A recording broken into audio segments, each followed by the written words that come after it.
is not just anatomy, it's also alignment principles. It's also the story. You have to tell a story. Otherwise, it's exhausting sitting there catatonic for 4 minutes at a time.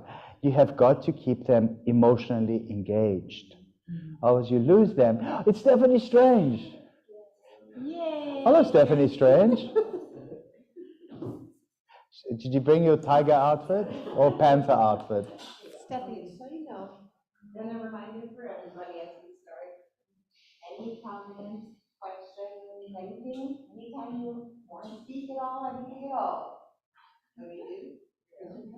No, Like down the throat. yeah, so your money comes all the way into your stomach, and then your stomach. So who are we missing? Manon, Ellie, accent. Manon, and who What else? happened to what's her name? Barbara? She hasn't been here this week. Who? The top, I think her name is Barbara. No, Seinfeld? yeah, she was gone from last Sunday, Right. and the whole of this week. I haven't seen her. She did show up for class, and I said to her, "What's going on?" She says, "I have sniffles, cold," but she says she felt better unless she had a recurrence. So I mean, what can I do? You know. I think Manon sent a text that she's not. Yeah, Manon. Yeah. Those who sign up and pay and they don't show up, there's no refunds. I cannot run a business like that. They're welcome to come and sit back next year or whatever. But if they don't show up, what can I do? I mean, it's like signing up for a college. Have you ever signed up for a college and then you never showed up? Yes. Stephanie Strange, you used to manage these people. What happened if they asked for refunds? We had a small little window of meeting, and after that. That's it. Yeah, you don't show up, you don't show up. What can I do?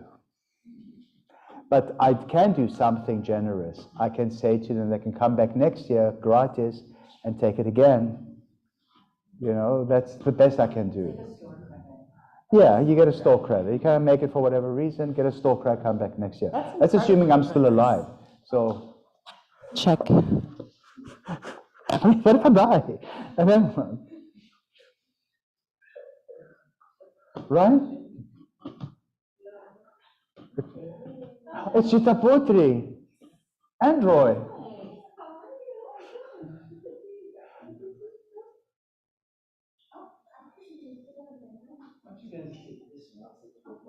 Mike, come closer or go to the chair like Mr. Man over there.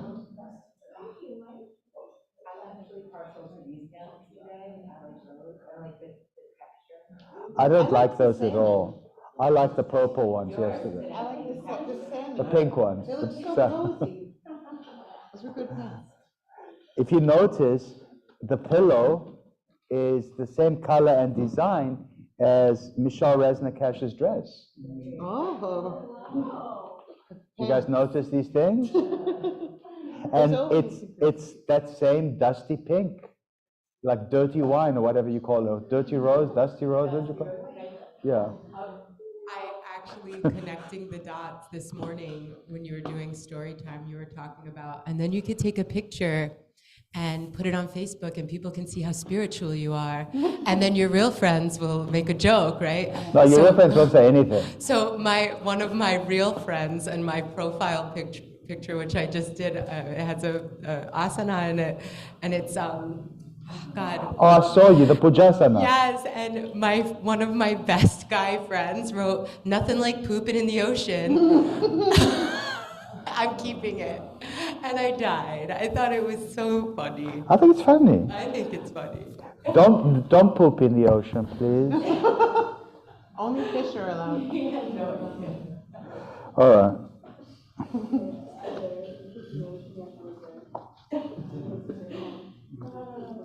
All right, people. Where's Ellie? Oh, that's where he'll be here. All right, well, we're starting. Again, I reiterate, it makes it very difficult for me when people are late or they don't show up and everything. It makes it difficult for the people who do show up because, I have to backtrack and it just makes it difficult for everyone. You want to proceed fluently, And you can't because they just look at you with that bewildered look. What do you do? I mean, do you understand? So those of you who are showing up properly, it shows me that you are capable of real tapas. Tapas is penance, it's austerity and discipline. Tapas now also means commitment.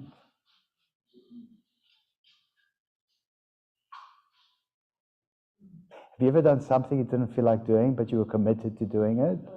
That's tapas. It is, right? And to be successful as a yoga teacher, to be successful in any endeavor, you have to show commitment. If people don't trust your level of commitment, then you won't be successful in anything you do. They will always hold back a little bit because at the last moment you may just change your mind. So commitment is everything. You know, it's a lesson that one assumes everybody knows, but you realize through life that you meet all different types of people. Right, Stephanie, that level of commitment is lacking. Everything is provisional. Everything is, well, maybe unless I get the next best thing coming up, you know.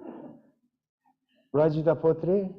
What will Mr. Shitty Poo say about lack of commitment? With microphone, please. With microphone in mouth. He wanted me to be the hall monitor. The hall monitor? What exactly does a hall monitor do? If people were talking at the copying machine, I was to go there and break it up. Why aren't you allowed to talk at the copy machine? Because that's the way he was, but I would never do it. I never did it, even though I was instructed several times. In other words, you didn't break it up when they were I talking? never broke up the conversations at the copying machine. Sometimes I'd go and listen in.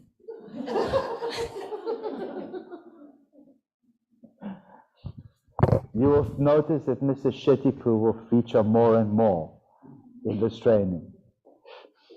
Yeah, we'll put a picture of him up there. Who's that one? That's Mr. Shetipu. You remember Mr. Shetipu, Stephanie? Okay, let's continue. We finished at sutra number what? 35, I think. So let's go to 35. Ahimsa pratistayam tatsam nidau vairatyaga. In the presence of one firmly established in non-violence, all hostilities cease. Who remembers me saying this morning? What was the pose? I mean, it's all very cute to know all these little aphorisms. What's impressive is if you know how to put them in a pose so that they make sense. Mr. Yash, do you remember what the pose was? Come in the center and show us. I don't know. It was the one before the discarding the karmic riches. So wasn't it? It's the one before. No, it's not the one before the karmic riches. No, it's in the beginning kriyas, the beginning rituals, when we do half bow. I say raise the right foot up. The right foot is the first limb. How many toes do you have in your right foot? 5. And you click your fingers. Remember, how many fingers do you have in your right hand? 5. And there are 5 yamas. But Mr. Yash may be correct, because he may just be correct, because I think, Mr. Yash, during the dance of destruction, when you're looking at the flames, the ball lightning that you have cupped in your hand, and gamma ray bursts shoot out of your groin, and then when the flames burn out and you plant seeds, you plant 5 good seeds with the right foot. And the first seed of the right foot, the first limb, is non-violence. And I said, to those establishing nonviolence, what do you get from planting such a good seed? All hostilities cease. You remember? Yeah. So Mr. Yash, as always, is correct. Don't you love being right always? It's not bad. And then what was we don't know what the second of the niyamas, what good it does if you follow the second niyama. But it's coming up, so we'll find out really soon. But you guys will remember when you hear it because you've already experienced it in class. Do you see how the methodology of Anuttara Yoga attempts to give physical shape and form to the teachings of this book? Because you can read this 100 times, you gloss over it. And then at some point your eyes gloss over completely, and that's the end of that. But if you take this and put it into physical format, then your body remembers. And you gain expert knowledge on Raja Yoga. Raja Yoga broadly, in this case, Raja means classical yoga. This is the text of classical yoga. The classical period ended about 2,000 years ago. After that, we are approaching what is called the medieval period. And then we have the modern period. But this is the classical period. The classical period existed throughout the civilized world. The classical Greek civilization, the Romans, the Egyptians, these were established classical cultures. And that's why we call them classical. Let's continue with this work. May I say something? You really may. quick? I like the practical experience. It's a very easy way to learn. Like you said, the body is so intelligent that it absorbs it like that. Yeah, the body-mind. But think of it as the same thing, because people think, oh, it's the brain separate from, it's not. It's, With my. yeah. Reading is one thing, and then experiencing it is another. You can remember things through the body. The hips especially bring up memories and emotions. We know that. The body doesn't forget. And if you train your muscles well enough, you have what is called muscle memory. Like you ride a bike and then you don't for the next 20 years, and you get onto a bike and guess what? Not a problem. Somebody asked me once, do you have muscle memory for yoga? If you haven't practiced for a while, what happens when you come back? You remember. It might be a little bit harder. Yeah, but you remember. Your body knows exactly what to do. And it's a joyous reminiscing. Let's continue. 36. Satya pratistayam kriya pala srayatyatam. It means to one established in truthfulness, actions and their results become subservient. What?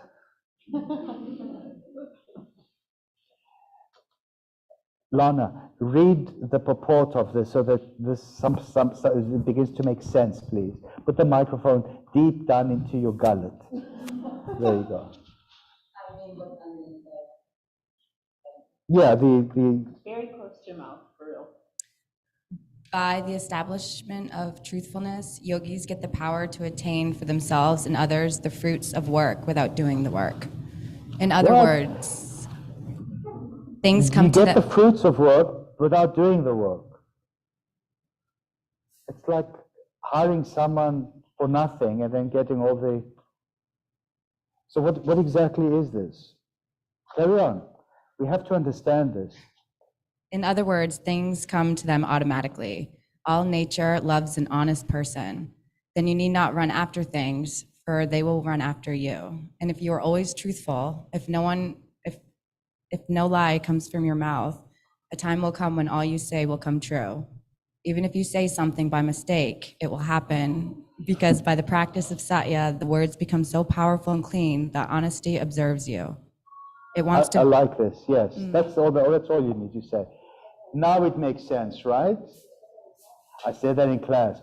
I said, if you are firmly established in Satya, everything you say and do becomes true. Even if it's not true at the time you said it, it will become true. And that is a little lead up into the concept of prophecy. Have you ever known someone who said something and then a little time later, what they said came true? It came to pass, almost like prophetic vision.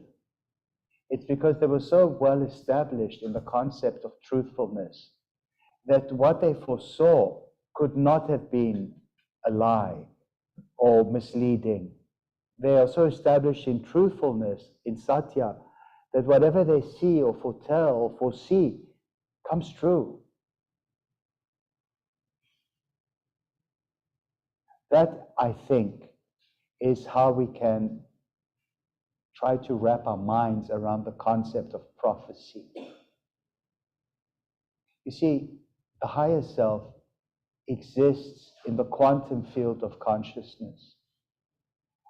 Hello, come in, especially if you bring food. This is Guilherme. Guilherme, your tub of lentils is behind the desk, just remember. I didn't have them. Madhu had them. She was hungry and I was bloated. Were they good? Tell him how good they were. Oh, okay. So, when you become so ethically pure, when you follow the yamas, there's no clouding of vision. There's no shadow on your intentions. You're very clear. And what you see is probably correct. And if you see, you're looking beyond space and time. You're looking into the so-called quantum field. The quantum field, Rita, is beyond space and time. So if you see something in the quantum field, you will perceive of what you see as time unfolds. But what you saw was not subject to time. We do this in quantum computing. Who's an expert in quantum computing? Roy? Quantum computing, they're just beginning to figure it out. A message could be transmitted through computers instantaneously. In other words, what you see on your computer coming up is instantaneously showing up on somebody else's computer far away. There's no time lag at all. It's called quantum computing. When we live within space and time, the physical realm, the gunas, when this is here and that is there, then you can project that this would probably be where it is. It's linear. You can make a projection. And you know it's going to take 1 second from this finger to that finger to that finger to that finger. But in the quantum field, you go from here to there at the same time. Is that faster than the speed of light? Yes. Yes. It's not even faster. It's being in 2 places at the same time.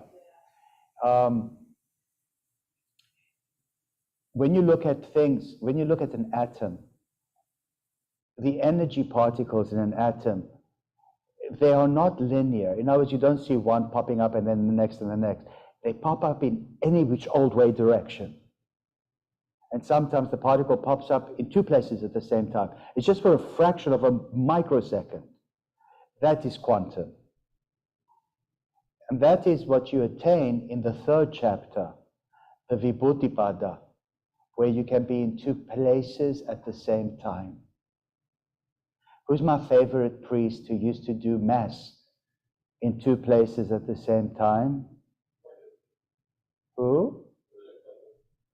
No, Aquinas, it wasn't him. Padre Pio. Who is familiar with Padre Pio? You heard of him, right? You remember him? Yeah. Padre Pio was an Italian priest. And during the Second World War, it was said, people swore up and down. He was in one city, say Florence, conducting Mass on a Sunday, and at the same time, he was seen conducting Mass in Rome. And this happened more than a few times. Eventually, the Pope called him in and said, we don't understand. Are there two of you? Do you have a doppelganger? What's a doppelganger? Yeah. And he poo-pooed it. He didn't really give a clear answer. Later, when he died, they did a deep investigation into his appearances. And there were countless witnesses. Swore up and down. It was Padre Pio conducting Mass in Rome at 10 o'clock. And the same amount of people in Florence saying, no, he was in Florence conducting Mass. I was there. And then they did more, and they found out that he was actually responsible for those orbs of light that would follow the airplanes doing bombing runs over Italy during the war. The Allies, the good guys, called them Foo Fighters. Who's heard of the Foo Fighters? And they thought it must have been some very highly developed Nazi technology. Those poor hapless individuals who were stuck on the Nazi side thought it was the Allies who developed this weird technology. After the war, when they stopped killing each other, and some of them tried some form of reconciliation, the pilots from both sides said, we saw those things, just we thought it was you. And both sides said it wasn't us. Apparently it was Padre Pio. He would send orbs of light, maybe ball lightning, just the same, like you hold ball lightning in your hand, and the ball lightning, these orbs would intercept the planes, and it would cause a scramble, and they would stop bombing people underneath. They would have to just abandon the flight or the operation. It was his way of stopping people from killing each other. And the church, after its investigation, acknowledged that it was probably Padre Pio. He's now a saint of the Catholic Church. Saint Padre Pio. Nobody has heard about him? Just on the last training.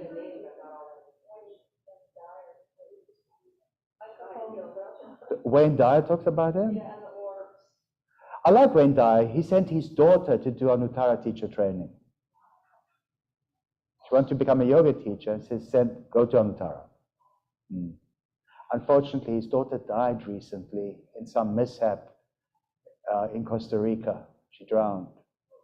They're devastating. The loveliest girl. And she also shared my birthday. She was the loveliest girl.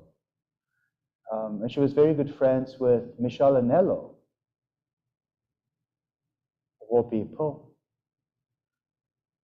That's sad. I hate it when my students die.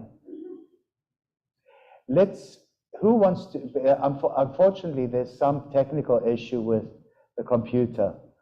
So we cannot access Google on computer. Who has their own little private computers? Padre Pio. Just read a little bit of his biography on Wikipedia. With Mike. With Mike in mouth. Not just Mike, not with Mike. Mike in? Mouth. Yeah. Okay. They call it bilocation. Double location, pretty bilocation. much. Yeah. They explained that it's a gift of God where an individual can be in two places at once. God always uses these gifts for acts of mercy or charity to be performed by the saint in circumstances where it's otherwise physically impossible for the saint to be present under normal circumstances. And it also says the gift of bilocation has been given to countless saints. It doesn't mention anyone else other than Padre Pio, though. Okay. It's very wordy. But yeah, Bilocation. bilo- Do you find yourself in a dilemma where you have to be somewhere at a specific day and time, and you're already committed to be somewhere else?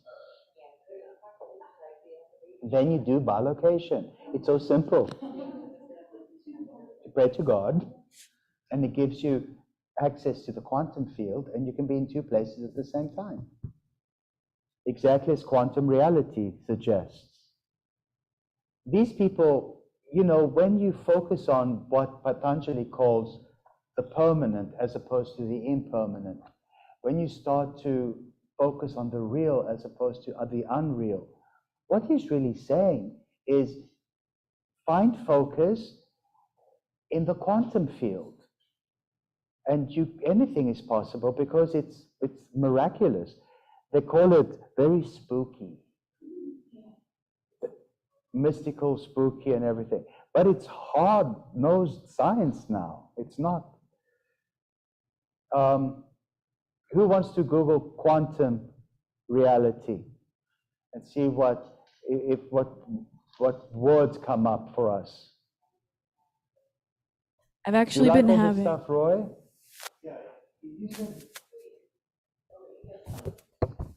Or I guess she had said that it's faster than the speed of light, but that, It's not faster than okay, light. yeah, because, There's no sense of distance. So fast doesn't mean anything.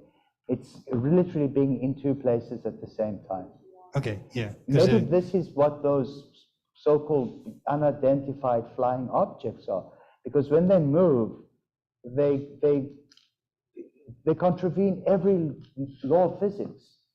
There's no gravitational crushing. They just shift at speeds that are unbelievable, but they're real. They're real. They've been filmed, they've been photographed, and people of the highest caliber swear up and down that this is what they saw. To the point now where the government itself and NASA is launching an additional investigation to try and understand that. For the longest time, the governments of the world were just assuming it was the other side, just like the Nazis versus the Allies. For the longest time, they thought it must have been the Soviets, and then the Putin Russians, or they think it was the Communist Party of China. It's not. so It's not Korea. Yeah. It's not Australia. that's like Einstein's theory of relativity. You can't go faster than the speed You of light. cannot go faster than the speed of Right. light. So instead of going fast, traversing through space, forget about space. Don't travel at all. Just be in two places at the same time. And that's the essence of quantum computing. Forget about how fast your internet connection is. How about instantaneous? You ever thought about that? What does it say? With mic, please. I like this I like this chapter, The Saint with Two Bodies, autobiography of a yogi. Yes. And Swami Pranabananda, he did it. I want to be called Pranabananda if I become a Swami. He was actually, he was talking to Yogananda and also gathering the man that was going to get a job by Paramahansa's father. It was like a delivery. I don't want to take up But too he much was in time, two but he was in places at two places at the same time. And it says here, I cannot believe my ears. Am I losing my mind? Did you meet him in a vision, or did you actually see him touch his hand and hear the sound of his feet? I don't know what you're driving at. I'm not lying to you.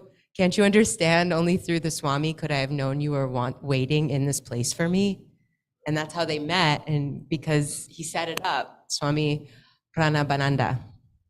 So it was in this book too. Yeah.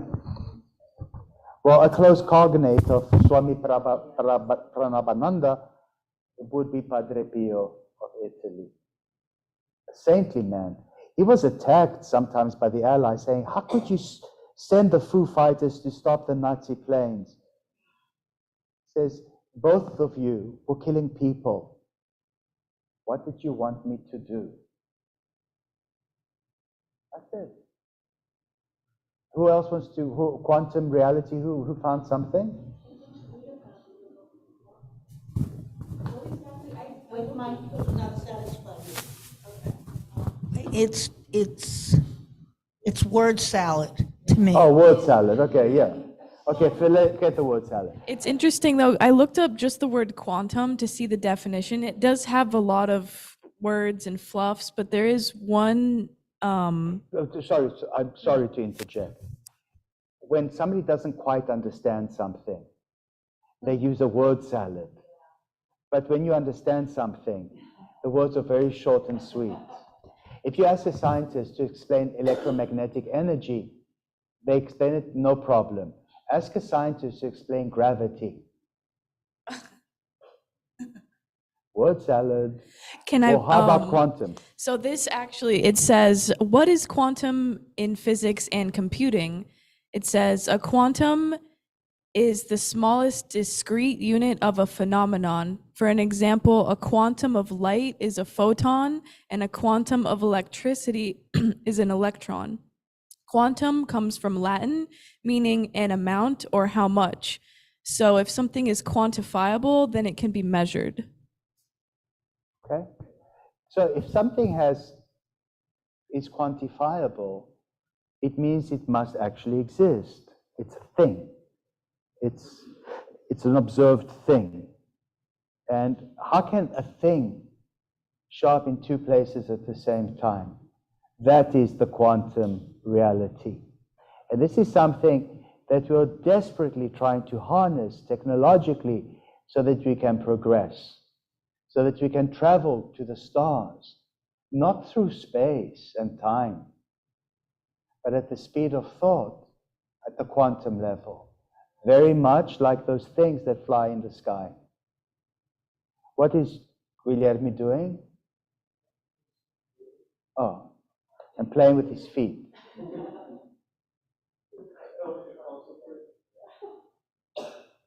Let's continue.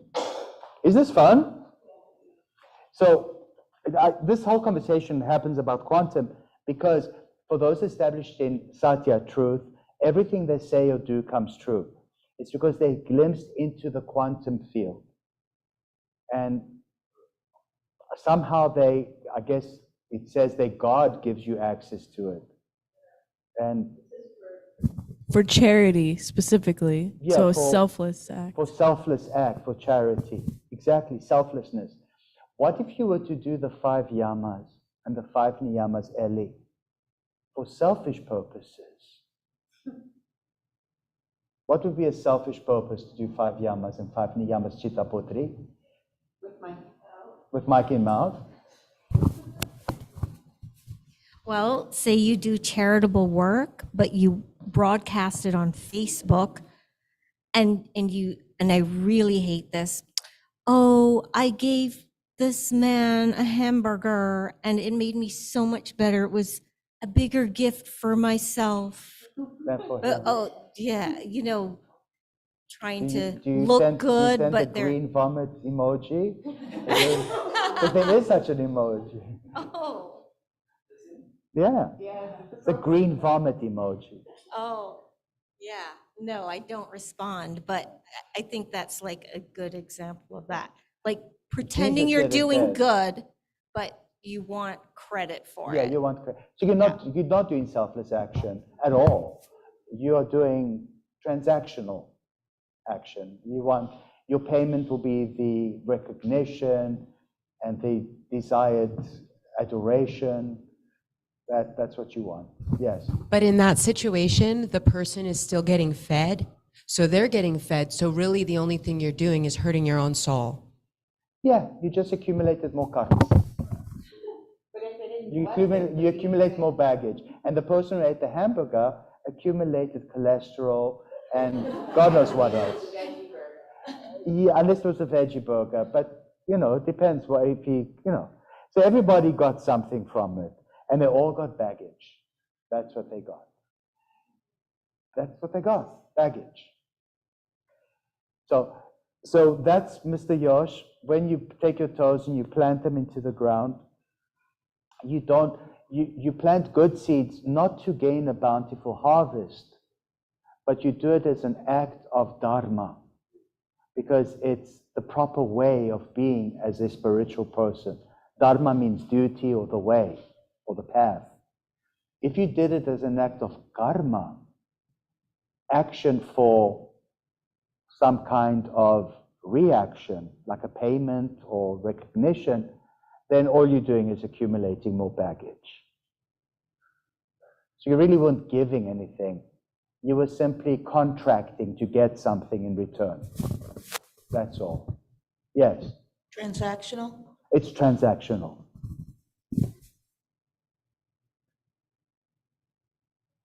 Let's see what else Patanjali has to say. Is this that much different from what we studied with Lord Krishna in the Bhagavad Gita? It's the same. Yeah. Except here, he's bring it into very terse, not many verses, More practical. But in very few words. This is like the threads that string it together, where the verses are many verses to figure it out, and Yeah. God's talking to us. Well, I still think God is talking to us, but through Patanjali. Okay. Asteya pratistayam sarvaratnopashtanam. To one established in non-stealing, all wealth comes. What I don't say that, I said all the wealth of the universe comes to you. Well, I think it means the same thing. All boons of health and wealth. Yes. All the good bling bling. Abundance, yes, abundance comes to you. And this is another very important spiritual teaching. When we look at the universe and our lives from a place of lack, a place of need, a place of there's not enough, you will act that way. You start hoarding, you start craving and grasping. Because why? Because there's not enough to go around. But if you look at the universe as a place of abundance, there's more than enough to go around for everyone. What great spiritual teacher showed them this? Remember, Swadhyaya, to study scriptural texts, includes all spiritual texts. In the Christian Gospels, they had gathered in a little valley by Lake Tiberias, the Sea of Galilee. And Jesus was busy ministering and talking. And then his disciples said to him, the people are hungry. How long are you going to go on for? Has that ever happened? And he turned around and says, ask all these people if they have any fish with them. Because that's what they were. They were fishermen at the Sea of Galilee, Tiberias. And if they have any bread. And the disciples went around and gathered, bits of dead fish and chunks of bread. And then he did something. He broke it up or something. And then he filled one basket of it. And the people were like, wow, how did you get that much out of that? And says, well, there's lots more. Bring me more baskets, more and more and more and more. And then they all fed themselves, and there was so much left over. And the story there is a very important story because it plays into this idea. For those established in no stealing, to them comes all the wealth of the universe. Why would somebody steal, Nancy? They perceive lack. I'll say it for Nancy because I have a mic. Nancy says, because they perceive lack. So they steal. They take it from someone else. Any comments? Mike? Have you ever walked into 7-Eleven and shoplifted? Have this? Not 7-Eleven. What was it? Circle K? Mike in mouth? No, I mean, when I was growing up, we didn't have very much at all. So actually, as a kid, I'd stole a lot. I would go to stores and take food, eat it while I walked around. That was my Naturally, main my move. God. You eat the food while you're in the store, and then you don't have to worry about it. Yeah. The most upset my mom ever got with me. I wanted some candy in the store. I'm like, yeah, yeah, yeah. She says, no. And I took it anyway, and I put it in my pocket. And then I was very proud. I said, look, I got it anyway. You didn't have to pay for it. She went berserk on me. She took me right back to the store, and I had to speak to the store owner, and I explained to him what I did. And you know what the store owner said? He says, you're such a good boy. Take it anyway. My mom was like, he's not a good boy. But it was a very powerful lesson. So, all right, let's continue. At least Mike ate something in the store.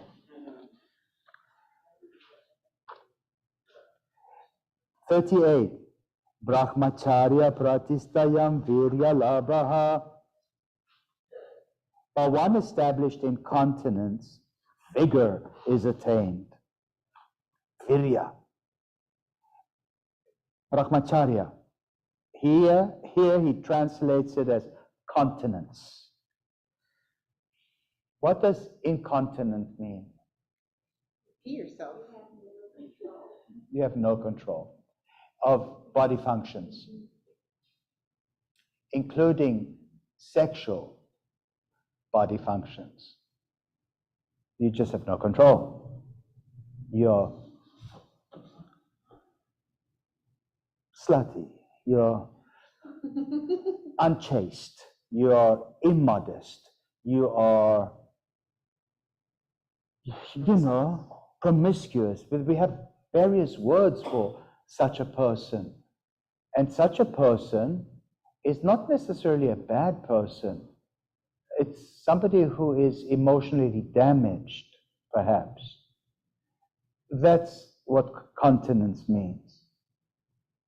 Brahmacharya is somebody who's a pupil of Brahma, Brahmacharya, pupil of Brahma, is very, very childlike. They should not be concerned with incontinence. They should not be concerned with sexual matters whatsoever.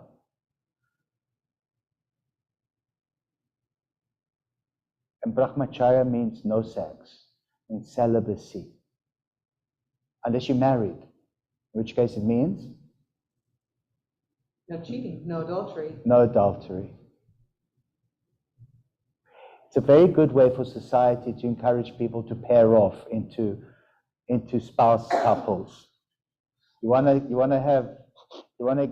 do the nasty? You better get married. You better put a ring on it. Mike put a ring on it. But I don't need to do the nasty until we get married. With Mike. Oh, that is so wonderful. But in the yogic tradition, don't they say by practicing abstinence, you save the ojas? Yeah, that's so more it tantra. makes you That's tantra. sexier. Yeah. The ojas is the life force as body fluids that you don't want to squander.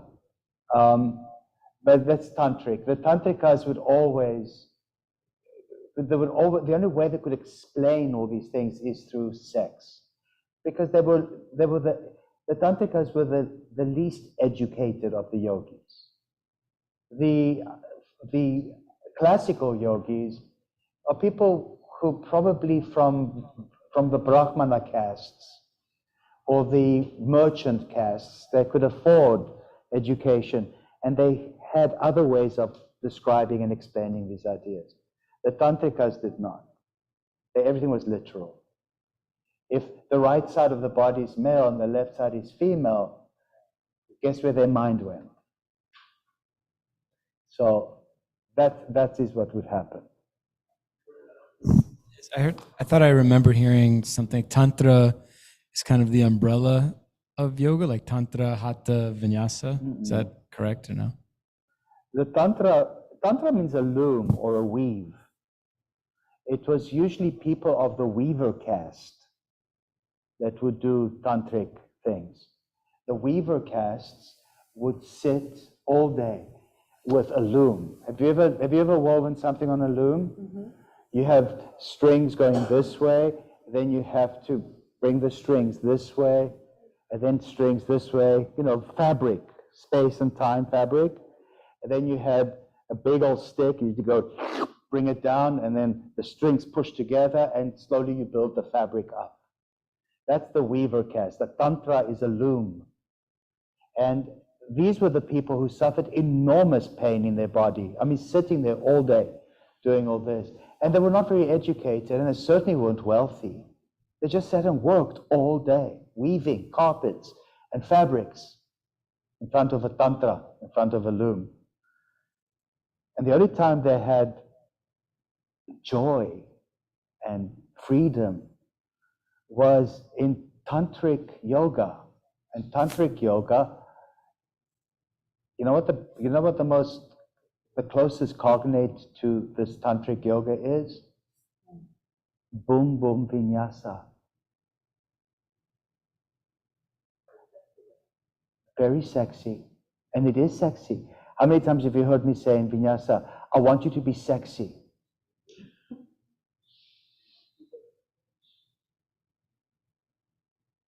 Oh, you'll hear it. Have you ever heard me say that, Stephanie Strand? And there's many different versions of Tantra as well, many different There's the left-hand path, the right-hand path. We do the right-hand path, which is very astic or orthodox. The left-hand path is Nastika, which means unorthodox. We call it red Tantra. Yeah. And then, part of the left-hand path is to explore this positive, negative energy that your practice, brings up. And they would explore it through sex. Yeah. And there was even a text called the Kama Sutra, the threads of lust. That's what it means, Kama Sutra. And it shows you various sexual positions, and it goes into gruesome detail, and some of the detail is physically impossible. Like reuptake of body fluids, just nasty stuff. And that, unfortunately, began to become equated with yoga in the medieval times. By the times the Mughals reached India, they were very strict Muslims. They were shocked at some of these yogic or tantric practices. They were scandalized, they were disgusted, they were repulsed. When the Mughals were subsequently replaced by the British, the British, with their sniffy attitude, were even more repulsed. Can you imagine how sniffy they must have been? Oh, of course, they were all hypocrites. And basically, the only yogis that existed at the time were the fakirs. That's an Arabic word. It doesn't mean anything like the English sound. What is a fakir? You see them. Huh? You see them all over Instagram. A fakir? Yeah.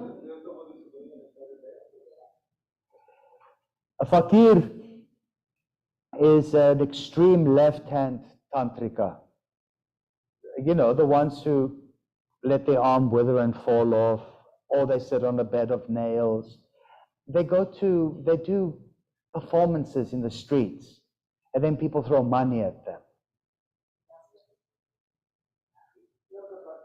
Yeah, very much like that, but nasty, shocking. The closest we have to fakirs today are the people hanging out at the intersection asking for alms. Mm. And the Aghori sadhus very much look like them. Their hair is matted and unwashed. Their beards grow down to their pubic region. They never shower. They showed 2 nights ago, I watched Breath of the Gods, and they were showing one, and he was sucking up flames with matches, and then he like Maggie created does that. fire. And then no, and then he like swallowed it and then like spit it up, and we have that here. It's on America's Got Talent. So The fakirs are very talented. But anyway, that's how society started to look upon all yoga. Very sniffy, not, the Mughals who were the Muslim rulers of India for so long, their replacement, the British. And that's where Krishnamacharya started coming into the picture. Krishnamacharya was these two yoga kings' guru. And Krishnamacharya was asked by the Raja of Mysore to teach yoga because the Raja of Mysore suffered from overindulgence. What pose in Raja Yoga do we do? Where we explore overindulgence? Vomitorium. Yeah, reclining Raja with vomitorium. And that's exactly how modern yoga became respectable again. Didn't happen overnight. Krishnamacharya helped the Raja recovered. He probably suffered diabetes and he probably suffered overweight. We know he suffered gout. And then the Raja said, can you do something about the young boys in the palace? Because they're very rowdy, they don't have enough outlet for all their energy. And Krishnamacharya started to teach them vinyasa to young boys. He taught them how to float forward, float back, do all kinds of neat stuff. He took tantric methods, cleaned them up of their vulgarity and nonsense, and introduced it as a form of physical fitness and spiritual enlightenment. And he was enormously successful. Two of these young boys were these two guys. Look at the young Iyengar. Look at the young Patabi Joyce. They're nice. And they bring us our modern yoga practices. Everybody thinks Yogananda is the one who brought us this form of yoga. He did, the spiritual aspects of it. Yeah. Yogananda taught poses. His yoga he called Yogoda. And he taught it specifically to boys at his schools in Ranchi, in India. He opened up schools for boys, and he taught them yoga. He called it Yogoda. One of the young boys that he taught was his younger brother, Vishnu Ghosh, who was Bikram's teacher. Tell us about Bikram. But whatever Vishnu Ghosh taught, whatever Yogananda taught as far as yoga is concerned, must have been profoundly influenced by Krishnamacharya's teachings. We're not sure, but looking at the two different schools, you see so much the same. At the end of the day, yoga is yoga, so how could it be radically different? But Krishnamacharya never taught sitting on a bed of nails. Krishnamacharya never taught anybody to lift their arm until it withers away. He was disgusted by these practices. He saved yoga. He literally did. He gave it a veneer of respectability again. Because to be a young boy, to learn from Krishnamacharya at the palace of Mysore, he called the yoga school in the palace Yogashala. To learn yoga at the Yogashala means that probably your parents were of means and influence, and it gained respectability again. And they asked Krishnamacharya, where did you learn vinyasa? He said, from the Yoga Korunta, a text written in Tamil that was conveniently eaten by termites. And the only thing we know from the Yoga Korunta is Krishnamacharya's quote from it. He said, well, quote from the Yoga Korunta, Krishnamacharya says, okay, this is the only shloka that I remember fluently. Well, what is it? O yogi, ye shall practice asana through vinyasa.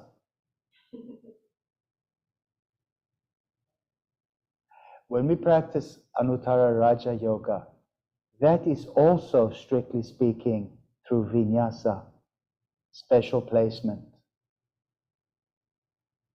How many times do I correct people when I see them shuffling their body back and forth? And that, you don't. Every pose effortlessly leads to the next one, and then there's no need to shuffle back and forth. Our most frustrating shuffling back and forth is in the Vaishnavite sequence, where you reach the apex of the flow into Mandukasana, the froggy. And there's always somebody who's going to go and face the wrong direction. There's no reason to waddle your body, especially now towards the end, so that your knees don't extend beyond your yoga mat. I always explain, this whole floor is 1-inch yoga mat. It's unnecessary. What other pose, frustratingly, people who are not familiar with Anuttara so much, they insist on waddling their body back or forth. Supta Virasana. Supta Virasana or Matsyasana, the fish variation.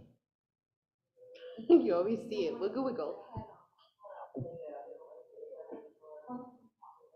Well, I think You're not going to get monkey pose from your hair.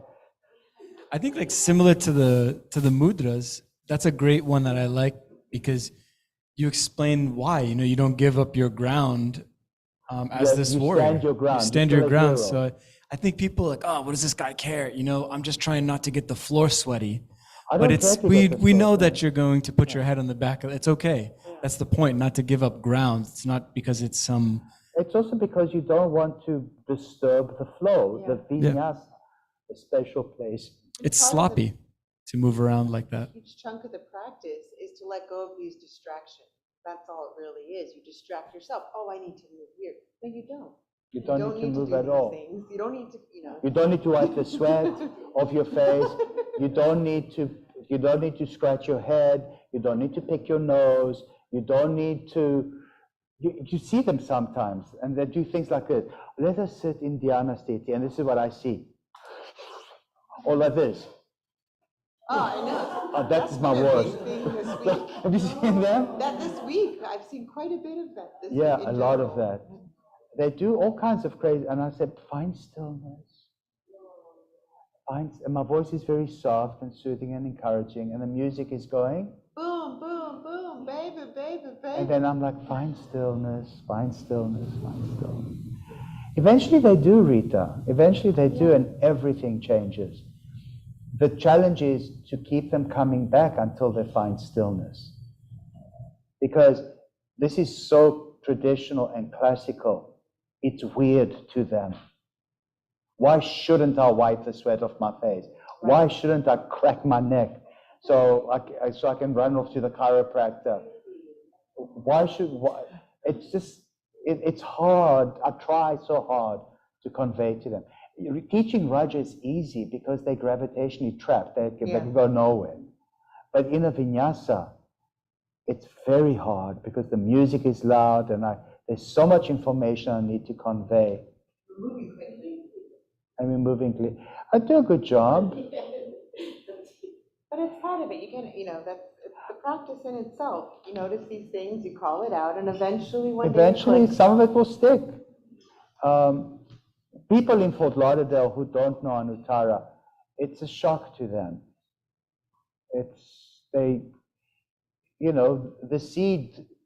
The seeding of the student base here is really Deerfield Beach and Delray Beach.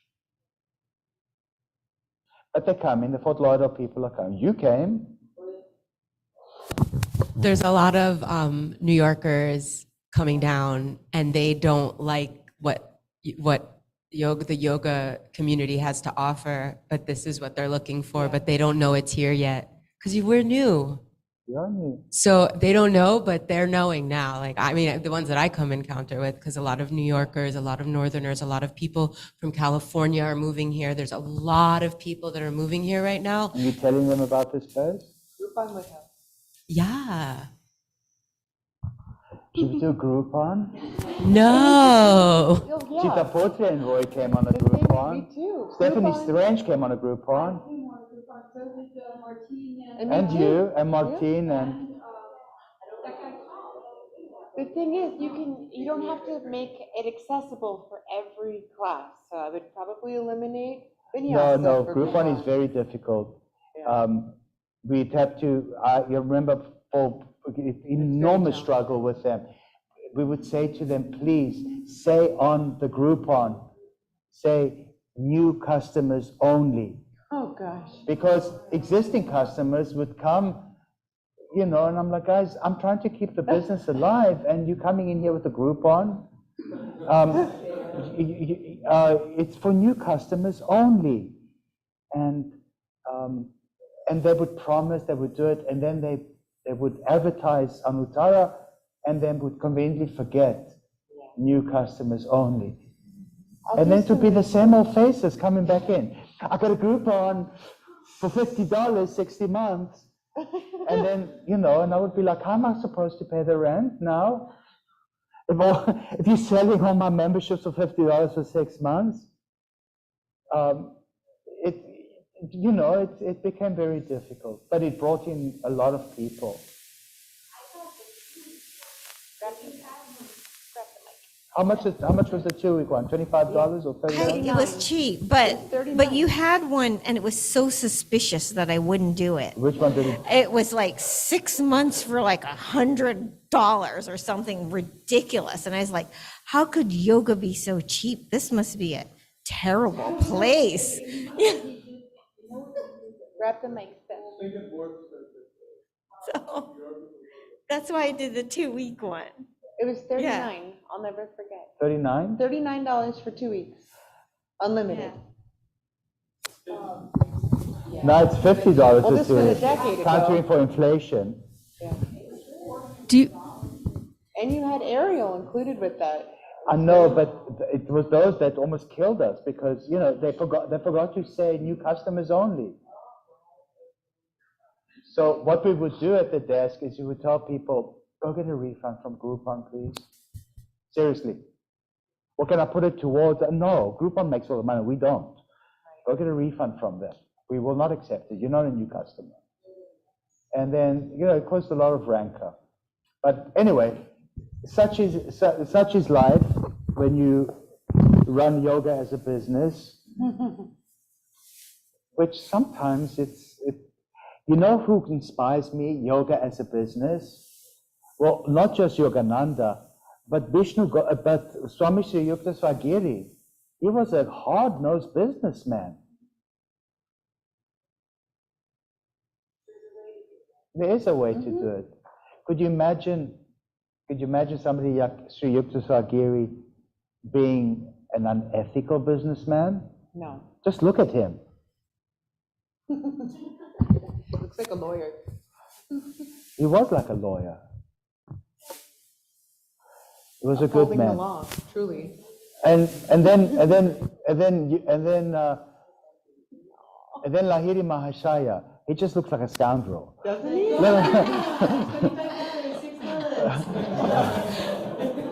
You could tell he was funny. Look at him. You guys know that that's the only photograph of him ever taken. Yeah. He kept disappearing. People would say, can we photograph you? And he says, okay. And he put on that funny smile of his. And then the photograph would be developed. There would be nothing there. The background was there. The chair was there. There's an emoji for that. Yeah. There is? What is it? The little disappearing face one. I'll send it to you. All right, let's carry on with this emoji here.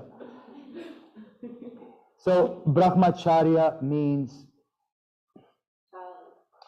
it literally means student of Brahma. It means continence, moderation, chastity, no adultery, and so on and so on. It depends how creative you want to get with its meaning. Then, 39, he goes to a parigraha now. So it's giving us the results of following the 5 yamas. You guys are realizing that, right? Yeah. Aparigraha, starye, janma, katanta, sambodha. And it means when non-greed is confirmed, or aparigraha means no coveting. But coveting is greediness, jealousy, envy, stuff where you need to put, an evil eye against. A thorough illumination of the how and why of one's birth comes. In other words, you gain knowledge of your life's purpose. Why were you born? Has anybody ever come up to you and looked at you in the face and said, why were you born? Yes, I have older siblings. Well, through a parigraha, you can give them an honest answer.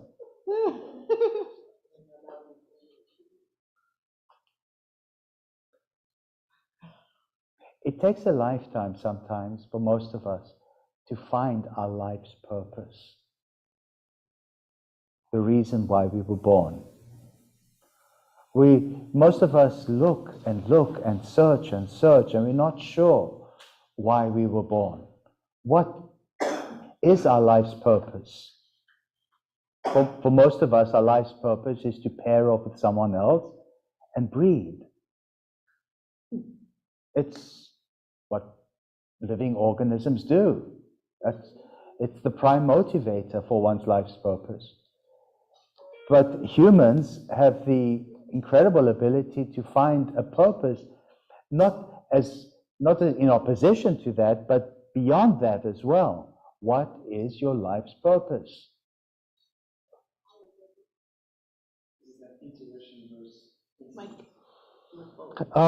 Instinct is not going to give you your life's purpose. Your intuition is going to give it. As humans, we use our intuition to move past what the instinct tells us to do.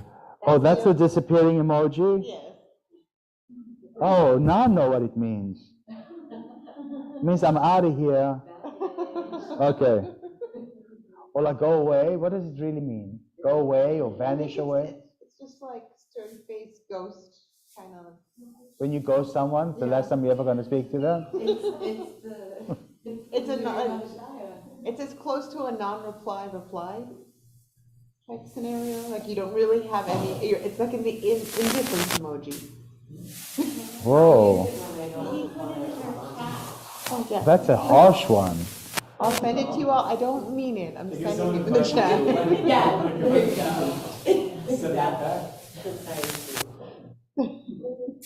Huh? Yeah, no, it's just disturbing how rude people have become to each other. Yeah. They're very cute. Okay, let's carry on with this cuteness. So, if you follow the dictates of aparigraha, you gain knowledge of your life's purpose. Mr. Yash, in today's class, not always do I do it there. I do it when we do the half bow. And I say, thumb to index finger, ahimsa. To those established in ahimsa, no violence or hostility cease. This one, that one, and I switch, go back and forth. So, let's see what he has to say about the niyamas for us now.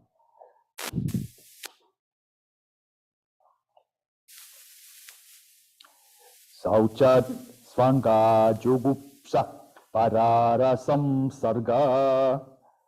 But purification, saucha, purity, non-pollution or cleanliness, by purification arises disgust for one's own body and for contact with other bodies. It's so funny. No hugs. It's true, I don't hug. I know. I don't like it. Well, sometimes Everyone's I do. in a while. When it's a dear friend that I haven't seen for a while. No touching, no hugging. What happened to social distancing? Have you ever heard me say all these things? Yes. I was so happy with social distancing. It was like a dream come true for me. Like, stand back 6 feet.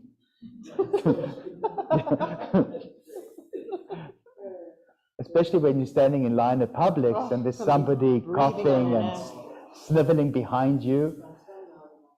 Yeah, and then I would look at the floor and then I'd point 6 feet. I was so happy back You just then. have to carry a hula hoop around you the whole time. You'll be good. A pool noodle, yeah. Yeah. Or you put it on your hat, so so everybody keeps 6 feet away. Okay, so what does it mean? It shocks people when they read this because, our culture celebrates physical contact, sexuality. It celebrates eroticism. It celebrates these things as virtues, whereas in the classical yoga world, these are not virtues at all. So who wants to read? Mr. Yosh, read about this, read the commentary and see what Swamiji has to say. Mike, pass the mic. Excellent. Okay. Read some of the description. Yeah. When the saucha or Saucha. saucha or C, how do you pronounce C? Cha. Cha. Cha. When? All the time. Always. If you want a K sound, put a K. If you want a Ch sound, put a C. Okay. When saucha or purity is observed, it makes you feel that even your own body is impure. It is disgusting. Okay. Every minute there are secretions. Impurities eliminated every second. The breath pours out carbon dioxide. The skin discharges perspiration. If we really think about it, it seems to be a very dirty place in which we live. No matter how much perfume we put on, it only hides the dirt. Oh God, it makes it worse. If our perspiration is foul, we spray on some deodorant. No, we don't. We take a shower. Swamiji. Okay, but anyway. If our skin looks dirty, we dab a little powder. No, we don't. We take a scrubbing brush and we clean it. Swamiji, carry on.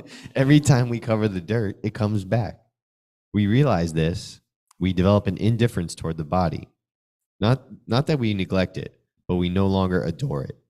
That time we once spent on our bodies can be used for other purposes, like japa, meditation, or reading spiritual books. So instead of indulging yourself in some wellness business, there's a new one that opened up in the parking lot. What did it say, the sign? You saw that? Now, frequenting such a business, would it be for purification, saucha, or would it be polluting? Which one? For vanity and for health, wellness, psychological health. I mean, if you look good, you feel good. I know I feel good if I look good. So sometimes I'm like this in the mirror. Right, Mike? It means we mustn't become, the people's culture is very body orientated. You need to look good, you need to be sexy, you want to be touched and felt and stroked and petted and hugged and kissed and licked and God knows what else. But when you practice yoga and you follow the dictates of moral observances, saucha purification, such a thing disgusts you. You don't want to be hugged and kissed and licked and smooched and somebody's tongue go down your throat. You don't want any of that kind of stuff. It becomes unnecessary. It becomes repulsive to you, actually. Yes, Rita? Well, in some cultures, they bow. Yes, that's it. Yeah. I don't even like shaking hands. Whenever somebody comes in and I was like, hey, fist bump. Yeah, it's, especially, when society becomes very aggregated, as more and more people come in. How many people next week? 8 billion people. Disease spreads really quick, and disaster happens. It's overcrowding. The best way is distance. And you don't want people rubbing up against you, pressing up against you, sweating on you, sneezing on you. I mean, unless you do. I mean, I personally don't. No. So, With microphone, please. microphone in face. Down your throat almost. Doesn't it seem a little bit ungrateful to feel disgust for one's own body? No. You're not obsessed with your own body, is what he's saying. Right. Yeah. Disgust is a strong word. Put the mark in your face. Disgust is a strong word. Well, that's what he says. Disgust. Maybe he was having a bad day. Let's look and see what the word is in Sanskrit so that we understand. And then I can always bark at somebody.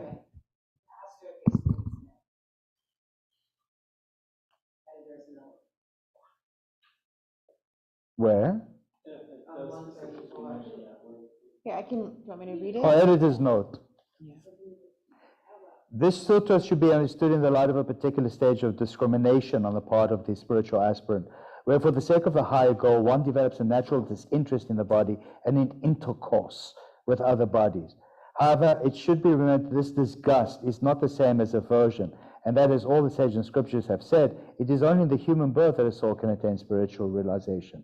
With realization comes the perception that the body is the temple of the divine consciousness and is in fact nothing but the same divine consciousness. In other words, your body is a temple. Treat it like that. So not a disgusting temple, a nice temple. Yeah. Where did Roy go? Huh? WC. Can we put on the AC a little bit? Are you guys happy we have AC?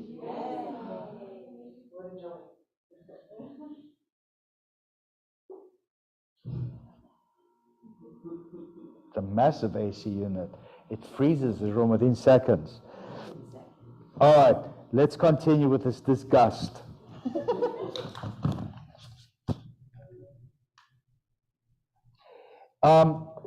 Page 134, above the editor's note, the last paragraph, people misinterpret Tantra Yoga as something to do with sexual union. The Tibetan Tantric system speaks of Shiva and Shakti, Shiva being the masculine aspect, Shakti the feminine. This doesn't refer to physical forms, but to positive and negative forces within each individual. In the Hatha Yogas call it the sun and moon. Ha means sun, Ta is the moon. The inner sun is your solar plexus. The moon is at the base of your spine, or the third eye, your kneecap, by the way. In order to become united, they must come together. This is known as pranapana union. Pranapana samayukta, says the Bhagavad Gita. The energy that flows down should be turned up and returned to its source. The heat produced by meditation goes up and affects certain psychic glands, which start to produce nectar juices. These flow from the base of the spine through the nerves, building them up, making them more alive and helping them become almost immortal. The Sanskrit term amrita, nectar itself, means immortal. Your body becomes filled with light, ojas, and tejas, and it's converted into a yogic body. This is where the term offering your nectar to the altar comes from. Of course, those people interested in drink will offer a bottle of whiskey at the altar and then take it back to drink as prasad. The mind can really deceive us. But everything he said, you've heard me talk about in class, right? The Shiva and Shakti are the male and female energies. The male energy is Shiva, which is inert. The female energy is dynamic, which is Shakti, and therefore very dynamic. If they come together, they produce currency, issue, power. And that's what Tantra does. It reconciles the male and female energies, the positive and negative polarities of the body, and the current flows. What? I'm sorry, what? Like a battery. Like a battery. Yeah. Who feels energized after a good yoga practice? Who feels depleted? Well, it depends how often you do it. On days when I do a double prahar, you would think Yogacharya would be exhausted. I can barely sleep afterwards. I am so energized. It's amazing. It's astonishing.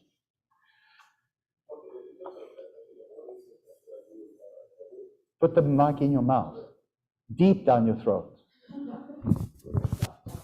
I'm gonna follow. No, put it close to your mouth. 39. No, keep the mic at a healthy distance.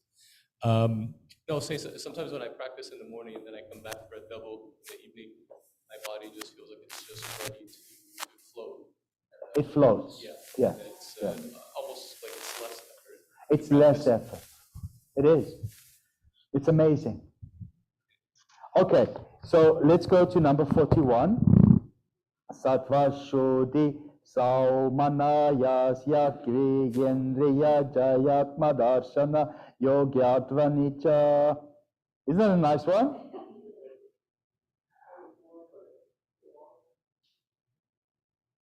Moreover, one gains purity of sattva, cheerfulness of mind, one-pointedness, mastery over the senses, and fitness for self-realization.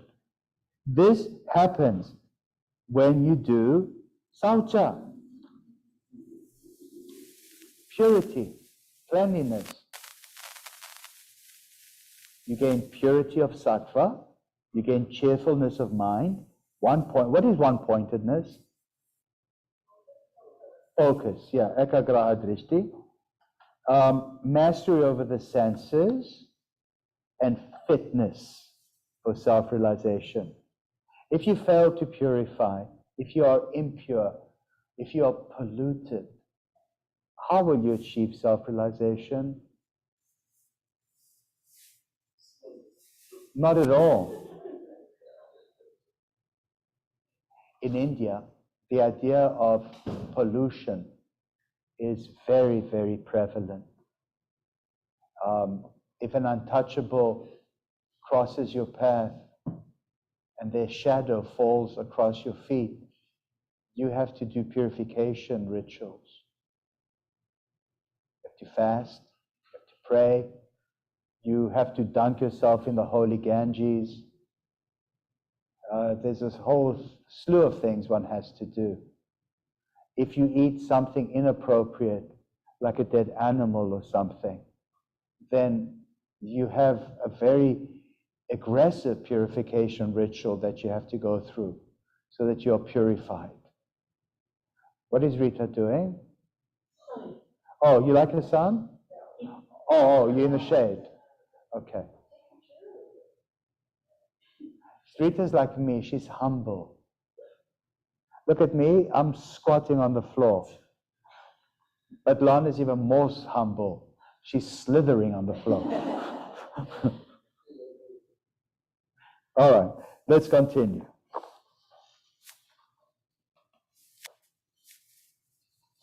Forty-two. Santoshadana danutama sukalaba. By contentment, supreme joy is gained. Anuttama. What does that mean? Supreme. Supreme, unsurpassed. What is this school called? Anuttara. It's very closely related to the word anuttama. Supreme joy is gained. So, in other words, I was saying this to a student this morning. When I ask you, are you happy?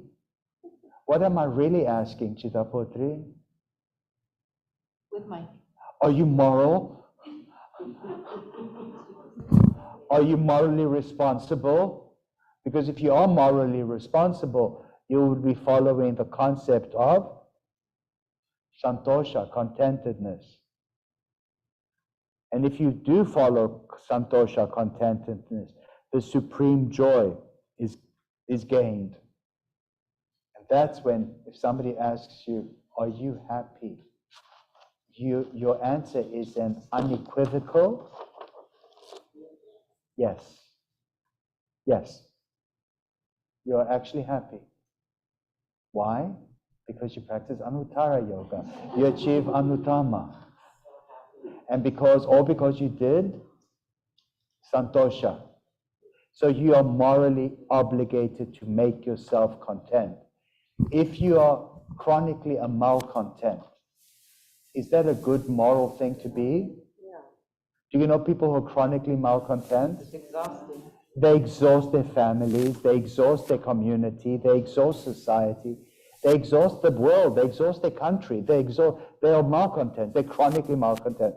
We have to build warehouses to put them in warehouses with locked doors and padlocks and guards and judges and police. And literally, you have to literally warehouse people like this. That is what they cause. They are malcontents, chronic malcontents. It's criminality, it's violence, it's aggression, when the society literally has to warehouse these people. Is that what we want to be like? No. So yoga helps us find santosha, contentedness, to prevent this from happening, which is the ultimate disaster, the ultimate failure of one's life. Or having such a person in one's family, it's painful. Or such people in one's community, it's painful. Yes, Nancy? I'm not trying to be cheeky with this, but what if, Be cheeky. what if Satya, what if when these conflict, what if when, you're not enlightened, and on that day you generally don't feel content, and you answer, yes, I'm happy. It's a lie. It's a lie. But some people don't need a lot to be happy. Some people are content just sitting on the floor without a pillow. Right, Rita? I am.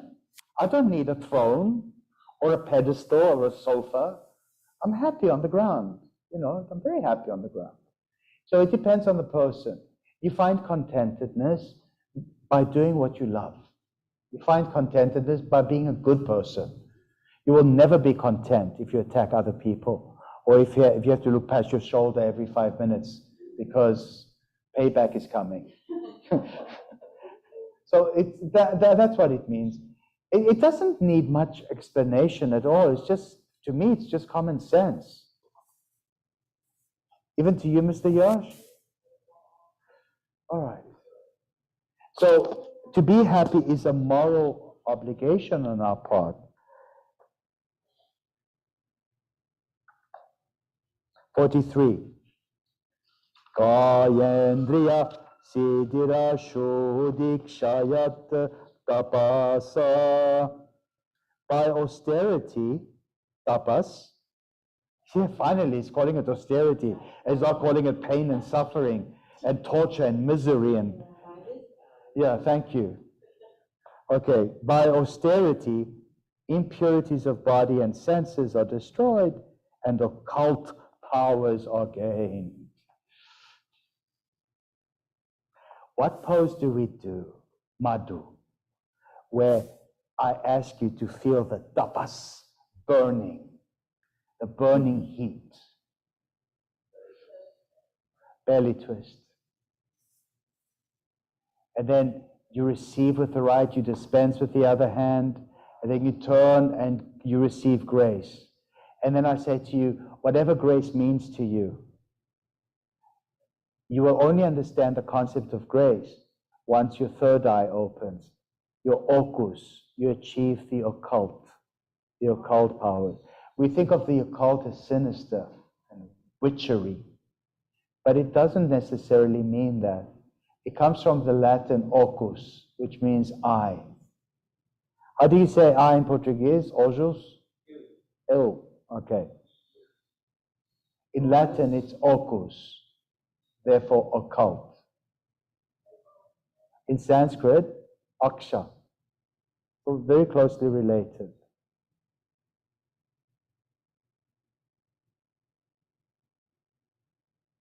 Only through austerity and burning do you purify all the nonsense.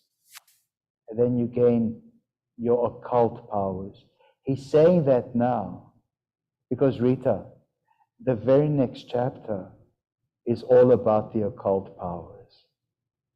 Are you guys excited? Yeah. Roy, when was the last time you studied a book on the occult? This is it. This is it.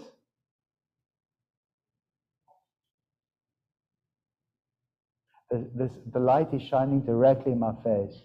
But even still, these spotlights are brighter than the sun itself. I don't know what I need at this point. I don't have a hat with me today. What kind of hat is that? No, I don't need sunglasses. Okay, let me try it. Actually, thank you.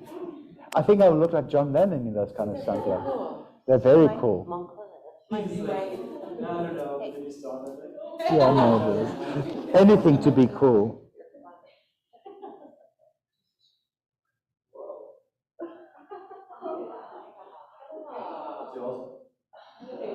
They do. I can see so clearly. Thank you. Are they a special kind of sunglasses? Super expensive? Well, it would be, but I got them at Nordstrom Rack.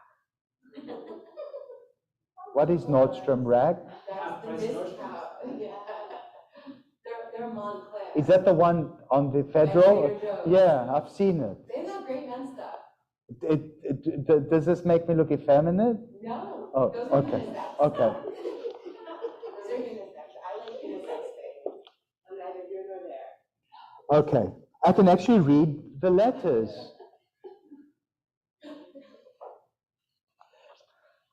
44.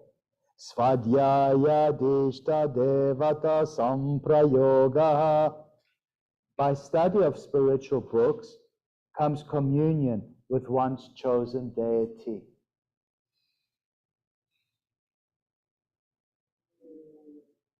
By study of spiritual books, svadhyaya, comes communion with one's chosen deity. What is one's chosen deity? It's called Ishta Devata in Sanskrit. Ishta, chosen, Devata, deity. Ishta Devata. Ishta Devatas, look, there's one on the table.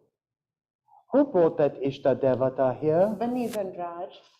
Where's Vani Zandraj? I haven't seen her. I haven't seen her either.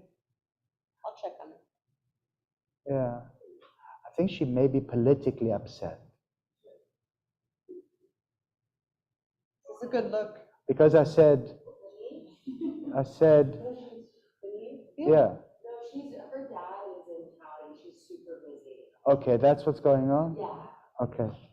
Because I said something on Facebook about, I'm so glad that the Amazon rainforest has a little bit more protection, and that didn't go down well with a lot of Brazilians. Well, because a lot of people,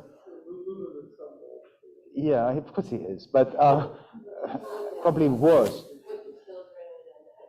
But the other guy allowed for the accelerated and very extreme destruction of the Amazon.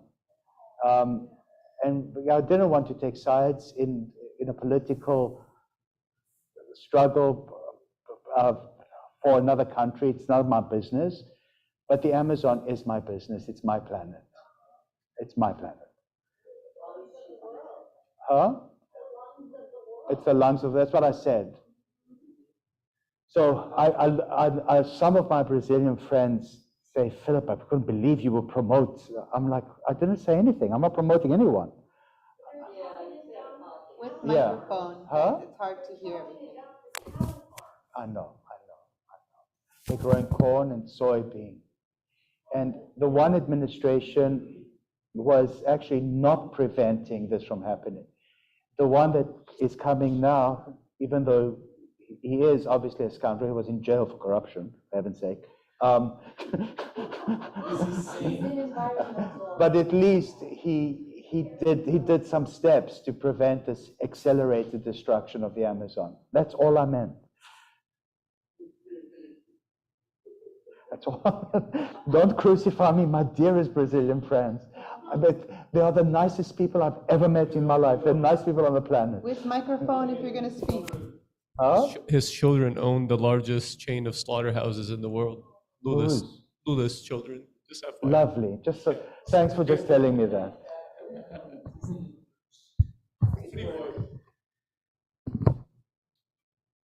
So the poor Brazilians had a choice between an extreme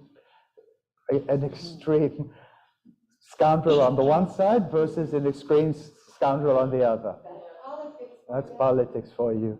Are you going to go? What did she say? Oh, number one. You can go through here because the TV set is not on. Oh, the camera is on still. The camera is very much on. So anyway, so even something like the destruction of the lungs of the earth can have political implications. Or at least if you express an opinion that perhaps maybe by some divine intervention, the Amazon might be saved, there's someone who will take exception to it based on politics. Is this political? A little bit. It can be misconstrued. But even these things are misconstructions. You know, vipariyas. Yes. So I find that this work, this amazing sacred work, is helping me in my business because it's also talking, guiding. I mean, yeah, I could be a Supercuts hairdresser, but I'm not. And I find that this helps me in communication with my clientele. What's the difference between a Supercuts hairdresser and one who is not? Well, it depends because some you just charge a lot more? No, that's not what it is. I'm classically trained. Ah, okay. In Raja Yoga? No, not yet. Not in yet. Raja hair cutting? Not There's yet. a beautiful saying is that yoga helps make you a better whatever you are. So in my experience recently, no, it's true. It's a soon. So in my training, I have people come in and they have all of their stuff and it's not a dark room, it's a chair and me looking at them and talking to them. And what I'm getting at is the fearlessness of the truth in the most diplomatic and gentle way. It's an art.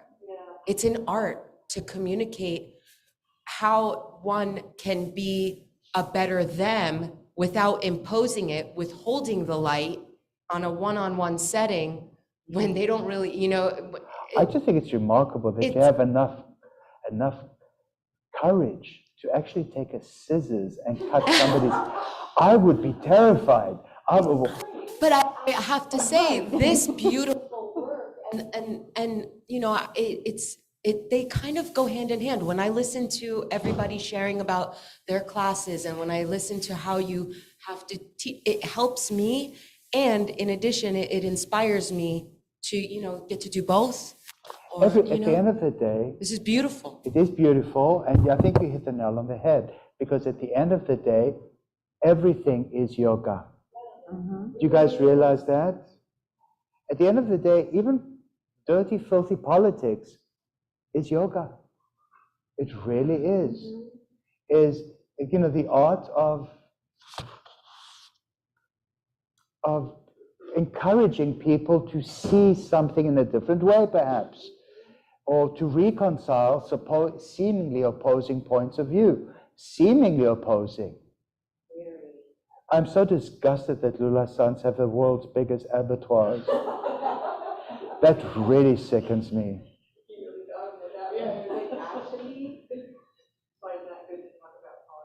Yeah, you think you struck gold with somebody for good and everything. You actually just struck a vein. Don't forget the mic, please. Yeah, we need an emoji class. Where's Mike going? To teach. Oh, okay. Boy, I can't see. Okay, number 45.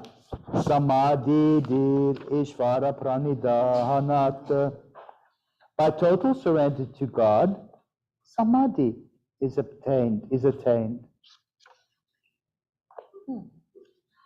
How many times in the previous chapter Did he give us alternatives for sustaining samadhi or achieving samadhi or maintaining one's yoga practice in general? Can you remember some of them? You can chant the Omkara, chant the Pranav. You can do mantra japa, repetition of mantra. What else did he say? Focus what? Guys, don't forget the mic, please. It's really Focus hard on over a here. single object. Focus on a guru. Focus on a guru or a great mind. Focus on your dream. Focus on a dream. What else? Or Ishvara Pranidhanavat. You remember I said that? Or surrender to God. Here he's saying it again. That divine surrender, Ishvara Pranidhana, as a moral observance, as a moral imperative, is what's going to guide you to samadhi. How can you achieve divine union with God if you don't believe in God? What are you going to achieve divine communion or divine union with if there is no God? Can people who are atheists achieve the highest form of meditation?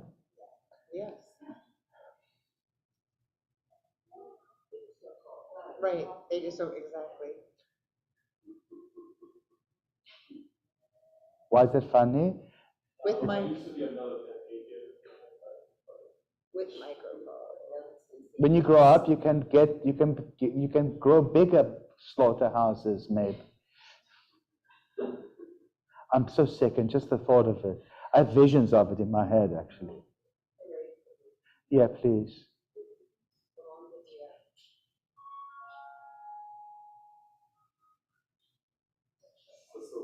What is so funny? The glasses?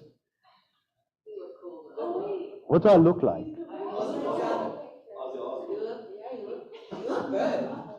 Take a picture of me and send it to me.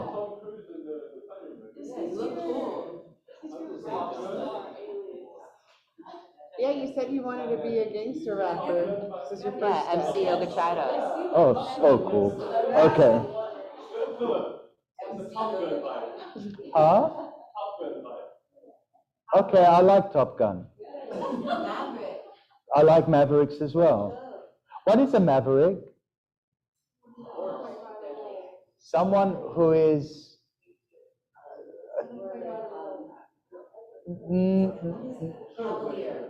cavalier and also unpredictable and doesn't follow established routines, non-conformist. Not necessarily always progressive, but non-conformist, a maverick. All right, let's continue. So a total surrender to God, samadhi is attained.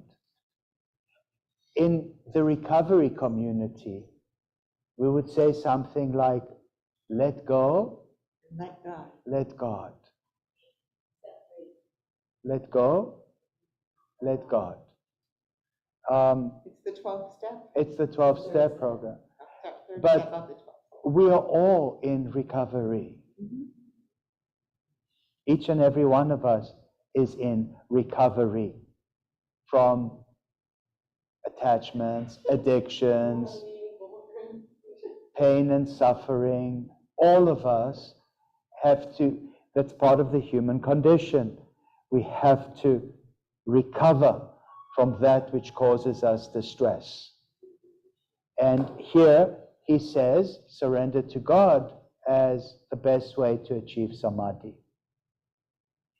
What's the best way to open up the occult powers?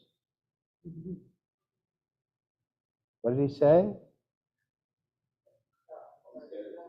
What? With Mike. Tapas. Remember he said that? And he translated tapas correctly as austerity. If you say something and you don't have the mic, I will repeat it because my mic will pick it up then. So we can have a flow conversation without going hysterical every time. Thank you. With that thing thrust down our throats.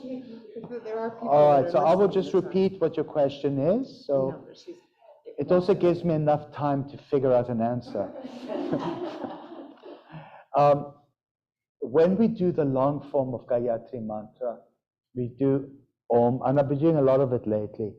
Om Bhu, Om Bhuva, Om Swaha, Om Maha, Om Jana, Om Tapa. That's the third eye of the occult. Om Tapas. And that's Om Satya, or truth. You guys notice that? Yeah. You guys like it when we do that? Yeah. It's the long form of Gayatri. Om Bhu, Om Bhuva, Om Swaha, Om Maha, Om Jana, Om Tapa, Om Satyam Tat Savitur Varenyam Bhargo Devasya Dhimahi Dhiyo Yona Prachodayate Om. Should I chant it next time? Yes. All right. Always.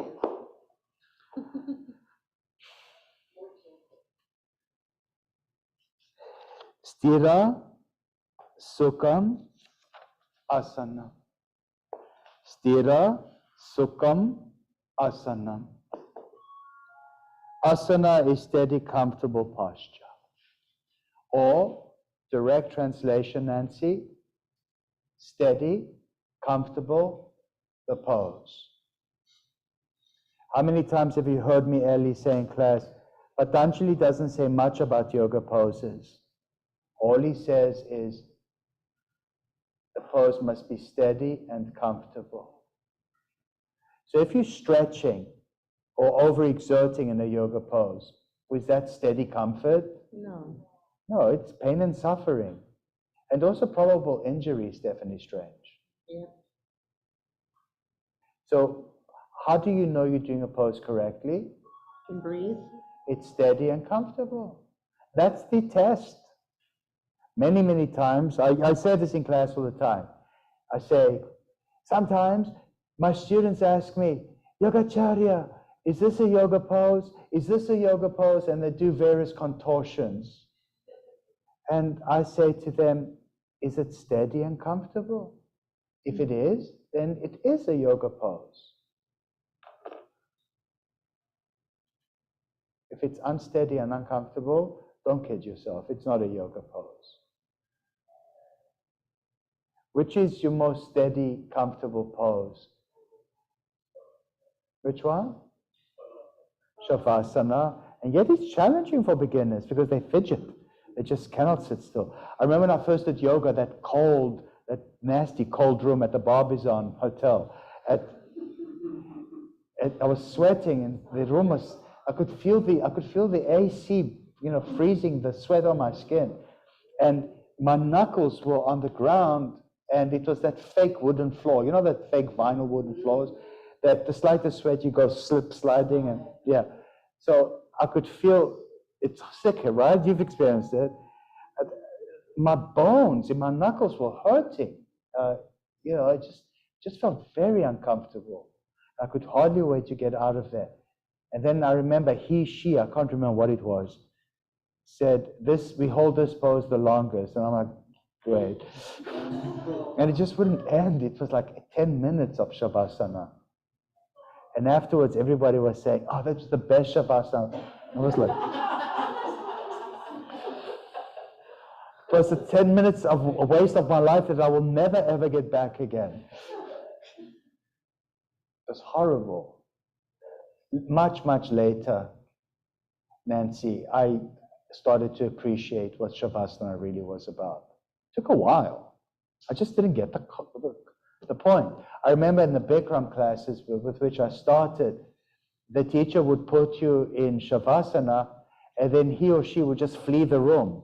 Sometimes he would say some kind of cliche like, peace and blessings, and have a magical night, bye, slam the door and leave. Literally leave. Yeah. Never to come back again.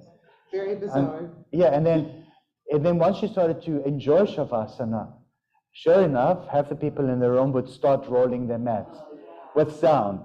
Roll, roll, roll, roll, roll, roll, and then you would hear this. And then I really did not enjoy Shavasana. It was mind-boggling in its frustration.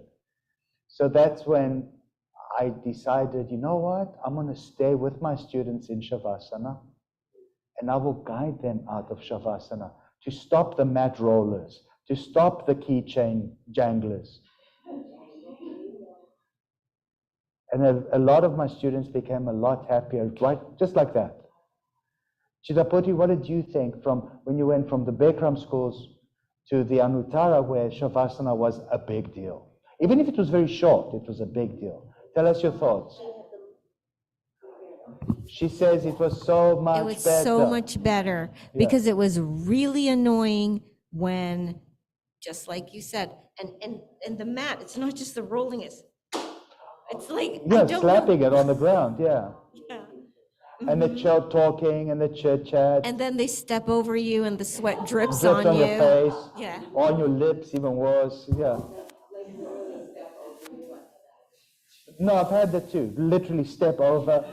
So all the sweat that's dripping from the groin goes right into your face. No, that's the disgust, the physical things. It was disgusting. The most disgusting I've ever suffered. I told you, in the Bikram class, we did Sharabhasana, and I slipped and I licked the floor. I don't know if it was microfibers from the cheap rug, or if it was pubic hair, or if it, I don't know what it was. It was disgusting. Oh my God. Can you imagine my joy when I read the Yoga Sutra and it says, you develop a disgust for the body. It was confirmation of what I felt. It was salty and it tasted like brie cheese almost. Philip, is that the Bikram? All Bikram places use that carpet, right? Not anymore. Oh, okay. They used to. Okay. The ramen noodle. No, that was Balkan. You started the vomited vermicelli floor. You remember the vomited vermicelli floor? It's even worse than the carpet. It was like coral. Of course, you got. Yeah. Did you lick it? No, I got a noodle imprint for like a week. I had a noodle imprint for a week because. Yes, you said, yeah. I don't know what he was thinking with the noodles. I don't know. Some kind of buffer, it seems. But there's no possible way to thoroughly clean them. How do you clean such a thing? You can't. A leaf blower and a pressure washer.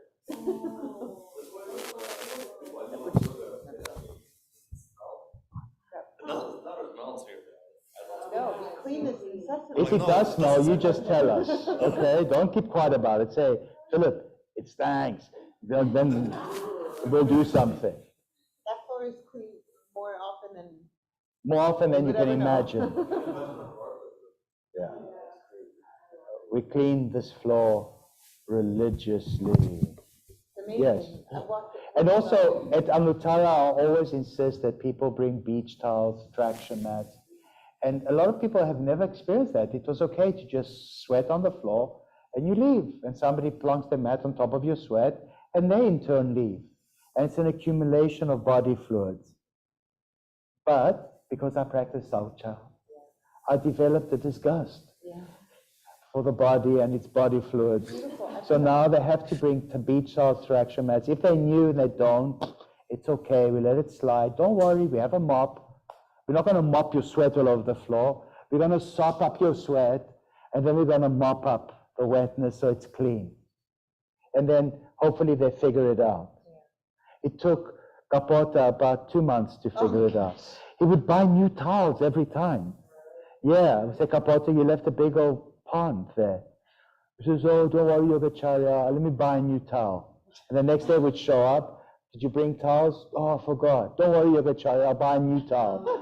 He was my best customer for towels, so I decided to just sell towels. People like that. It was far more profitable than selling memberships. Much more. Yes.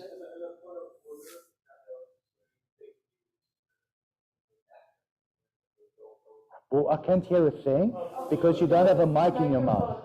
Yes. So for Lula, apparently I was spreading misinformation, and when I fact checked myself, that wasn't true. So Oh, it's his not children true? know. So there you go. All right. No, It's okay. we'll tolerate him. He'll probably end up in jail for something else soon. Anyway. I'm sure. Anyway. Wanted to share a comment. So I've taught at a lot of different studios and I've been in a lot of different spaces. And at the end of the day, I'd always check my feet and you could really tell. And this is, I'm here on Sundays from 8:30 till 11 at night. Wow. I always go home and shut my, like, and I'm in all bathroom, everywhere. And it's always spotless. A clean shala is? Happy shala. A happy The shala. godly shala. Have you heard me say that before? Even outside, like I think that's so cool because I worked in this plaza and I think it's so beautiful and kind that, I see you outside picking up outside, not just in the shala, but outside of the shala. Thank you. It's my basura run. Basura run. The garbage run. I was secretly, when I was a kid, I was fascinated by the garbage trucks. And I would cry, I would watch the window, and I could hear it backing up sometimes going, and I introduced the backup sounds into my yoga routine as well. So I just feel grown up now. Now I can become a garbage man. I do it not selflessly. I do it selfishly so that I don't get embarrassed by the filth out there when my customers come in. That's ethically responsible as well. I mean, it's not I don't know. That's your truth, but it's not true. No, I don't think like it's good. litter. To me, it's irresponsible. It's antisocial behavior, extreme antisocial behavior. I mean, the other day there was one, and he had his toddler with him, and he took the disposable diaper. And he literally opened up the window and threw it on the ground. And it was his way of showing disrespect to me because he saw me picking up all the litter. So I left the diaper there. I didn't pick it up, but I did pick it up later when he left. I just didn't want interaction or satisfaction. I just left it there. Yeah. I mean, there's some really, really nasty antisocial people. Be careful. We have to be careful. Some of them get violent and predatory. So let's continue. 47. Thank you for these sunglasses. I have to do this. It's even easier.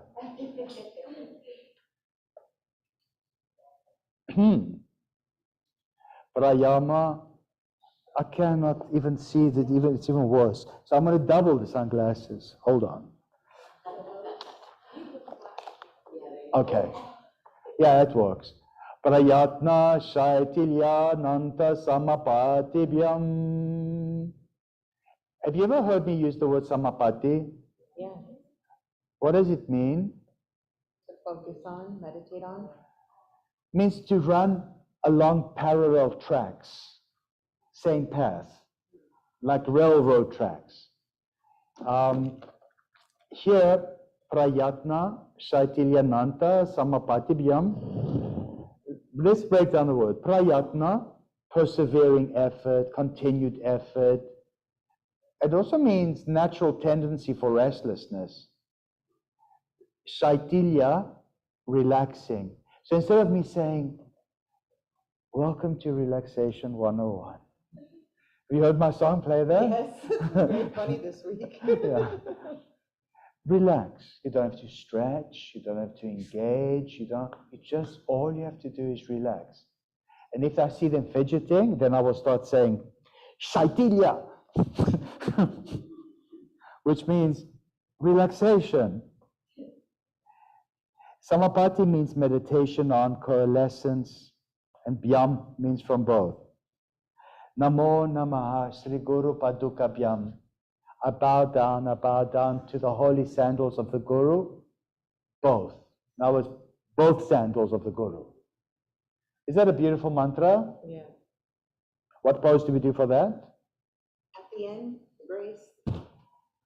What pose do we do for Samapati?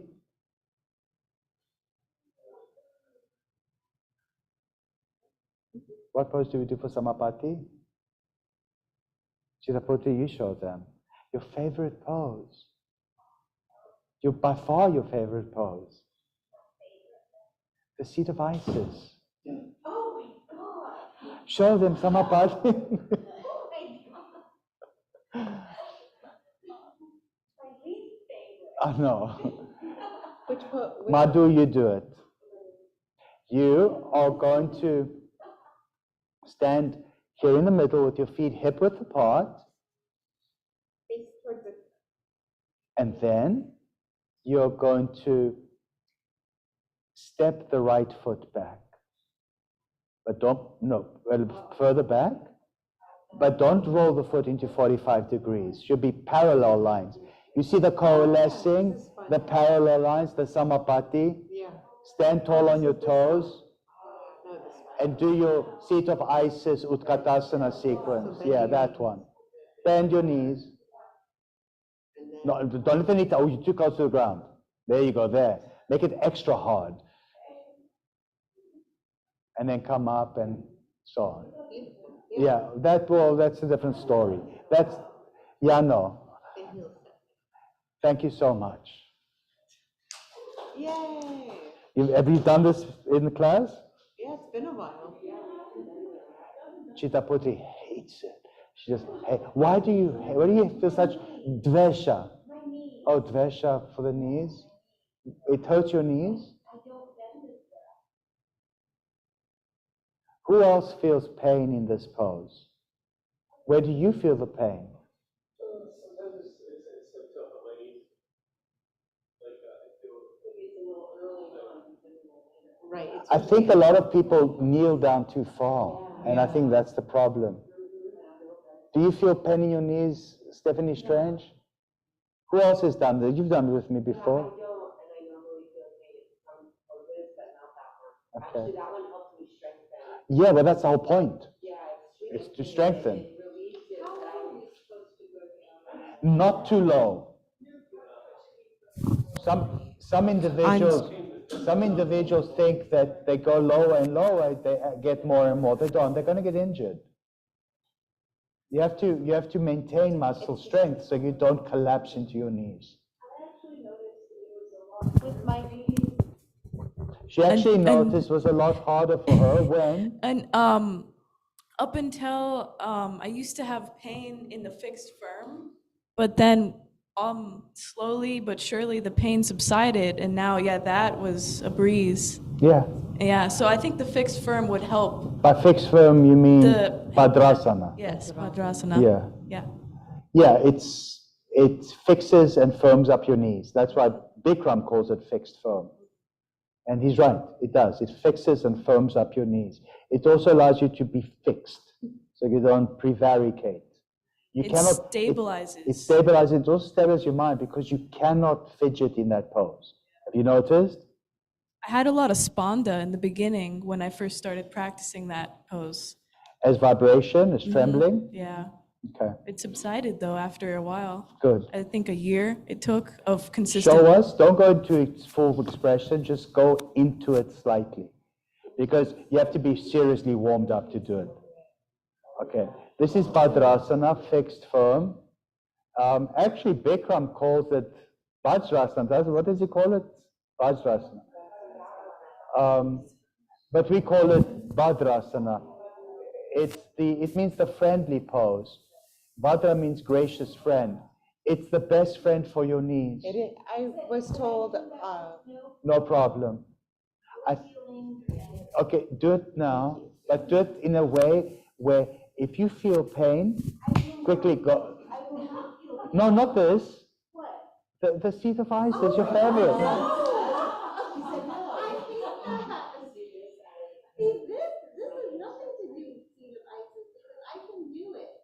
Because one is. So why one does is why does the seat of Isis hurt your knees? I know it's like nothing for you. Because one is strengthening your tendons. Where exactly is it? Both knees? Well, you're putting It could be a residue from the golf balls. But it could have caused some damage, Chitapotri. Maybe that's why you got the golf balls as well. I don't know. What can I say? Yeah. So I have a question with this. I've been. Wait.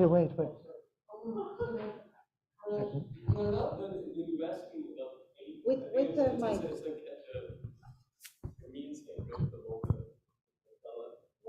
But it's not inside of the patella, is it? Below, because that's exactly what, like fixed firm, like Vajrasana, what supposedly the seat of Isis does is it strengthens the calf muscles. And don't forget, the calf muscle, especially the soleus, is attaching with tendons to behind the knee. Those strong tendons behind your knee joint, it's the tendon of the femoral biceps, the hamstrings, and the calf muscles. They cross over there. Underneath here, the tendons that you feel the slight pulling, hopefully it's the tendons of the tibialis. The tibialis is this muscle here, the shin muscle. You can feel it. And you get shin splinters where the tendons really get inflamed. So you're stressing the tendons of the tibialis. And fixed firm gets the tendons of everything else, the gastrocnemius here, the quadriceps, the femoral biceps, everything. And it pulls the tendons around the knee joint. Nothing within the knee joint. You don't want to pull the worst thing in your knee, which is the anterior cruciate ligaments. Those are the last things you want to stress. Ligaments attach bone to bone. You don't want to be stretching your ligaments. Your joints will get lax, or even worse, snap. I was told when I was 27, after my second knee surgery, that I would have to get a knee replacement. And that obviously when you're 27, they said there's no guarantee you'll probably need one every 10 years, so this is your life now. No, it's not. I religiously, and I still do it, I'm so grateful for the majority of every vinyasa, we go to that pose. And I 9 swear times by out of 10 we do it. it has saved my knees completely. I'm very happy to hear that. So, thank you. Me I'm too. very happy to hear that. And it is magical. Thank you. I'm really glad we're talking about this. I get confused.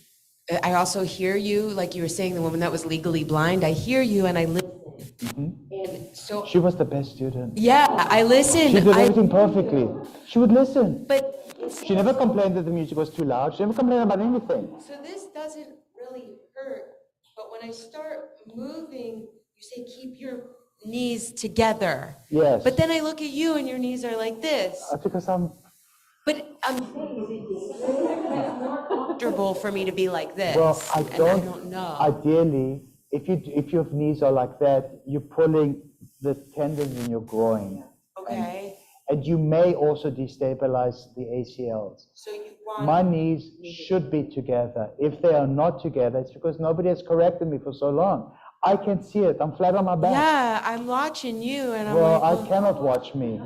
So Nick, thank you for the correction, because I don't know. I can't see it. I mean, then I'm like, okay, well, it's more comfortable for me to be this way, so I'll just do that, and then I'll look around and I'll see that, there's little things that I'm doing, and then I go, maybe that's me pushing it too hard, expecting I can get here. In the hatha training, I stand in samasthiti, and with my feet, I push the knees together.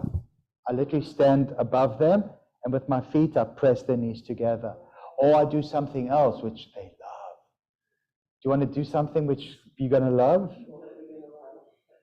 Yeah. Who has trouble with this pose? Fixed firm. Guillermo, go here to the middle. Sorry, I have to shade my eyes. I'm not. The light, the sun is directly. Even the sunglasses cannot. Okay. No, I don't want anything. Going to fix firm.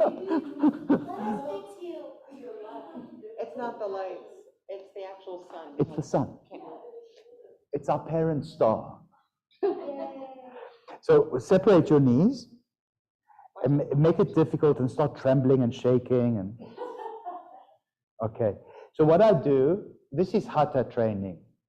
Hatha training starts in January. I am actually seriously considering teaching an Anuttara Hatha class in the hot room. That would be great. Friday, 6:30. That would be great. Not a.m., p.m. after work. How does it feel now? It feels amazing. And you want to make it look even more amazing? Watch this.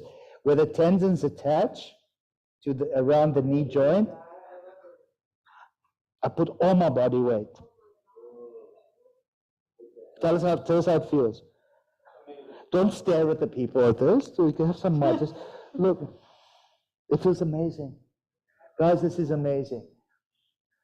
I think I'm going to introduce an Anuttara hot hatha class at 6:30 on Friday, and do a lot of touch assist. I'm going to bring lots of towels that don't sweat on people, and I will overcome my disgust. Will overcome my disgust. Very popular class, and it's time to introduce it now. I quit doing it when we moved to Del Rey. Simply because it was so far to drive that I just, I had to repace myself. I'm 2 minutes away. I did it on the Chabutra outdoors on Tuesday at 8 o'clock. And it was a popular class. Yeah, you did. No, I did a hatha to Raja. But the people that come in for the hatha, beginners, they don't want to do hatha because it engages their muscles too much. They just want to flop around in Raja. And I'm like, guys, we have Raja at 8. Hatha is harder than Vinyasa. Make no mistake. Because Vinyasa is one movement, one breath. Hatha is 5 breaths minimum. Oh, beautiful. No. The beginners are going to show up. What would I say on Wednesday at 6 o'clock, boom, boom in Deerfield? Grab the mic, please. Use them. How's that for a welcome? It was for the groupers. Did I really say that, Stephanie Strange? You remember me? I remember that. I also remember on Saturday morning, there was almost like out. You can go in because there were so many beginners. I didn't want to be rude to them. I just didn't want them to hold the class back because it frustrates the regular students. It's not fair to them. And it's not fair to the beginners because they don't understand that they might get hurt.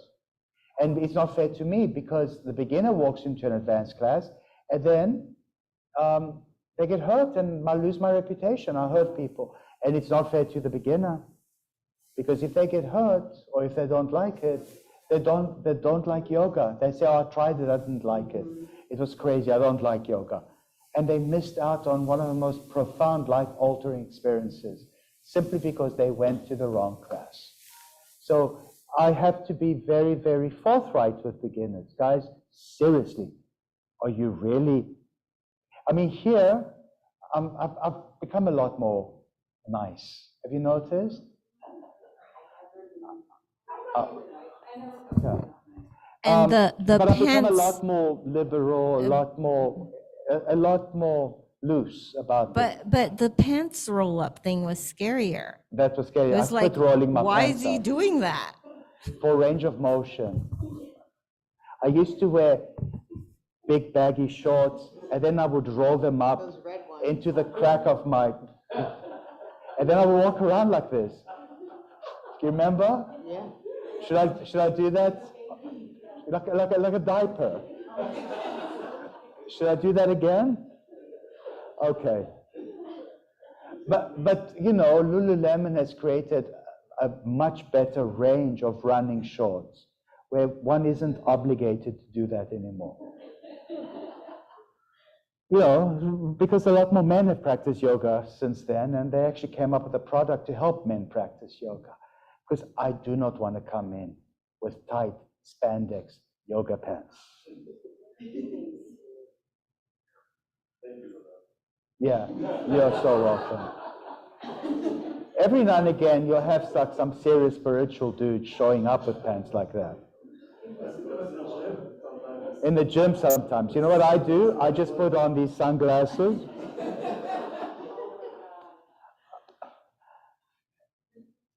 Anyway, whatever.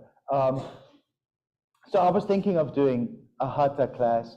Again, people, we're studying the classical yoga, Raja Yoga, and we use this as the primary text for Anuttara Raja Yoga. But this is a text for all yoga, not just Anuttara Raja Yoga. All yoga, vinyasa, hatha, suspension, you know, partner yoga, sex yoga, whatever kind of nonsense, goat yoga, pig yoga, whatever kind of nonsense yoga you can come up with, this is the primary text. This is yoga. Yoga, the big umbrella of yoga. Let's continue. The sun has, oh, it's Eli. Eli is God. Yeah, he's blocking the sun. His name is Eli, and Eli means God. All right. By listening, so it's prayatna, shatilyananta, samapatibhyam.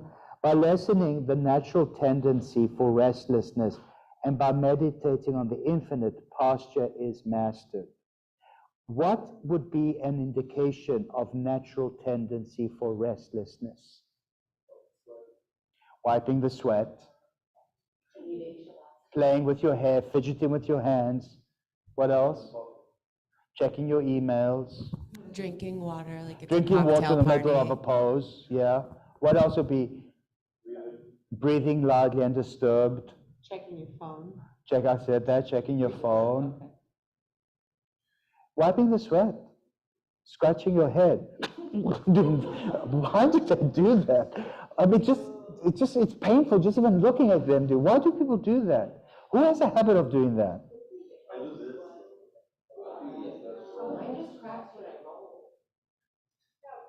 Your head will also adjust, so anytime we do our twist, you're doing That's why I do these things, to prevent that from happening. Anyway, whatever. Let's look at the next one, 48. Tatodvanva bigata. Thereafter, one is not disturbed by the dualities. Dualities means things are too hot, things are too cold, things are too dark, too light, it's too easy, it's too hot, it's too this, it's too that. And that's where Stephanie Strange's favorite mantra starts to play. There is only existence. There's only the singularity. There's only the oneness. You're not disturbed by dualities. Let's see what Swamiji has to say about this. If you make the posture firm and comfortable, then you're not affected by dualities. Neither heat nor cold, praise nor censure. Do some of the students like it when I praise them? People respond better to praise than censure.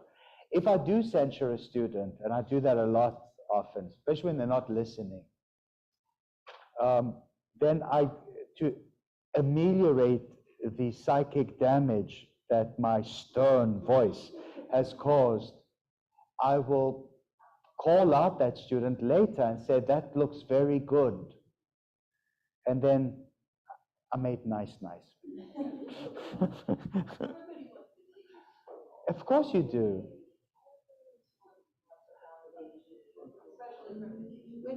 Especially from the teacher. And I'm such a loving, warm guy, I can imagine. I'm more of Swami Sri Yukteswar Giri. He was not warm and fuzzy. And Yogananda in his autobiography said, I so wanted my teacher to love me. I so wanted my teacher to acknowledge me. I so wanted, and I could see Swami Sri Yukteswar Giri probably said, needy, annoying and needy, go. Yeah. Do you have annoying and needy clients, Nancy? That you're much more than an attorney to them. You're also a confessor figure, a best friend, a parent. What do you do? How do you handle this neediness? Oh, yeah. So they're cut and dry. Cut and dry. Some are needier than others. Yeah. So usually the ones who don't do their job. Can you grab the mic, please? She says those who don't do their job are needy. So if you do your job, you will get kudos from me. I will say things like, very nice, Stephanie Strange. But I won't say nice, Stephanie Strange, if it's not nice. If it's not so nice, I won't say anything. I will say something awful if it's awful. But if it's not so nice, I just won't say anything. If it's nice, I won't say anything. If it's very nice, I won't say anything. But if it is amazing, oh, I'll say something.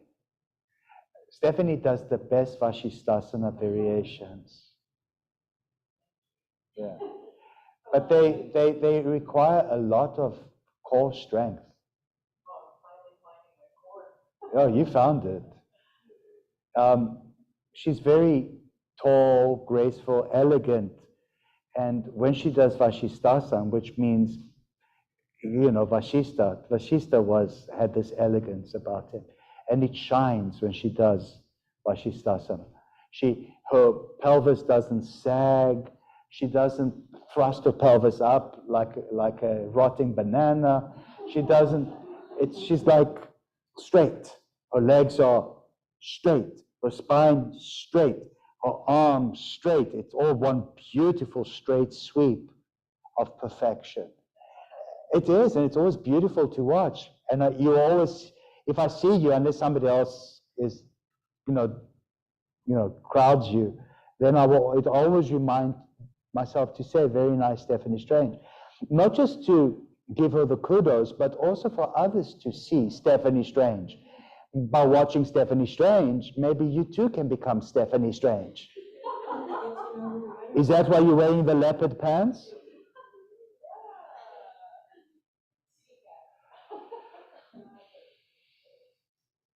You're welcome. But if the pose is horrible, I'll let you know.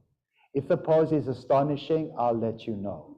If it's in between, I may say that's very good or very nice or, something. I will definitely see very nice if I see improvement. There are students who just cannot do certain poses. And one day in the Boom Boom Vinyasa, they do it. I think that student needs an acknowledgement. The worst is when I forget their name. I'm like, you in the back. Good job. Or, I make a mental note, and I'm telling you all this because, this is what a yoga teacher does. I will make a mental note, and if I find them after class, I will go up to them and I'll say, your Utkatasana was amazing. I just need you to know that. Really? Mm-hmm. It was very good. You know what I like about Pachi the best, Sarah? When Pachi never says amazing or awesome, what's the most she can ever give you? That's good. What does she say? That's good is very good. Yeah. Fine. What does she say? It's fine. It's good. Grab the mic, please. Put the mic in your throat. Just a smile from her, like a head nod from her is like, okay. Were you needy? Huh? Were you needy? Needy? No, but it's But I nice like- to see progress, and there's no external acknowledgement. You kind of have to say, hey, did it. And she'll say, good. Yeah. That's She'll it. smile or whatever, Yeah. It's how she protects herself against neediness. No, I'm serious. Isn't she a lovely lady? Don't you love Vachi? I miss her so much. Do you ever give her my love? And what does she say? Good? But does she say good? Oh, okay. Grab the mic. Of course, yeah. She was awesome. She gave me a home when I had none. How's that? We're very grateful. Philip, Did you practice at Bachi's? Not yet?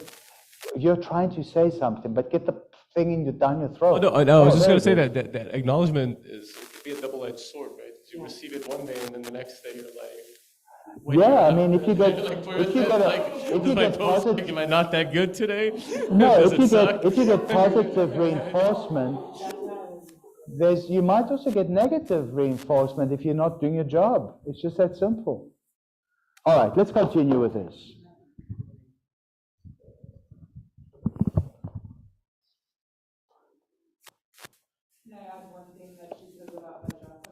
With the mic would be About what? About Vajrasana? Vajrasana? About fixed firm? Oh, fixed firm. They call it Vajrasana, yes. Okay. Yeah, Bikram, the Bikram, people call it Vajrasana. But the real name of it, guys, is Vajrasana, the diamond friend. That's why it's fixed and firm like a diamond. And it's the friendly pose because it fixes up your knees. What does she say about it? Vajrasana? Fixed firm. Fixed firm. She says it's okay for you to separate your knees a little if there's an injury there, or if it doesn't feel right, but you always have to keep your knees down On the whole time. ground. That's what, you press press down. them down. If it separates, not as big of a deal, but if your knees have to stay down and you can't go back until your hips are actually down to the ground, people will just go back, their knees will be flying. Yeah, and then they'll be doing like a bridge. That's how you can hurt yourself. And then you really hurt yourself. And it's a kind of pose, and Bikram, I don't know, where do they do it in Bikram sequence? The beginning of the class, middle of the class, end of class? End of class, towards the middle. So it's right after the spine strengthening series. You start with the standing, you go to the spine strengthening on your belly. After that, you come straight up into it. After wind removing pose, then you come into it. We do it at the end of the deconstruction, the Tirodhana Maya. Because after you do warriors and triangles, the spinal flexions when we do the kneeling poses are identical to the warriors and triangles. Like forehead head to knee pose has its equivalent in the rabbit.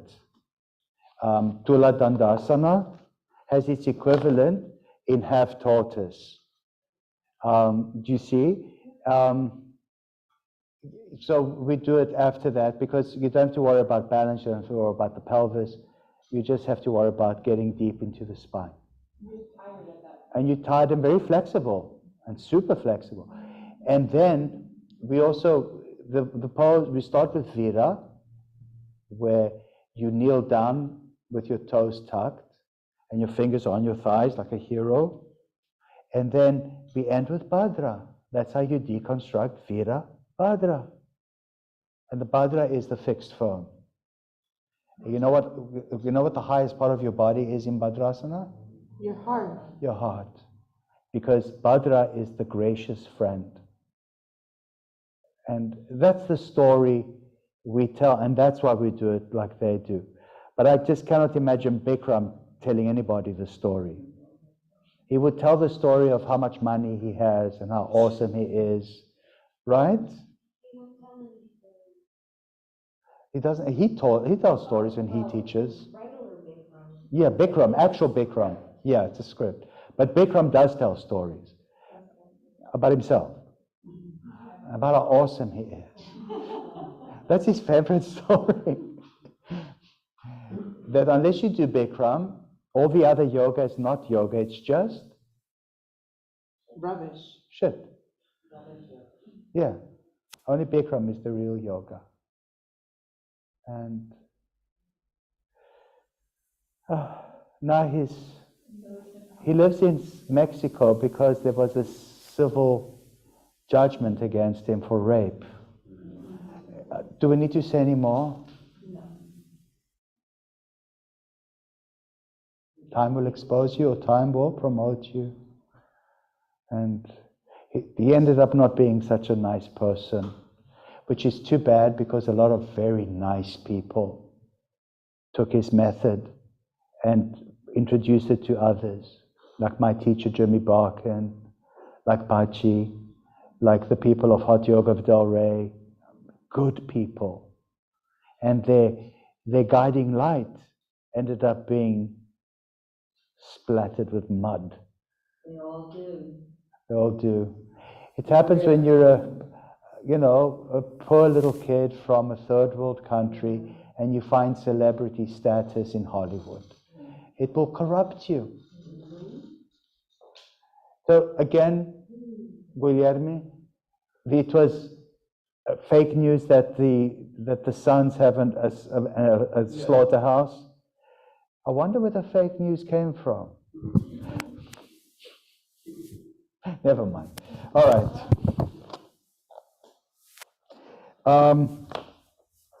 Let's do 50. And then we take a little break. Do you guys want a little break? Okay, let's do 50. It's got big words. I want Mr. Yash to read out the big words in Sanskrit with the mic down his throat. Okay. Baya, Bayantra, Bayantara, Stambhavriti Deshakala, Samkhya Bihi Paridiristo, Dirga Susuma, Sukshma. Sorry, last one. That was good. What would Pachi say about this? Good. That's it?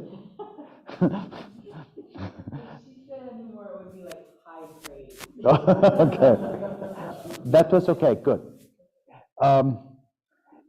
What does it mean? The modifications of the life breath are either external, internal, or stationary.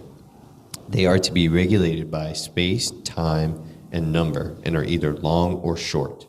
So here, he finished about the yamas and the niyamas. Did he not?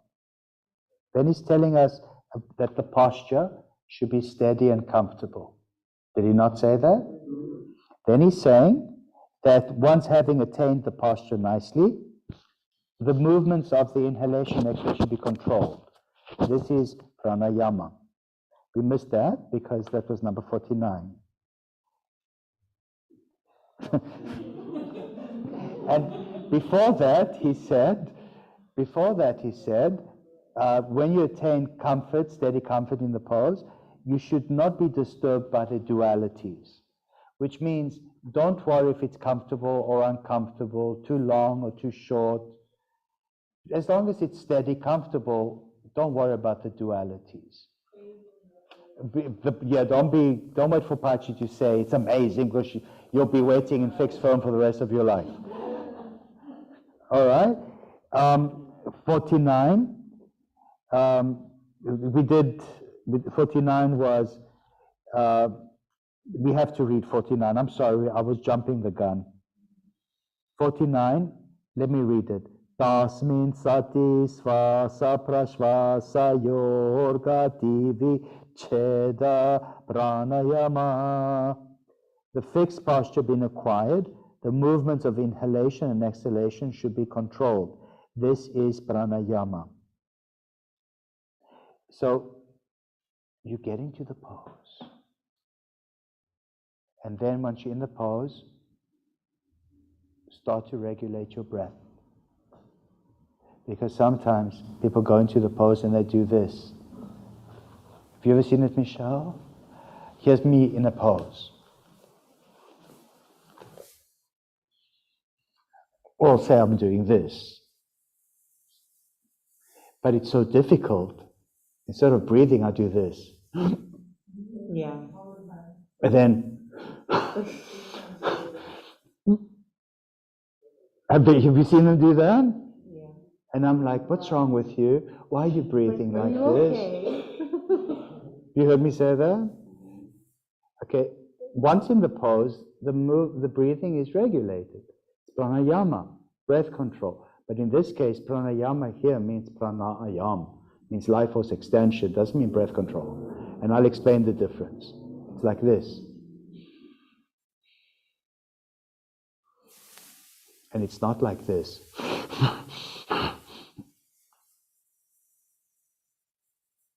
There's two words, prana, yama. Prana, life force, yama, restraint or control.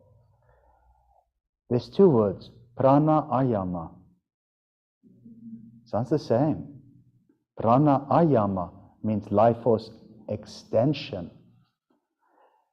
Your regular default breathing, we call ujjayi, is not pranayama exercise. It's pranayam, life force extension.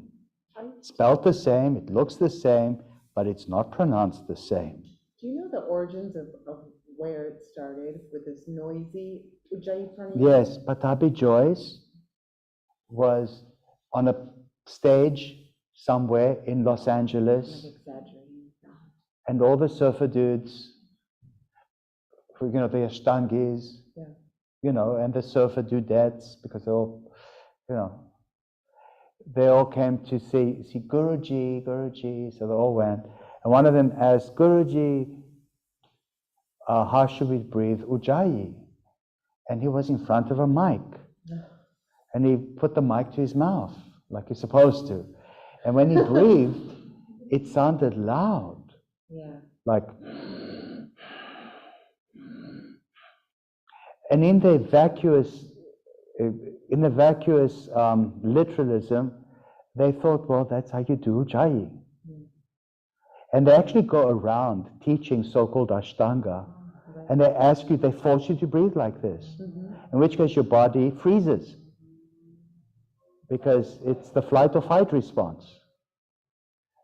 And then, thank goodness, after Patabi Joyce died, his family, specifically his daughter who inherited the shala, she sent out memos to everyone saying, please, please, what you probably call ujjayi, loud breathing, is breathing with sound. Breathing with sound is how you get into a difficult pose. For instance, if I were to, and I'm cold now, I'm not going to do it because even though I can, I'm going to feel it as damage, and there's no point. Breathing with sound is negotiating your body into something difficult, and this is what it sounds like.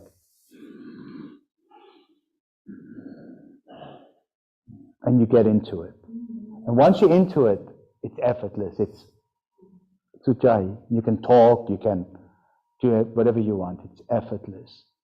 So his daughter sent out a memo, letters, everything. Please don't call ujjayi breathing with sound. Don't call that ujjayi, because you are misrepresenting my father's teachings. But they still do it. They call it power yoga. They insist on doing it. And a lot of people do get hurt. Hyperextensive injuries, which are the most common injuries in yoga. It happens because your body freezes. Who has ever suffered a hyperextensive injury through a serious yoga practice? Yeah. What did you suffer? It was actually from an instructor trying to help adjust in Upavishta Konasana and laying on my back. My performance went... Oh, that's the same one when I had to crawl down the stairs. I still feel it. It never, and this was 15, 16 years ago. Nancy, have you ever suffered an injury from hyperextension? Perhaps you tried too hard? Maybe on the break. I don't know that I put my back foot correctly in Warrior, and I've suffered some knee pain the day or following. I think it has to do with misplacement of my back foot in Warrior. And how should your foot be in Warrior? Well, you say 45, but when I look around, it's 180, 90, 180. I mean, I know it's so frustrating in the middle of a vinyasa with a packed room full of people and the music going. How does the music go? Boom, boom, baby, baby, baby. And I see the back foot, even worse, the front foot like this. Oh. Have you guys seen this? I mean, here's Warrior 1, right? The heels have to be in a straight line, the back foot 45, so that you peg back with your pinky toe. Because if you do this with the back foot, it messes the ACL of your knee. Yeah, and you are unstable. And then even worse than that is the front foot like this. Watch my front foot. When it turns out. Oh, or in. Surfer dudes. They're the worst thing to yoga is surfer dudes.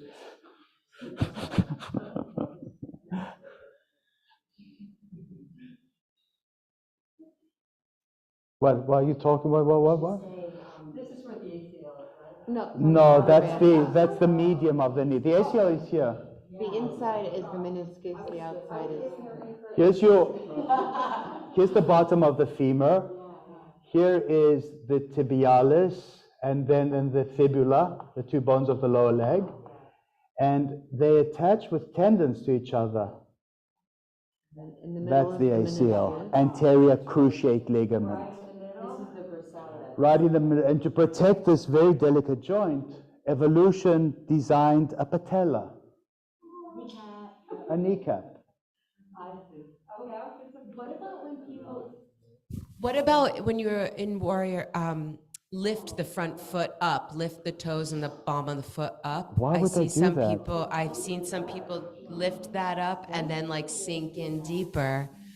I've seen people here do. You open up your toes to get a wider foundation. Yeah, widen your toes, but don't lift your foot up. No. I mean, and another thing they do, which is also very bad, is going to do halfway. Watch me. And then bending the back knee. Oh, I see a lot of. It's horrible things. It just. Do you see why I said unless you have an advanced practice, please don't come in here. It wasn't that I'm arrogant or just nasty and unwelcome. It was like to protect them, because in the vinyasa there's just no time. Friday hatha will be nice. I'm looking forward to this, and then if I see it in the vinyasa classes, people doing things wrong, I will say to them, I expect to see you here Friday at 6:30. That's it. Done. This week? Yes. Starts this week. Friday. Since the 5 o'clock is Raja on Friday, let's flip it around and make Hatha at 6:30. And then we stay for a big old Raja afterwards. Hatha leads to Raja. Because it must. That's what it was. That's what the Hatha Yoga did. Let's take a little break and let's continue our conversation. Remember, what we are studying now in the philosophy portion of our teacher training is the philosophy of all yoga, not just Anuttara Raja Yoga. You use the same book for... No, I don't. For Vinyasa, I use autobiography. That's for Hatha, it's autobiography of a yogi. I used to use Hatha Pradika for Vinyas. For Hatha, I may use it again. It's nice, but it has some weird stuff. The what? No, the cow dung is not weird to me. What's weird is reaching up into your rectum, taking your intestines out, washing them in the river, and then bringing them back up. That's weird to me. Please do not try this in your local rivers. Yeah, please don't try this at home.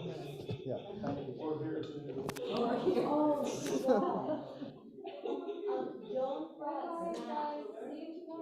Yeah, looking forward to it.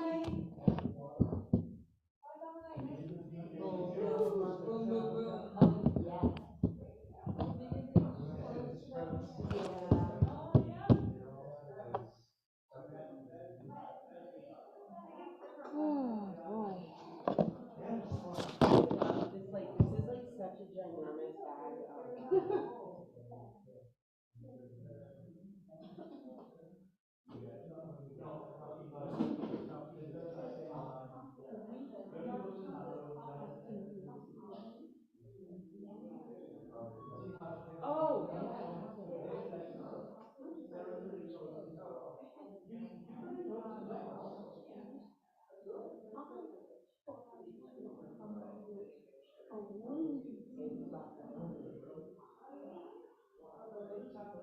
I didn't even realize.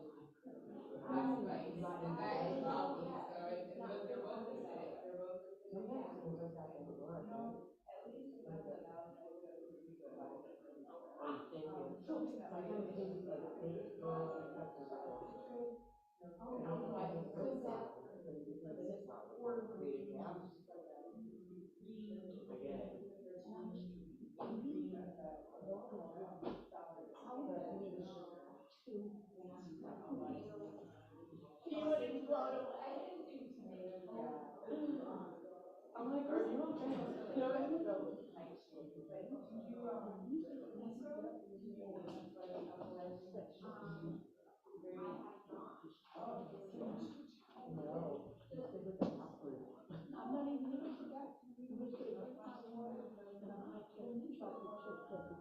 Are they open tonight or not? I think they're closed Sunday. I really wanted to get a coffee because I don't know. I know, I'm crazy right now. What, how long of a break did you have? I was just gonna ask you that. I don't know, how long? Oh yeah, I don't even know what to say. Okay. I wanna go get a coffee. Yeah, coffee will come later.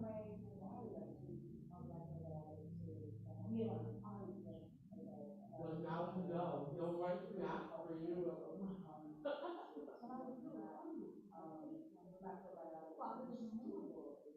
I know. I usually, no.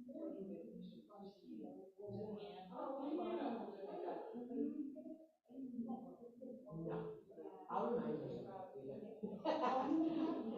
I know, you're like, I learned my lesson. I know, right?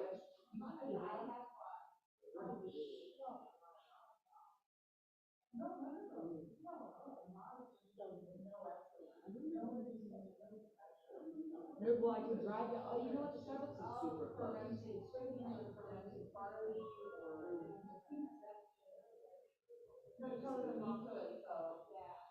This is so awesome. Are you enjoying it? These are those peanut butter pretzels. I love these babies. I am a peanut butter pretzel freak. Right, I'll be back.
It will be good. It's time. What time is it? Huh? I think so. Are you happy, Vitarita? I know you, those two. Thank you for this. Can I have one of them? Yeah, but wait, do we have forks anywhere? Oh, look, Unless you want to plunk fingers inside the food. No. I have some, how many do you need? I have some in my Jeep. I might have. Yes, some here. No, you just eat them. Hmm? You just have them then. All I have here is knives. You want me to go down and get it? We got chopsticks Where's chopsticks? in the car, maybe. Are they clean? Yes. Fresh ones? Go get some. Okay. Thank you. Dolmades is awesome with chopsticks.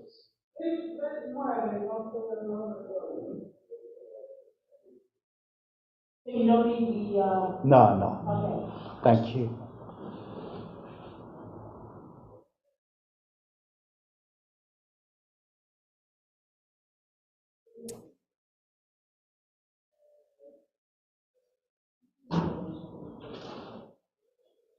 Is this popcorn good? I don't know. Is it vegan? Want some bread, too? No, I'm with those. You take bread?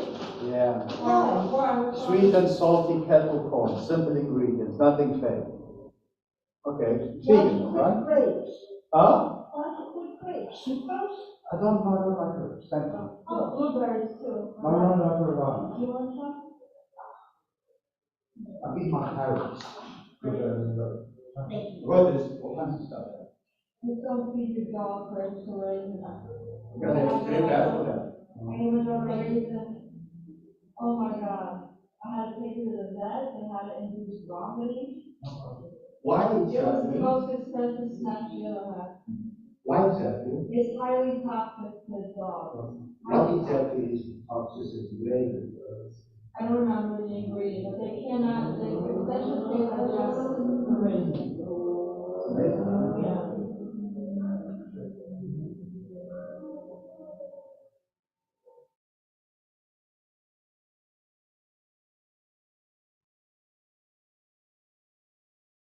They charge you $1,000?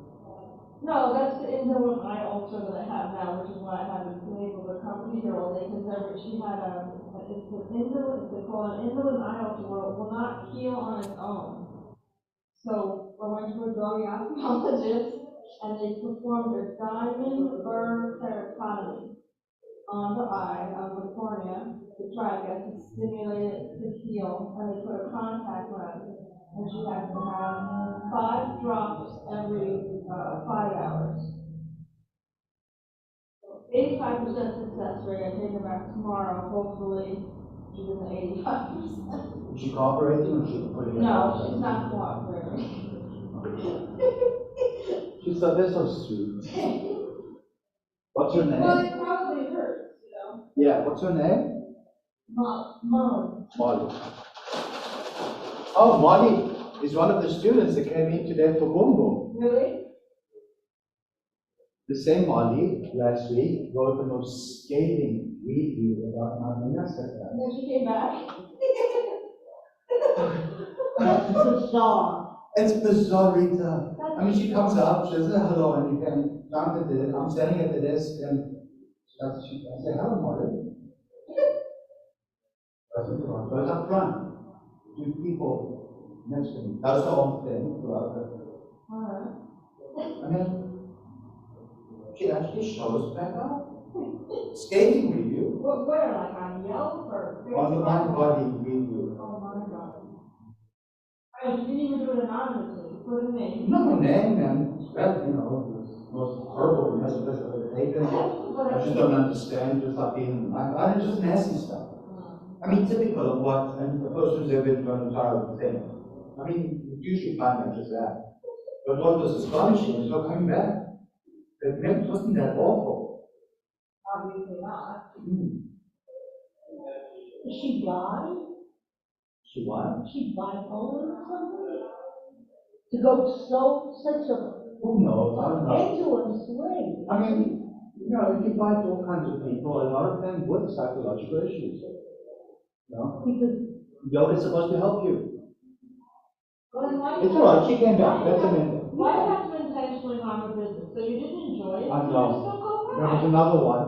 That's on you right there, you know? I mean, It's there's- it's not your cup of tea. Yeah, so that's his thing. Yeah. Did I mention the other one who wrote 2 skating reviews in the Raja? She went to the Raja, free class, first class is free, wrote 2 skating reviews about it. Okay, that's interesting. I mean, I gave you a free yoga class. If you don't like it, move on, go somewhere else. But why do you want to harm the business, knowing to do business? I mean, and does it give you gratification? So the friend who bought her, I went up to him and I said, the friend came and she wrote 2 skating reviews. He's like, what? I said, that's what I mean. I have no idea she really disliked it so much. He says, that's strange for her because she told me she's never slept better in years and she felt better the next day. Oh my God. And she actually said she loved it. Was sure it was the same one? Yeah.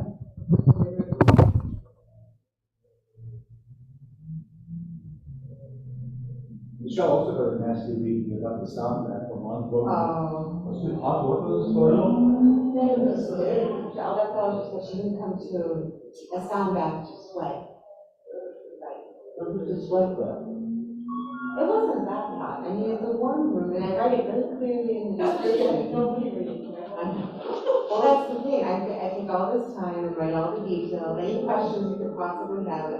And often I just get phone calls asking me everything. Very clearly written here. So just read them exactly what it is. But it's okay, it's part of the job. Yeah, and people get nervous. That's why I don't do social media. There's so many. Well, that's not social media, that's just mind body. And they just say, it's just that Think I'm crazy. Yeah. It's good, the bubbly there. But the social media is blocked there. You just block them. There. They cannot see your post, you cannot see that, they cannot find your name anywhere. They are blocked. For social media. I've done it with a few of them. Unfriend Unfriend and block. You ever unfriend and block someone? all the time. If you know how to use it, You know you're what's not not obsessive about it. What? On social media, my ex was blocked. Oh, good way. No, you know, part of me. Bye. Bye. Yeah, but goodbye forever. Good, bye forever. Oh, yeah. What? You know about Parshim? No, I mean, I haven't been here. What's going on there? We're gonna go to. Well, it's not me, it's the guy on the Facebook.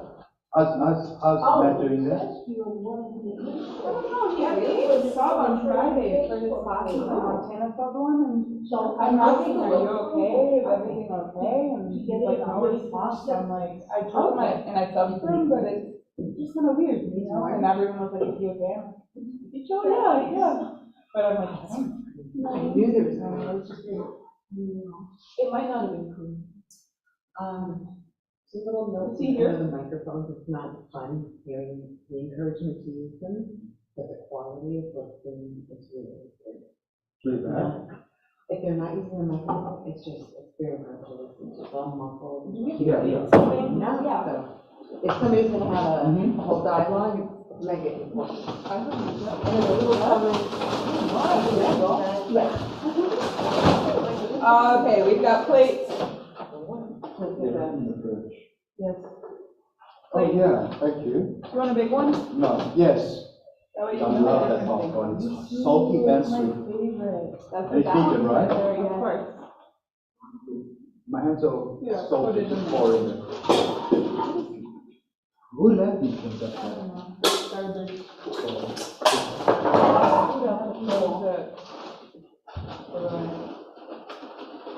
Be generous. Okay, that's good. Popcorn. Yeah, better get that under Michelle will get the dessert on us. You're gonna throw those things away. Popcorn? Sure, thank you. Who are you making a minute? You want to try some? Do you like my name? Gosh. It's always different. Oh, cucumbers, peanut, green, pineapple, I think that's it. Lemon?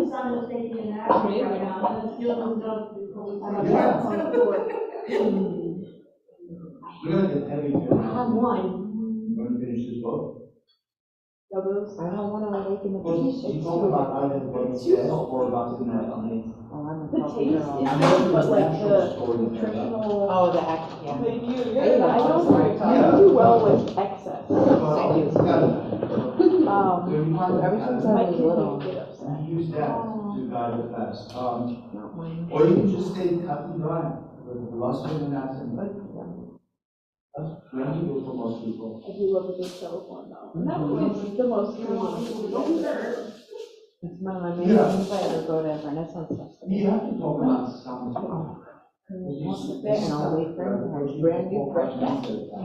That's the best. Fresh out of that giant. People don't want to talk. Sometimes when it's hard, I don't know. I can't. It's exhausting. I find That's all fresh. you know, and then it just engages in. Yeah, actually I was planning on it, but And gets me out of the loop. it's like $40 a person to get in, so I was. Oh, Renaissance? Yeah. Too much coffee. It just, I don't know, it just. It's worth it, but I don't know, I just. Like you're oversaturated. Was that value for So, long? no, it's 8 to 9:30, right? It's not that bad. Mother really cut and dry. That's good. It's hard to see. You know, actually, she walks around even during Raja. She walks around quite a bit, correcting all the people. Go on, they're veggies. Sometimes you need to. Somebody's really lost. Yeah. I need to get up and they can speak directly to them, not to Facebook, but. Yeah, that's right. Like Yeah. blinding your eyes. And I think people appreciate it. They're always upset. No. Really? Oh, They used to love me 80% of the time. They're appreciative. And then you're like, okay, I don't have to talk to you again. Don't worry, you should. Yeah. it's prime time hours, so Sometimes I remember a lot of people that are coming together don't necessarily have bodily awareness and want to practice the way they're teaching you. Totally. well, absolutely. That's right.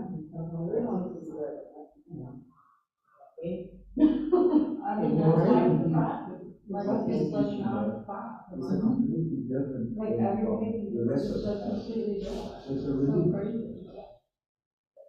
Yeah, Yeah, it's not that. that's a good thing to do. I love, yeah. Different than others and others. What is yin? It was made in North Carolina in the 70s. It's slow, using gravitational, it's focusing on major joints and ligaments and tendons. It's usually not done in a hot room, usually done in a cold room. 5 minutes each pose, timed. Really? I found it utterly joyous. I had to teach it before at Hyoga And Home. very lovely. A nice one. But the thing is, where does you practice? Where there's something inspired by it. Raja. Yeah. So it's similar, there are some similar poses, some asanas that you'll see. His own style, it's Yeah, not his own constant style. thing. It's great about Oak, really. And he credited from the Taoist tradition of China. But it's really not. It's just Raja Yoga. Held for a longer time. I've been in China for a long time. In a cultural, Yeah. with or without music, and it's supposed to be painful. I found it painful. I did a 2-hour workshop. I mean, understood the value, but it was exhausting. And the poses were held with an egg timer. That kept going on. And then it took a little like they should say release. Good morning, Robin. Then the next time, and then you get a egg timer going on. It's like, oh my God. That's what it yeah. They wanted to. Just the difference again was pleasant. Just I found that the sequencing was random and haphazard. There was no story. The funny thing is, I used to teach in, it was very similar to Vishnu's couch. It was like somewhere before I ever experienced it with Raja. There was something subconsciously that was matched that image very similarly. Like that's what the person that was doing it. Oh my gosh. It's something that I do it. It's logical. It's logical. That's why. It's logical, you're going to come up with the same stuff. Yeah. You're going to put one foot in front of the other. You're going to inhale, then you're going to exhale. Yeah. And everybody does it because it's logical.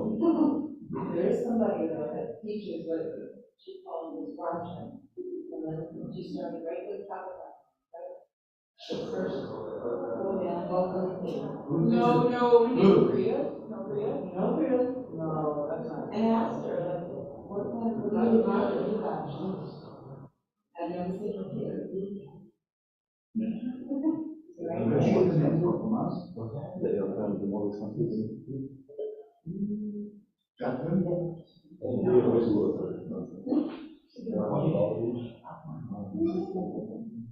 Oh my God.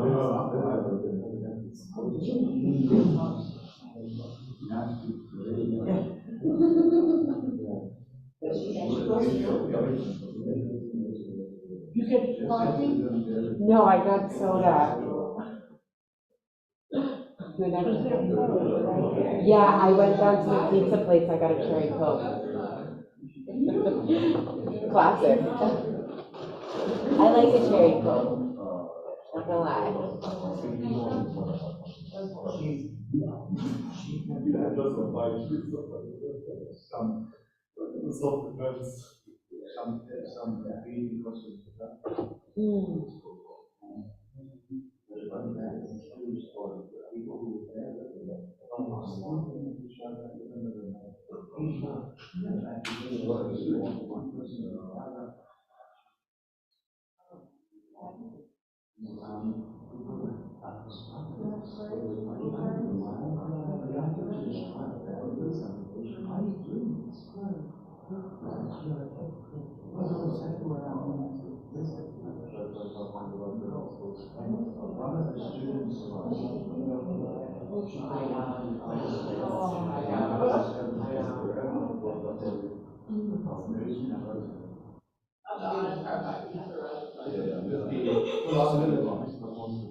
No, I didn't bring it. I don't know where that came from. Yeah. I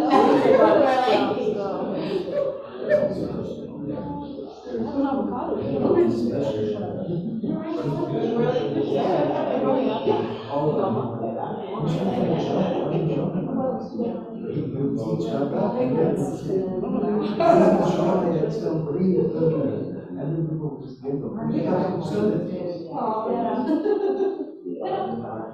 You still eat that.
Hey, what's going on?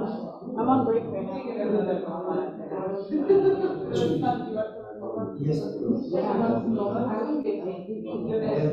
She started in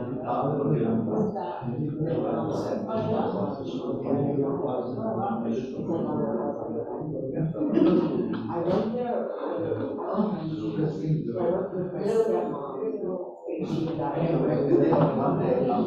And she knew about it.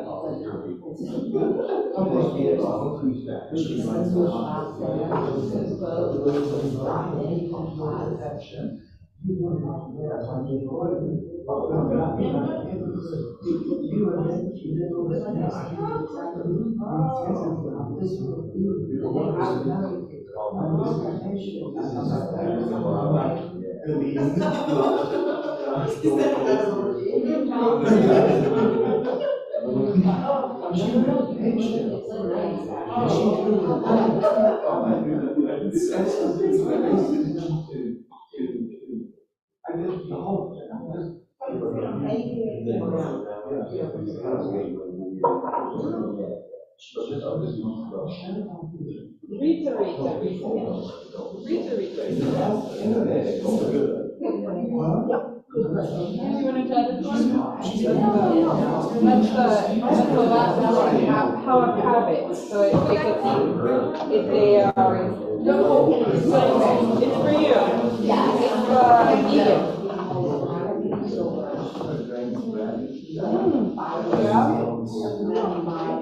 My sponsor goes to every Sunday. I have this popcorn like this.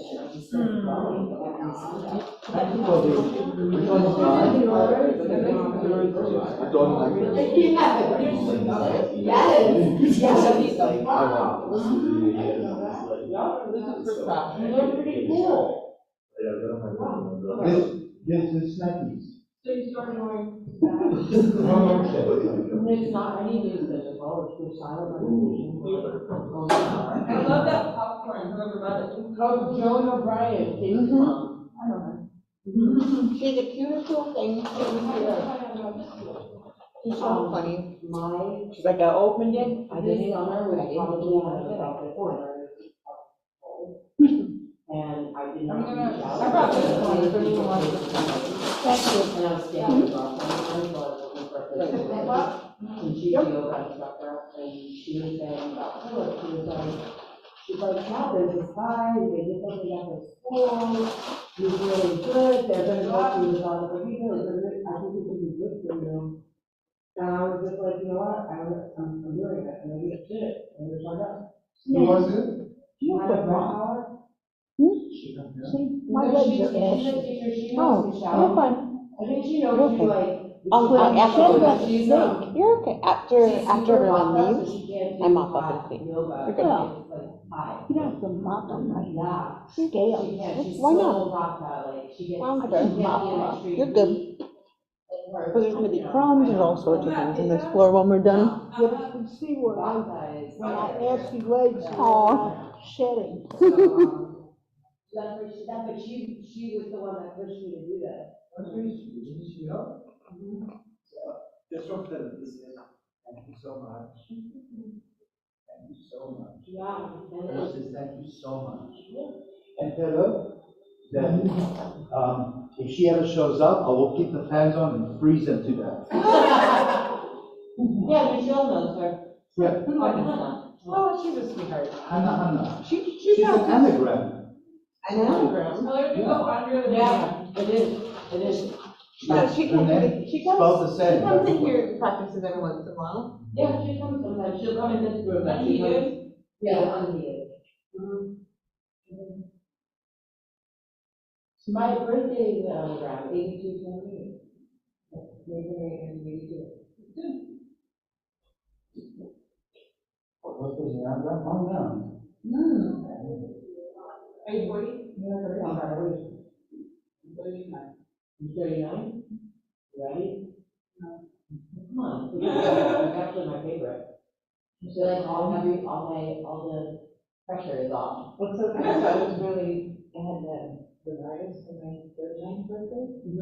And my brother was so excited. If you don't really need to celebrate, do not celebrate, you do not have to go directly to 40. That's cool, I love that.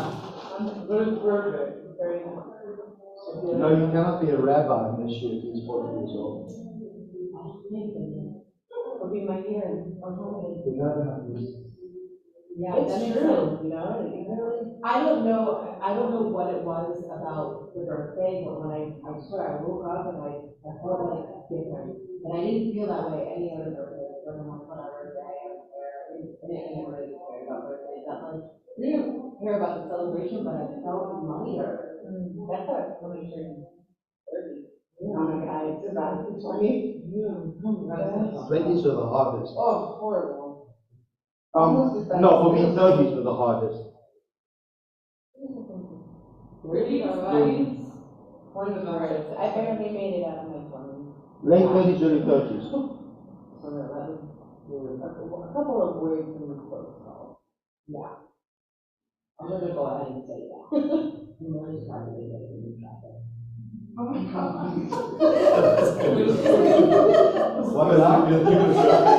What? I said I'm really surprised they didn't get human traffic.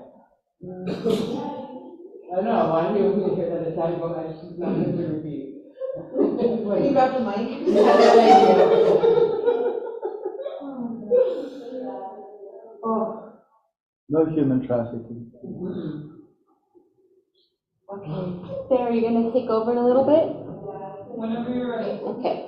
And you can leave the light. No, just go like, so you did the philosophy part first, and now you're just coming to do both that and then. Yeah, I did talk to Sound That was Sarah. People are liking it, right? Oh, they love it. Same people coming back and back? Yeah, there's always the little core group, and then there's more that become the core group. It's growing. Yeah. It's mine. I brought it for her. Or is it the same? The same. Oh, okay.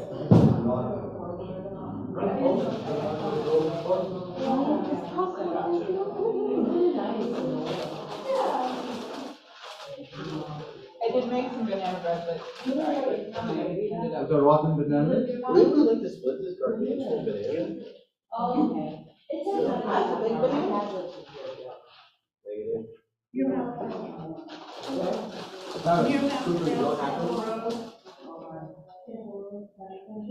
My dad moved here 5 years ago, from he finally gave us the apartment I grew up in, he moved to Century Village. Oh, really? But he's so cute. He's like, From the side. And culinary he's very easy on the side. I love the money. With the seed, and it's easier to open.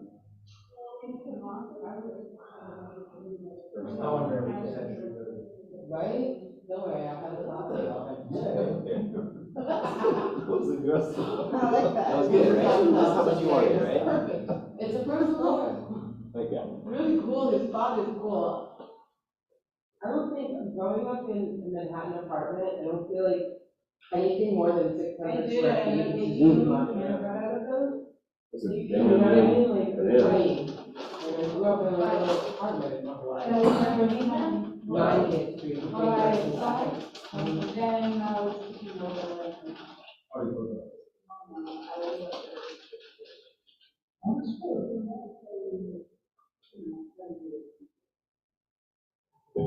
somebody, the moral of the story is in the All right, let's continue. It is Michelle, are you 2 leaving now? moments. Are you gonna be the DJ? The VJ? The VJ's around.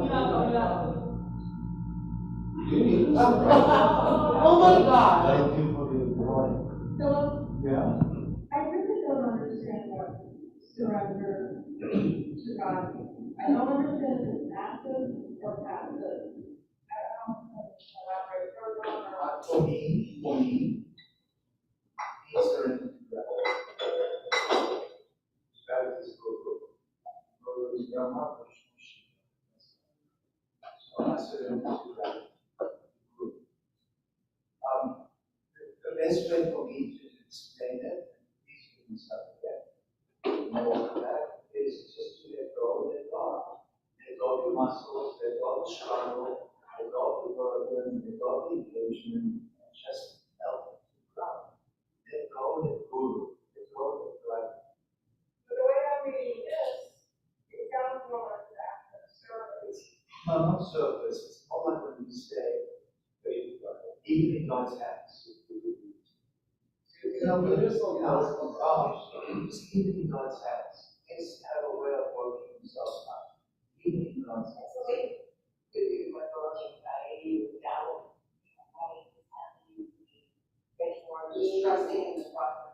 Yeah, then even in God's hands. You know, sometimes when something very touch and go, it's such a trust. You say, I want to leave it because I should prepare myself for any future. And working out the best thing. Did you remember the gospel movie? We were talking about that gospel course that you like that. I have a whole gospel playlist. There's a really good Let Go, Let God gospel song. I like that Send song. it to me as a private messenger. It constitutes my gospel for Sundays. Really, a Sunday morning gospel. It's fun. Well, you know, sometimes when I can play like what sounds like a Gregorian chant, and like, just you know what I mean? Just choir. I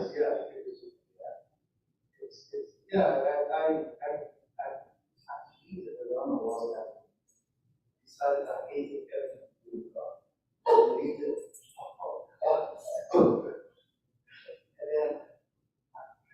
Are you done?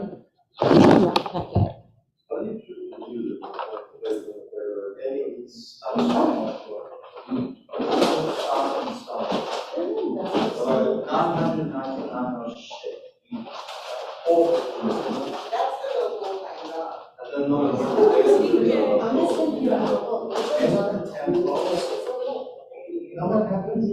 Based on the music, I decide what I'm going to do. Because I'm not the music guys. And the crowd, right? Of course, the crowd. So many variables.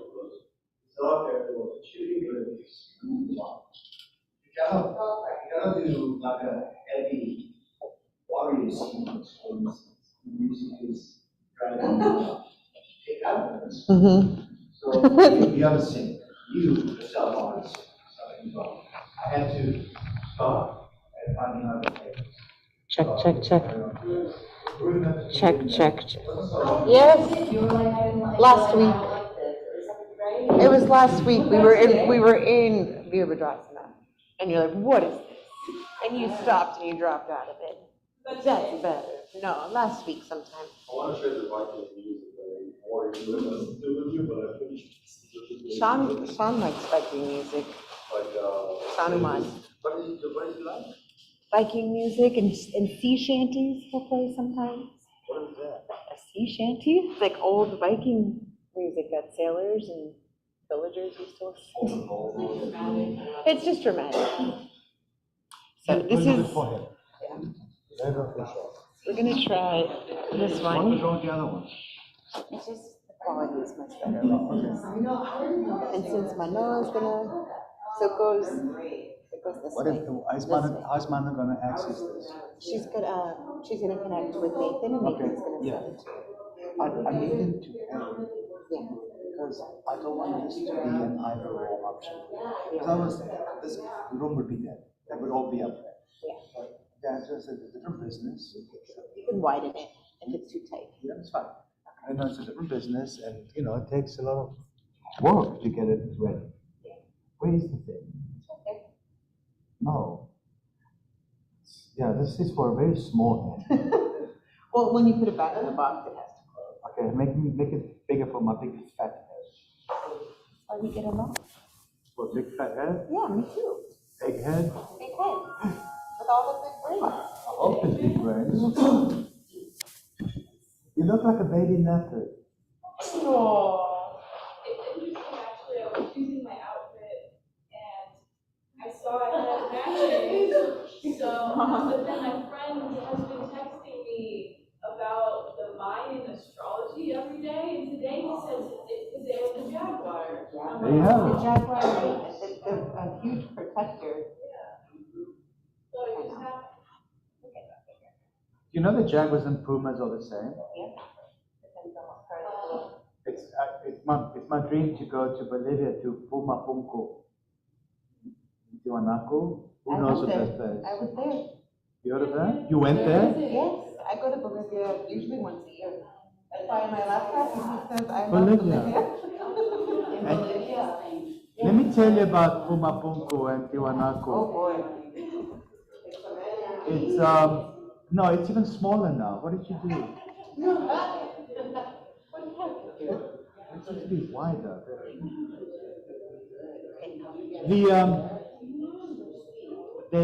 Some data ruins to 12,000 years ago. Some say no, it's more like 2,000, 3,000 maybe. Trilion. Thank you. Bolivia does look like the oldest. It has tons history. There's many different things that travel, and especially on Lake Captain as well. The whole very sea in the lake, and then also known as the solar plexus of the world. And there's an island called Island of the Sun. There's an island of the Sun, and there's a temple of the sun. That's where I believe the sun is birthed from. They also have a very similar philosophy of the yoga tradition. There's another god and power god, but there's one and the same, and they represent the sun and moon because they're on the opposite hemisphere. The warrior is Leo sun, and male is it makes sense, and the male side is your left side.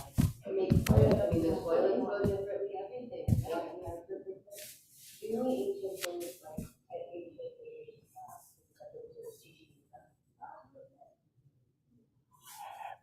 Tumapuku. The rock is made out of andesite, a kind of granite which is indigenous to the Andes Mountains. It's very hard stone, very, very hard. And the stones have been cut with such regularity that they seem definitely machine-made. And nobody knows how. No. And the stone formations, they don't know how they were stacked. Apparently it was, and there's no, and they weigh 80 tons. You are 13,000 feet above sea level. Who would schlepp 80-ton blocks of granite up into the plateau? And for what purpose? And they, even our laser beams, they did, I watched it on Ancient Age. Even with a laser beam, you cannot cut the stone with such precision.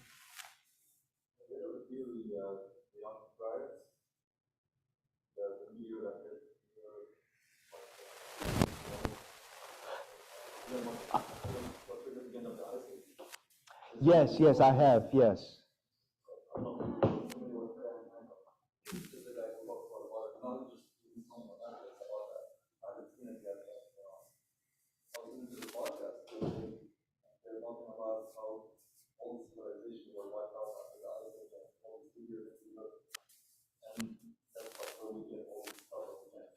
We can't explain. They must have been very progressive, very high attaining civilizations. We have no idea. And then some of them survived years ago being hunter-gatherers, form civilization like that. Like you said, the Emo effect, remember? The Emo effect. So there was things that pop up in certain areas at the same time, at the same rate, and the ancient people survived from those older generation civilization. They came and then they survived with the hunter-gatherers and they followed the Well, 12,000 years ago, they found the most ancient ruins, really dated for 12,000 years, not speculation, 12,000 years, in Göbekli Tepe in Turkey. Is that Göbekli Tepe? That was 12,000 years ago. And hunter-gatherers, how could you organize a whole bunch of hunter-gatherers to put temple after temple, circular temples, and stack them one on top of the other? And who fed them? And how did you feed them? And how do you organize them? These are hunter-gatherers. It's very strange stuff. But 12,000 years ago was the end of a mini ice age. And the Black Sea, the Mediterranean rose. It could be a meteor that caused this. And that meteor comes around Halloween. They have the same side or the side where they have all these chambers on the ground. They go 100,000 people, 100,000 people. So they don't know how old it is because they can date it as far back as the oldest object found there. The oldest object found there is 12,000 years, which is about the time when the Indus Valley civilization started to appear in India. And we don't have all this information, like we don't, a lot of this knowledge was destroyed. Destroyed, and not only that, but we have to re-examine our most basic prehistoric assumptions. There is a very good chance that our ancestors were a lot more advanced than we give them credit for. What they were doing, the kind of mysticism and working with science and nature. I mean, yeah. Oh, just go build a pyramid 5,000 years ago. And it's not that recent, it's quite even more recent, even at the Roman times. In Lebanon, Baalbek, look at those stones. Go build a temple in Baalbek with the same stones, with your modern technology. It blows your mind. Yeah, it blows your mind. They lifted stones, and some of the stones are the size of this room and as tall as the ceiling. Go organize a group of workers to come and help you push the stone around. I have a feeling it has something to do with quantum. It has to do with stuff that we have lost. We have lost it. We've lost these techniques. They focus on technology and they think it's more resonance with frequency to move from. And of course, when we don't know what it is, we always say, oh, it's aliens. Okay, fine. All right.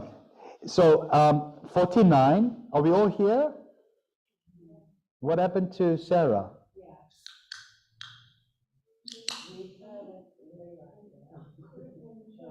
Michelle has to go set up, but Sarah has to, yeah. Go find Sarah, tell her we're starting, Sarah, and you need to.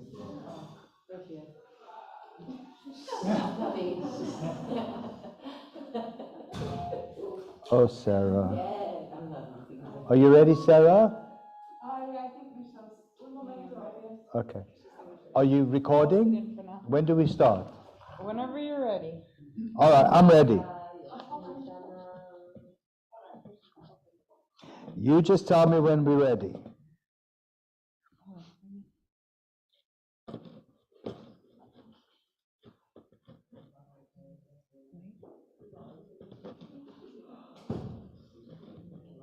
you want to do this? Just let me know when you want to switch. Just checking to make sure you should be.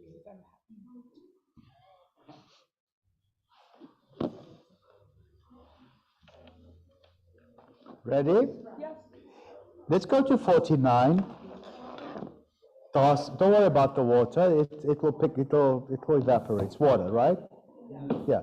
Tasmin sati svasha prasvasa o vasayo orgati vicheda pranayamaha. That firm part should be acquired. The movements of inhalation and exhalation should be controlled. This is pranayama. Do you see the diacritics on top of the A's? It means it's pranayama. It means it's life force extension. It's not pranayama, breath control. Oh, is that why the one version has the H at the end and this version doesn't? Or is that the same? No difference really. No, the H is the visarga, the echo. At the end of the word, pranayama. Excuse me, I've got a piece of popcorn stuck right there in my voice box. No, I've quit that. Actually, if somebody wants to go get me some water, I will be so grateful. Thank you. 50. Vahyabhyantara stamba vrittir deshakala samyakabi padrishto dirga shukshma. The modifications of the life breath, the prana, are either external, internal, or stationary. They are to be regulated by space, time, and number, and are either long or short. So, how are you breathing? Have you noticed that when we do breathing exercises in the beginning, we hold the breath sometimes?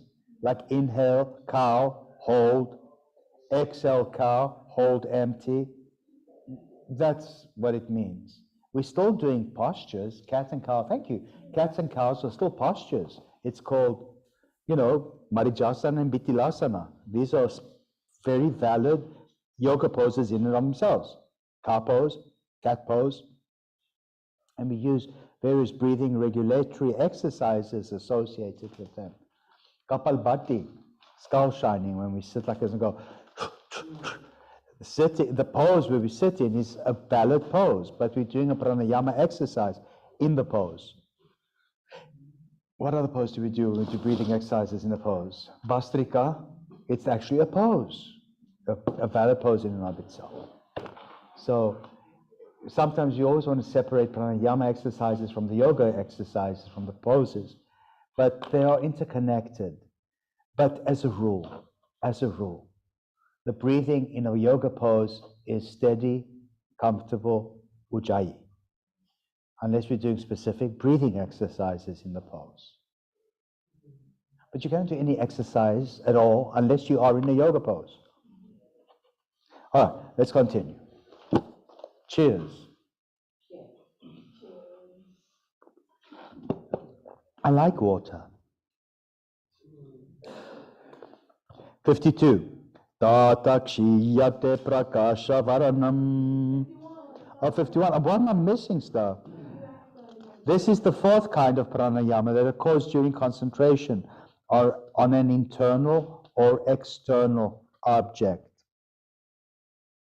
We didn't get that. 51. Bahya bhyantara vishayakshepita chaturta. External, bahya, internal, abhyantara, vishaya, object, akshepi, transcend, throw away, chaturta, the fourth.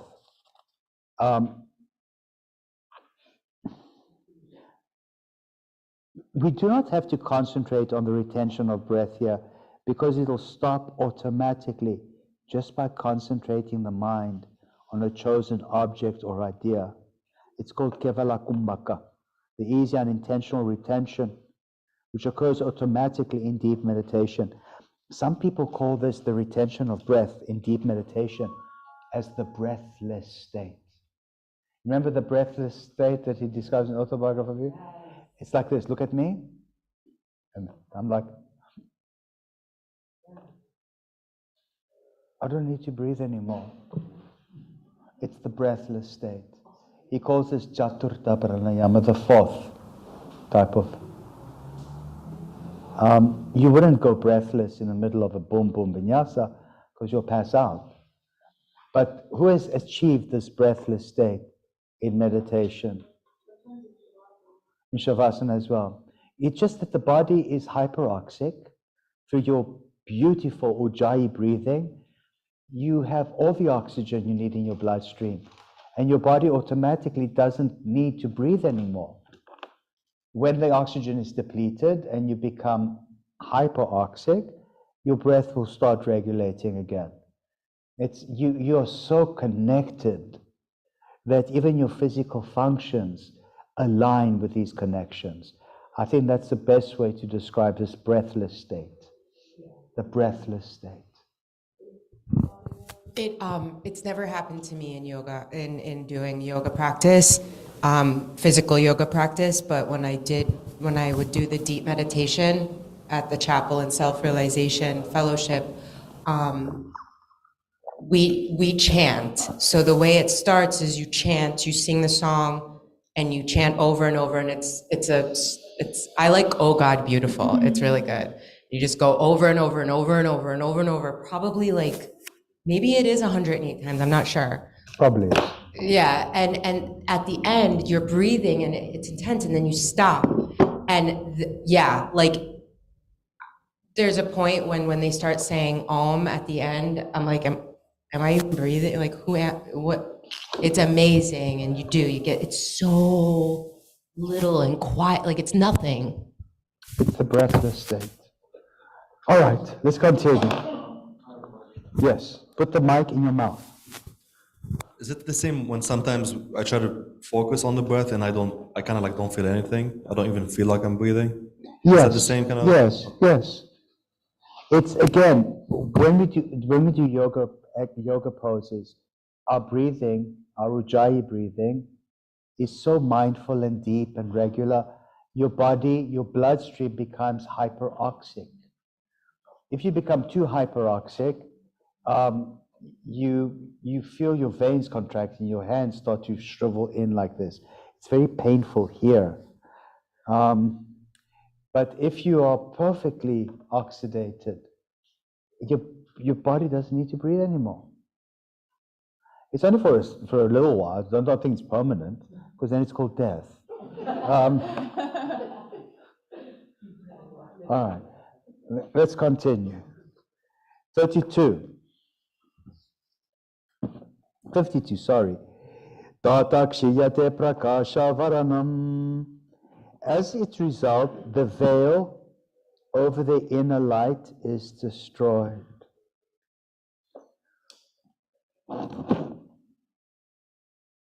You're not breathing, and you see the Jyotishmati, the inner light within. In Shavasana, you should see this. Who does Shavasana and breathes like this? What would I say to such a person? What's wrong with you? Like that? Yeah, what's that noise? Why are you breathing like that? What would Pachi say?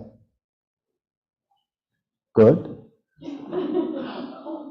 She'd say normal breath in through your nose, out their nose. She'd say it very quietly. People don't listen. Yeah. Normal breathing is Ujjayi breathing. All right. Yes? Oh, somebody called me. Number 53. Dharanasu chayogyata manasa. And the mind becomes fit for concentration. For dharanasu. Number 54. Svavishaya samprayoge chitta svarupanukara evendriyanam pratyahara. When the senses withdraw themselves from the objects and imitate, as it were, the nature of the mind stuff, this is pratyahara. Basically, pratyahara is sensory withdrawal. What's that noise? Show us pratyahara. What pose do we do which best describes pratyahara? Yeah. Rajamalasana. Rajamalasana. 55. Tata. And then Parama Vasyatendriyanam. And then follows supreme mastery over the indriyas, the senses. And you activate your sixth sense. Your sixth sense is what the next chapter is all about. The Vibhuti Pada. Vibhuti Pada. Vibhuti comes from two words. A V, which means special, and Bhuti, which means manifestations, from physical, from bhu, from the clay, from the earth. Special manifestations of physical reality. Special manifestations of physical reality are weird stuff and supernatural, but they're still natural. They're part of the bhutis. Yeah, special. Vibhuti literally means special manifestations. And he's going to give us a whole list of special manifestations. And a lot of them seem really way out there. But not so much anymore. He tells us of a physical manifestation, Rita, where you can do supernatural hearing. Supernatural hearing, we can develop our hearing sense to such acuity that we can hear things that others cannot. He says you can make yourself invisible, which sounds awesome. Yeah. And lately we have, for military purposes, come up with invisibility cloaks. You've heard of that, invisibility cloak. He says you can make yourself invisible. Close the door if you don't mind. Yeah, you can make yourself invisible by bending the light that goes into the observer's eye. Bend the light away from the observer's eye, and you are rendered invisible. And that's exactly what the invisibility cloak does. It bends light over the subject, and the observer doesn't see the subject anymore. Just like Harry Potter had an invisible, not Harry Potter, yeah, he did.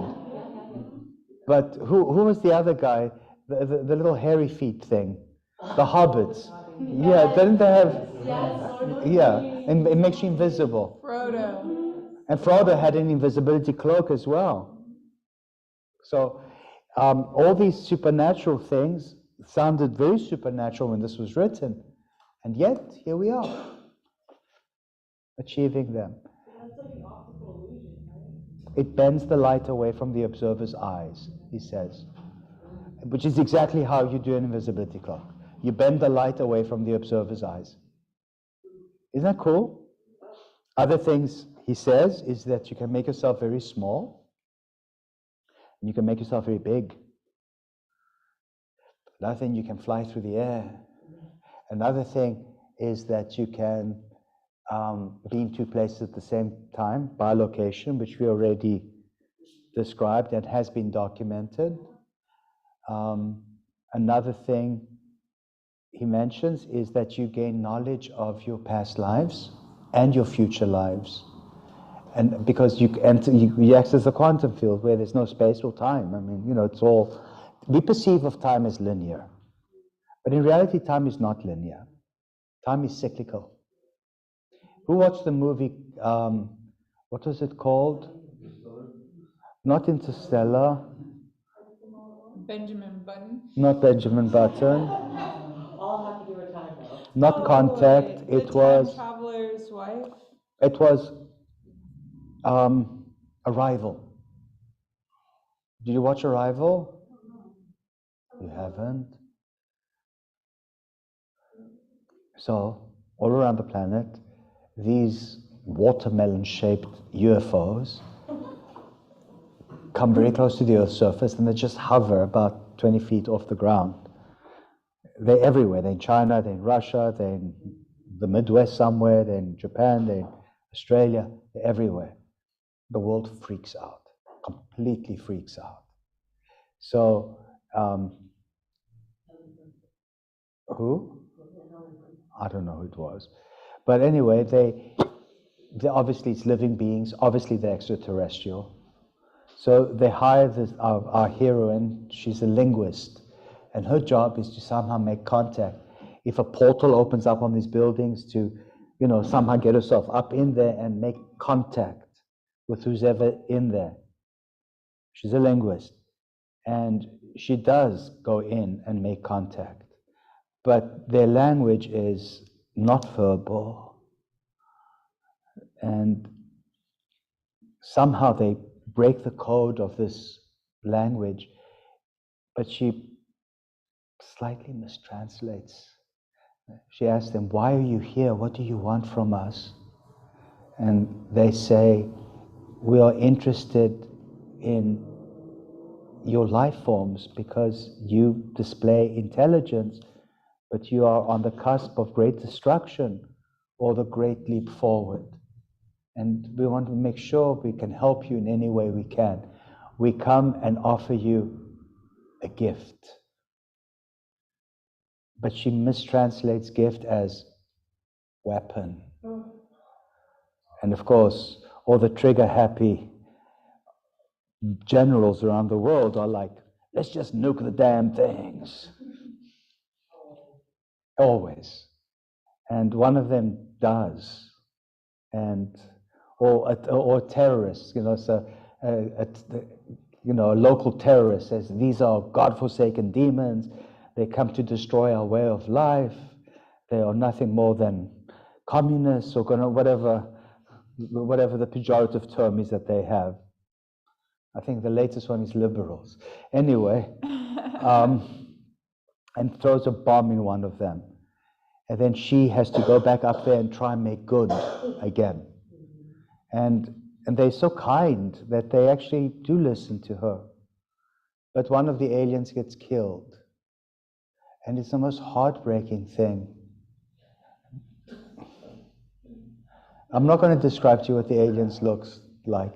But what the gift ultimately is, spoiler alert, the gift is that you start to perceive time as cyclical, not as linear.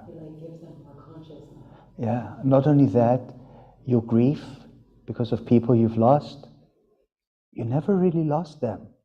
Because if you start to perceive of time as cyclical, you can access them at any time. They're there. They never went anywhere. They're still there. And this is what the linguist comes to accept. And for her, it was the best gift ever. Can you imagine what a shift of consciousness it would do around the world if we actually started to perceive of time as cyclical, not as linear? There's no such thing as getting older. There's no such thing as grief or loss. I mean, can you wrap your mind around the concept? What's the name of the movie? Arrival. Do you guys want to see it for homework this week? Yes. It's very yoga. Like Austin Powers. Austin Powers is the ultimate yogi. Yeah, yeah, That was the best. yeah. Specifically gold member. Gold member, yes. Specifically the gold member. Are you guys happy with all this? Who likes science fiction stuff? Why? I don't know. I like just real stuff. Like sappy love stories and stuff? I don't know, like history. Okay, history. History's mystery. But science fiction is real stuff. What is science fiction today becomes science fact tomorrow. You remember Lieutenant Uhura in Star Trek?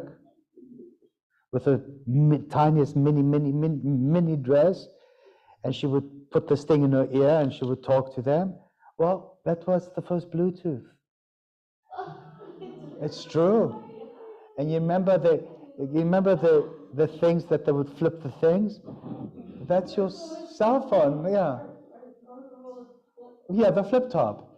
That's what it was. You can beam up. You very soon you break down the molecular structure, and then quantum reality up somewhere else.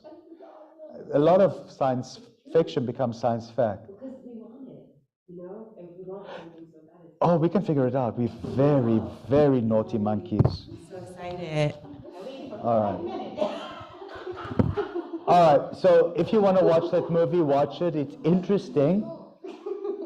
Because the Vibhuti-pada, the next chapter, basically alludes to the fact that if we start to perceive of time as cyclical, not linear, we access the quantum field. We can be in two places at the same time. We can read other people's minds, but not their intentions. He specifically says that. Interesting. You can read somebody's mind, but not the intention behind their thoughts. I don't know what, but you can't read their intentions. But you can read all those nasty thoughts going in their mind. I like that in the note on books 3 and 4, I have translated all the sutras of books 3 and 4. However, I have chosen not to comment on them all. Like it's kind of like it's self-explanatory. Yeah. And some of them are beyond commenting because it's just speculation at this point. But then in this book, in this chapter, Vibhuti-pada, he also gives us a very, very stern warning. He says, be careful. They will lead you astray. You will become sinister. You will become a witch. Your yoga practice is not for you to get special tricks and powers, parlor tricks. Your yoga practice is to find liberation, to connect with God. That's the purpose of your yoga practice. Don't be waylaid by all these little vibhutis. Let them run after you. Don't you run after them. Can I share a personal experience with that? As a key warning. It's very true. So before I read the sutras, and received a lot of siddhis and was very excited about it. Siddhi is perfection. It's another synonym for vibhutis. Just so you know, siddhis and vibhutis mean pretty much the same thing. And I was card reading. I first started just for myself, and it was, exciting and always very accurate. And then a couple of friends, I would share that I was doing this. Card reading. Tarot card reading, okay. Yeah, tarot card. And then it became their friends told other friends, and I started doing this on somewhat of a professional level. And from that, there was some serious, I start to feel the karmatic repercussions of that, of trying to kind of weasel into somebody else's karma. And it started feeling very sinister. It didn't align anymore. And thank God it was a short period, maybe, I don't know, publicly doing it maybe around like 6-8 months, but that was long enough.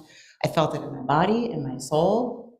And even though it was very accurate and some of it really helped a lot of people, but it also created, a reliancy upon these card readings instead of empowering the individual just to listen to their heart.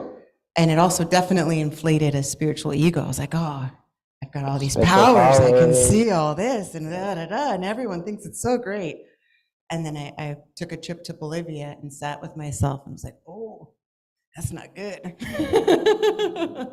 So just a little from personal experience, listen to this stuff. Specifically, this one's very important. He definitely gives us a warning against these things. Let's explore it for a little bit. Are you guys ready to explore Vibhuti Pada? Before we do Vibhuti Pada, actually let's do Vibhuti Pada. Next weekend we are going to chant the whole second chapter in Sanskrit and then read the whole second chapter in English. And you'll see how easy it reads. It's like an essay. Vibhuti Pada. I want somebody else to do some talking. I'm tired of talking. I want, Jamie, you do the talking. Put the mic in your mouth and talk. Read what he says. Vibhuti Pada. Okay, on that page. Okay, book 3, Vibhuti Pada. Portion on accomplishments. This third book is called the Vibhuti Pada.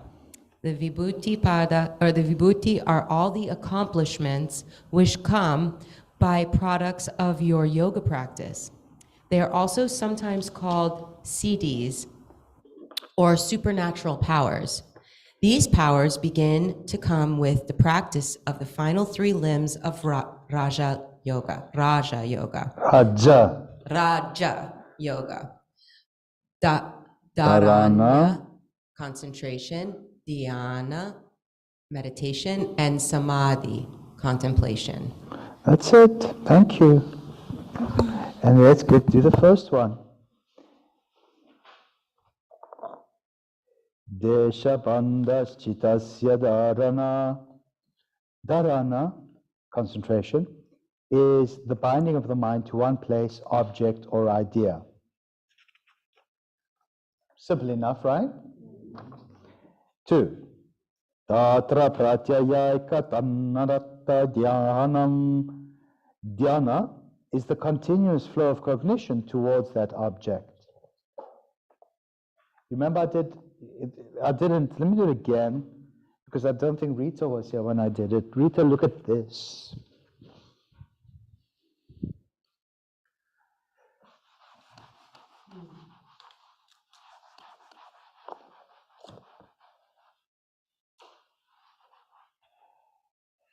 Here's the subject, you, and you're a triangle because you're sattvic, tamasic, and rajasic, right? You are within the triangulation of nature. And you are concentrating on an object. This is called dharana, concentration. Now meditation, dhyana, is when this absorbs into that. So dhyana looks like this.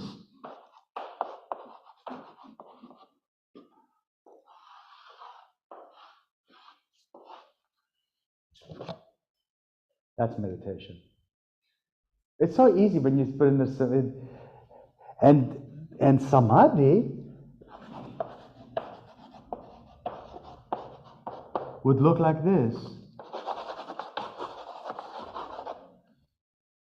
This is shining light. Shining. There's no object or subject anymore. There's just light. That's samadhi. However, sometimes your mind has little seeds. Look at the seeds.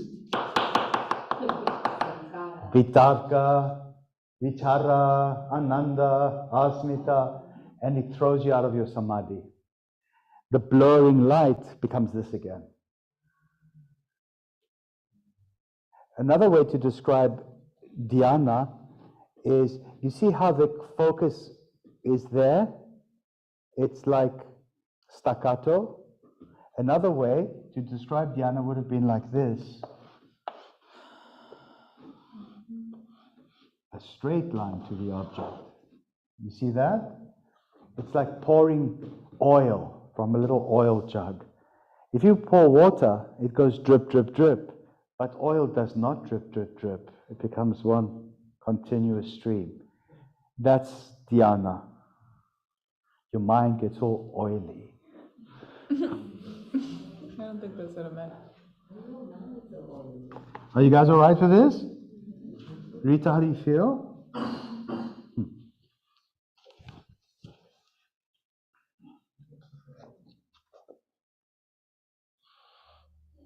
Dhyana is the continuous flow of cognition towards that object. 3. Ta devatar matra nirvasam swarupi sunyam iva samadhi. Samadhi is the same meditation when there is the shining of the object alone, as if devoid of form. Here's The Shining. Did you guys ever see the movie The Shining? Is that the kind of movies you like? No. Here's The Shining. All right. 4. Trayam ekatra samyama. The practice of these three, dharana, dhyana, and samadhi, upon one object is called samyama. Samyama is, I always discuss samyama in which pose?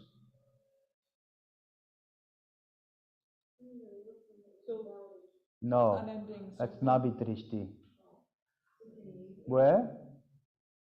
Unending serpent. When you look up for the. Go here into the middle of the room. Sit ease back on flat on your back, and cross your legs, supine half lotus, and your arms wide open. Half lotus, not secretary cross. Yeah. Ease back on your back. Stay cross-legged. Not full lotus, half lotus. Oh, okay.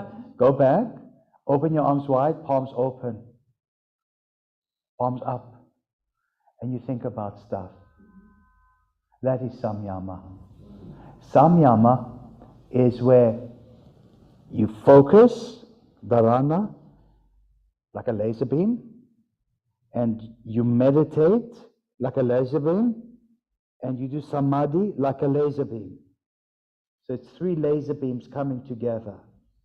When you do samyama on any topic,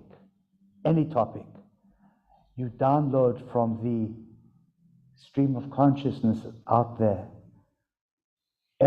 all expert knowledge of this topic. So what topic it fascinates you? So download all the knowledge of the universe on yoga. It downloads like a data dump into your brain. Data dump. Do you feel the data dump? Remember when I sent you a whole bunch of data dumps? There we go. Let's go. Data dumps. Do you have a microphone? I do. The other time that I hear you talking about samyama is in Vishnu's couch, when we look up and do samyama on the sun to gain knowledge of the solar system, looking at the big toe. No, never. Okay. Gain knowledge of your physical constitution. You gain knowledge of your physical constitution. And I mentioned the different physicalities, like how your thigh bone collapses into the ilium, squeezing the labrum, blah, blah, blah. This, she's doing samyama. She's not doing belly gazing, navel gazing. She is downloading all the knowledge of what interests her into her being. She's experiencing a data dump. And she does a data dump by plugging in dharana, dhyana, and samadhi at the same time. Think of 3 computer cords and plug each of these 3 into 3 portals. And that's what's going on. It's called a data dump. Thank you so much.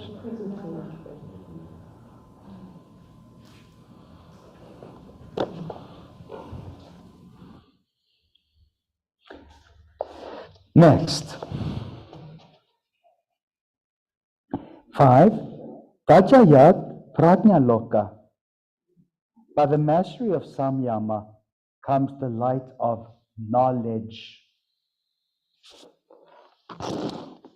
Samyama is exactly what scientists do when they are fascinated by an object and they sit and study the object and they start to theorize. For instance, the ancient scientists would look up at the stars or the planets and they try to figure out how the planets move. And the ancient astrologers, astronomers, they looked up and they realized that the planets and the earth itself is revolving around the sun. They did samyama on these things and they figured it out. They gained expert knowledge on that topic. They theorized. And they were right. That's how it worked. The knowledge was then lost because of religious strictures. And then Galileo shows up. And look what happened to the poor guy. They put him under house arrest. They murder him. Galileo, what did they do to the guy? They did something awful to him. Yeah, they called him a heretic, they called him I think they put him in prison. What did they do to him? I know the prison, but I don't know for how long. Google it. They liked him at first, and then. Can you speak up, please? Into the mic. But she's talking to Alexa. Okay. I seriously am like believe. I think he was excommunicated, and he was put under arrest. house arrest indefinitely by Pope Urban VIII. Galileo spent the rest of his days in his villa in Arcetri, near Florence, before dying on January 8th, 1642. That's what happened to him. They put him under house arrest indefinitely. It is villa though, I mean. Yeah, no, but still, for a scientist, not allowed to publish, not allowed to teach, not allowed to. I mean, it's cruel. And the guy was only telling truth. He was saying, like my ancient predecessors, the ancient Greek astronomers and the Egyptian astronomers, I'm confirming that the earth revolves around the sun, that the sun doesn't revolve around the earth. That was absolute heresy, because in some epistle to the God knows who, it used the analogy of the sun revolving around the earth. So therefore, taking it literally meant that you had to subdue science, and the guy suffered. Now, the church will not excommunicate you if you say the sun, the earth revolves around the sun. It's not an issue anymore. In fact, the church is becoming so progressive. It's the Catholic Church itself which is suggesting more and more that there are other intelligent living beings from other solar systems. They're saying it clear, straight out of their mouth. It's not even like, oh, roll your eyeballs and giggle kind of issue anymore. They're just speaking about it openly. You're doing active So let's continue. Isn't that fun?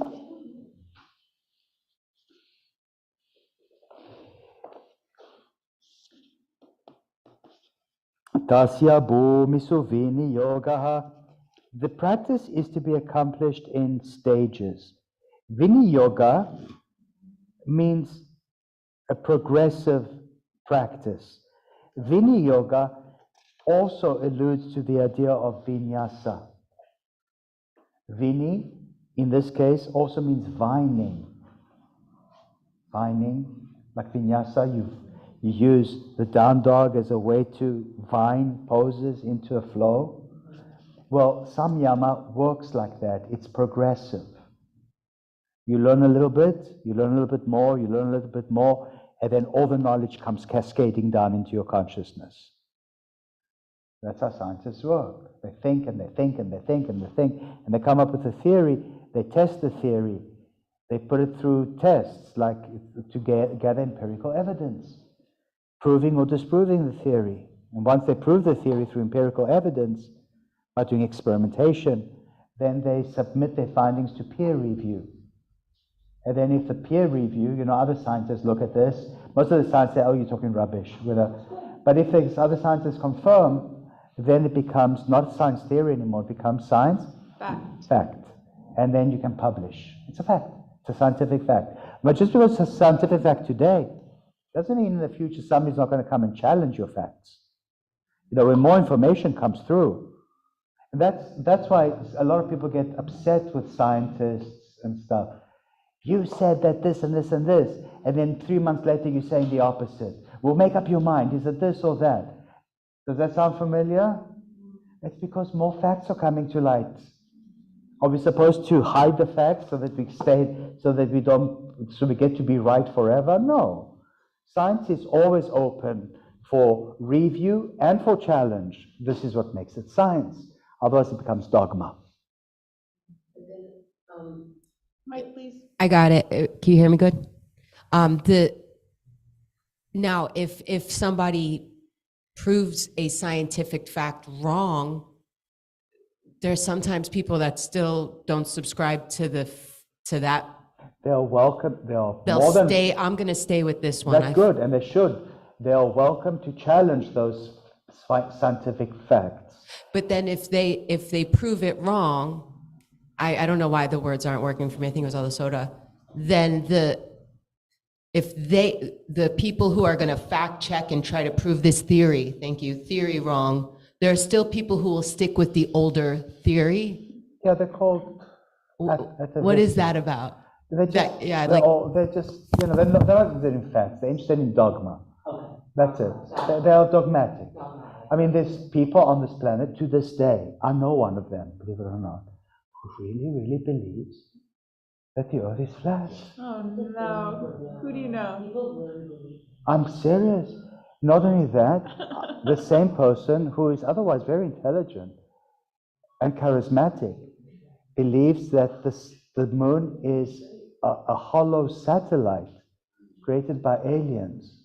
Does he believe in gravity? No, he's the one who does not believe in gravity either. And that the sun is not a ball of plasma, that the sun is actually a one-dimensional copper disk or bronze disk. Courtney, Can you have a conversation with such a person? I mean, what can I possibly offer? The moon is not a satellite, but how do I prove it? I can't. I haven't gone to the moon. How do I know they're real moon rocks? It's all a hoax.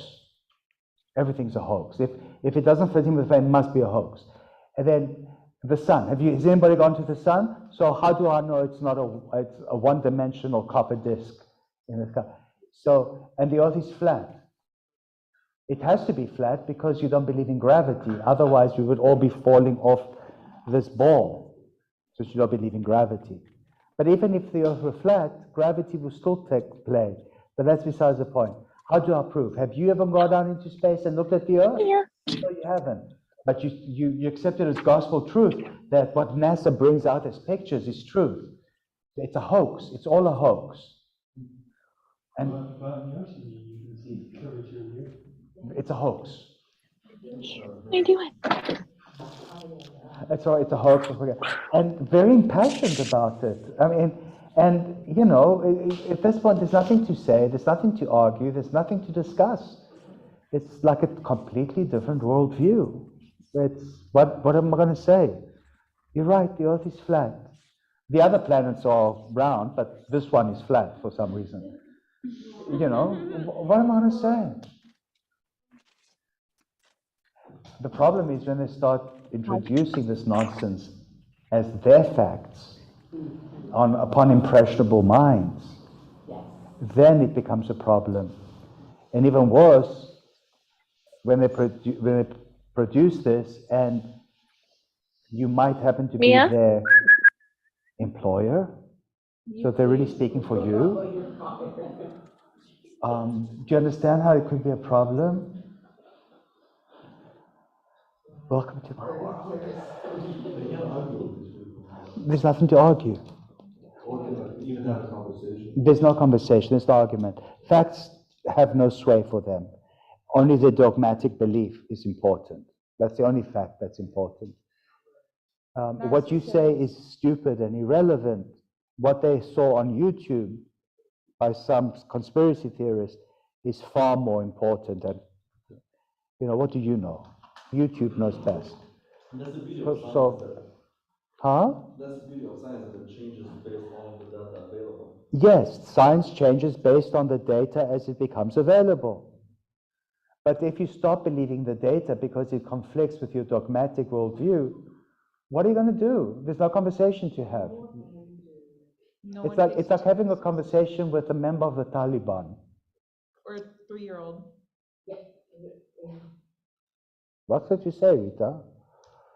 I mean, I'm going to hell and they're going straight to heaven. I mean, that's it.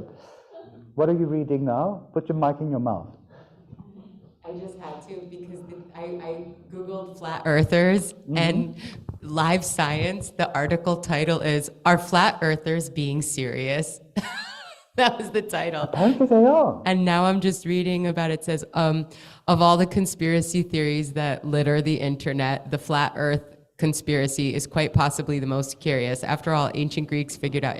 I'm just reading that this is real because I've not met someone that really believes that.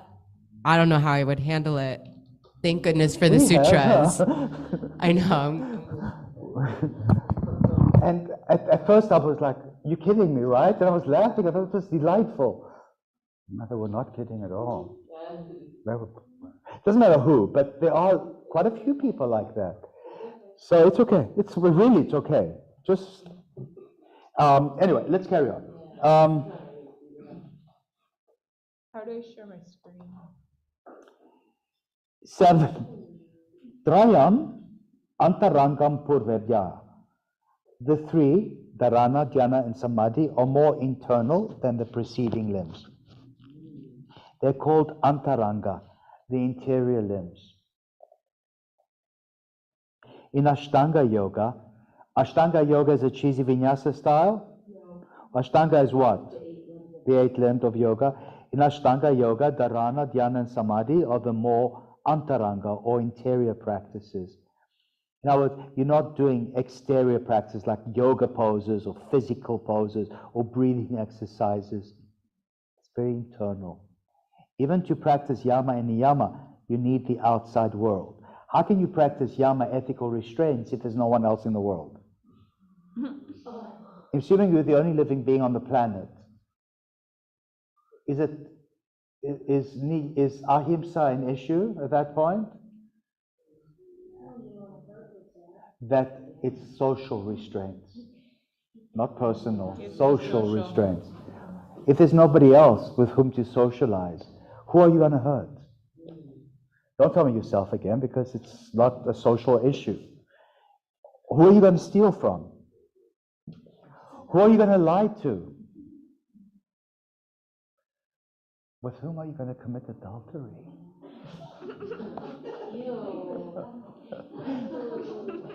And whose stuff are you going to covet? Do you see? So And then niyama, moral observances.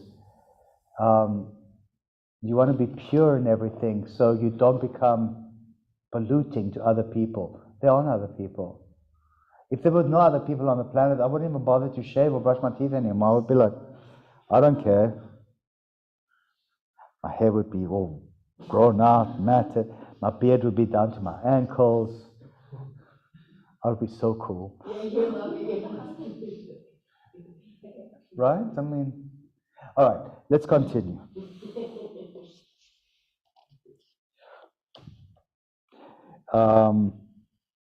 Tadapi, Parihangam, Nirbijasya, even these three are bahir, or external to the seedless samadhi. Remember the seedless samadhi? Asampragnata, no seeds, no sprouts, no impressions, no issues. And then he has a big one.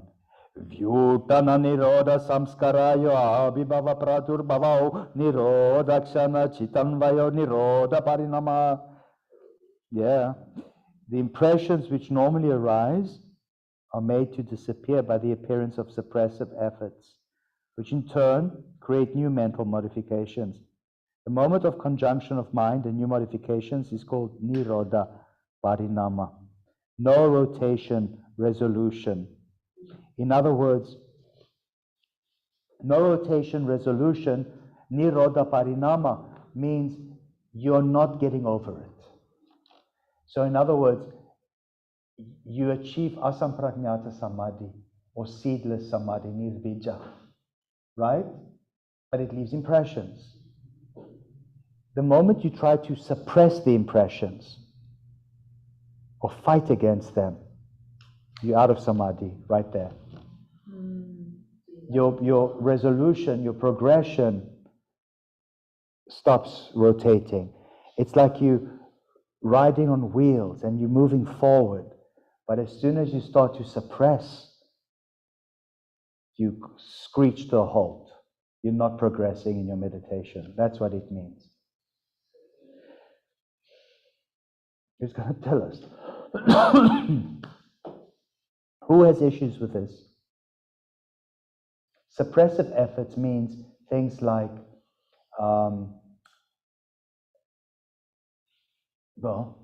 like if you have some psychological issue and you try to, what's the word I'm looking for? Suppress it by, hiding it, or it's going to come up somewhere in your life and it will stop you from moving forward. Then how does that play with Pranibhakshivada, where you're like literally telling yourself to... You shift, you look at the opposite positive. But if you try to suppress the impressions in seedless samadhi, in other words, you have impressions on the sole of your foot, just like you have impressions on your soul, samskaras. And you decide to take some scouring liquid and you try to rub it off your soul, you're just going to cause more samskaras. You're trying too hard and you're being aggressive to yourself, and that's what it means. And your parinama, becomes nirodha. Your parinama, your movements, your progression stops rotating. In other words, it stops. You grind yourself to a halt. What's the word in psychology where you repress something? Subjugation. Well, suppression is the one word. Not apathy, it's called... Sublimation. Sublimation, yes, to sublimate. Stop sublimating the impressions, because then they will sprout up even more, and you lost your samadhi. Let's continue, see what he has to say. Thank you, that was the word I was looking for, Rita, sublimation.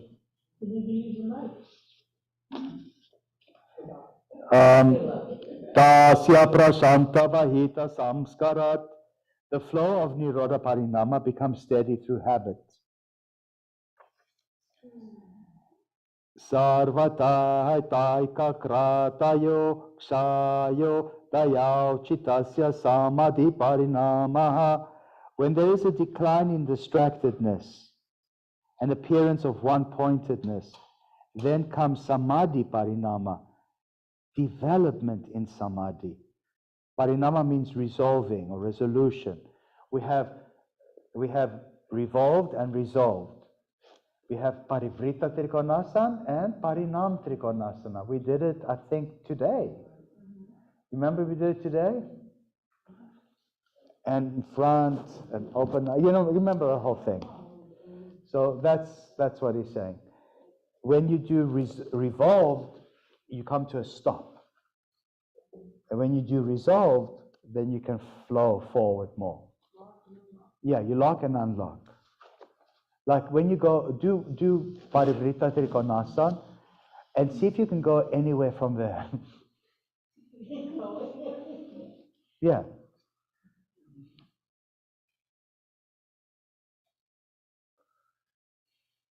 Right hand, right hip. Yeah, push fear to the outside of the right foot and reach up. You're stuck. She's completely stuck. She has to come out of it. She cannot flow effortlessly from this into something else. The only thing she can do is go from revolve to resolve. Right hand inside of foot, open everything up. And she has so many choices now. You can choose to walk your hands to the left, you can bind your arm and go into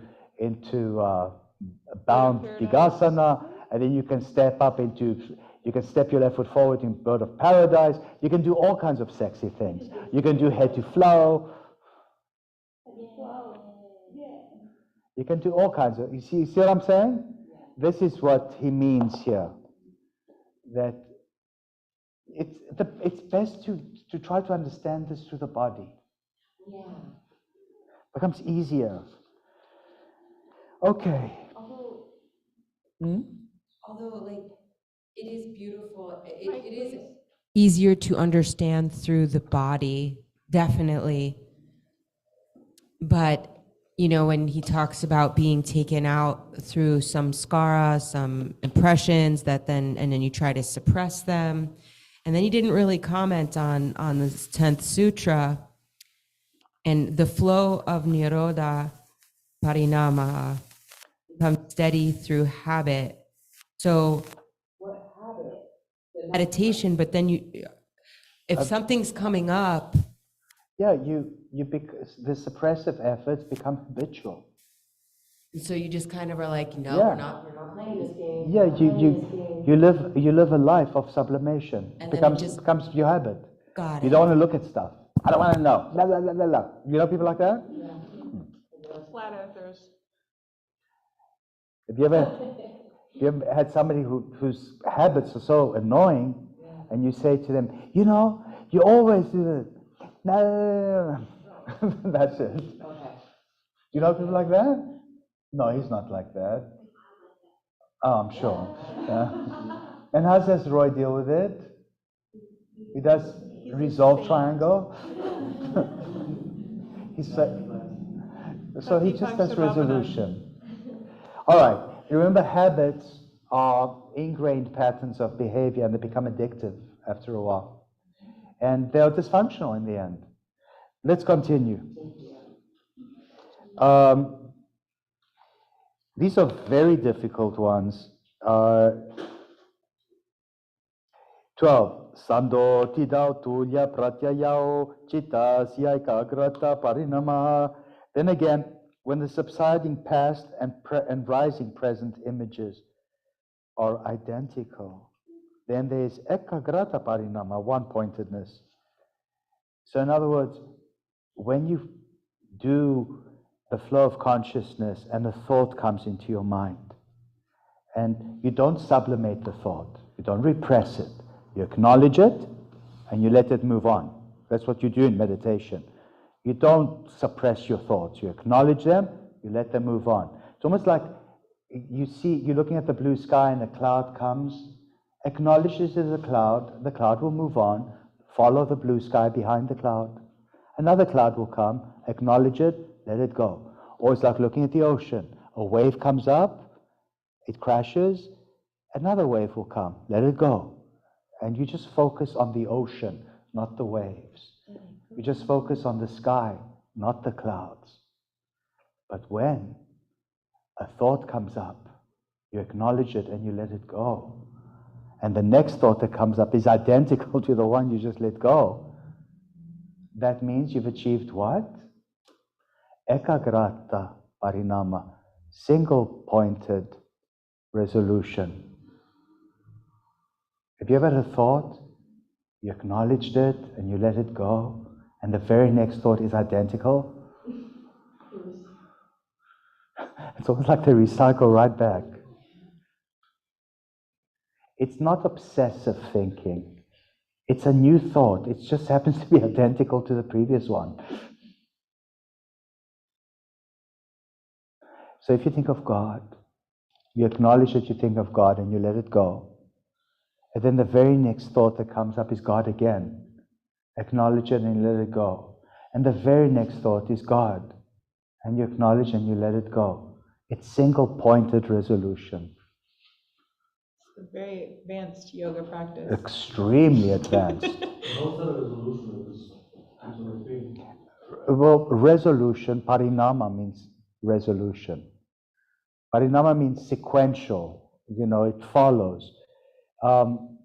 When I teach Hatha here on Fridays, now it's 6:30, it's called Parinama Krama or Sapta Krama. It's always in the same sequence. That's Parinama.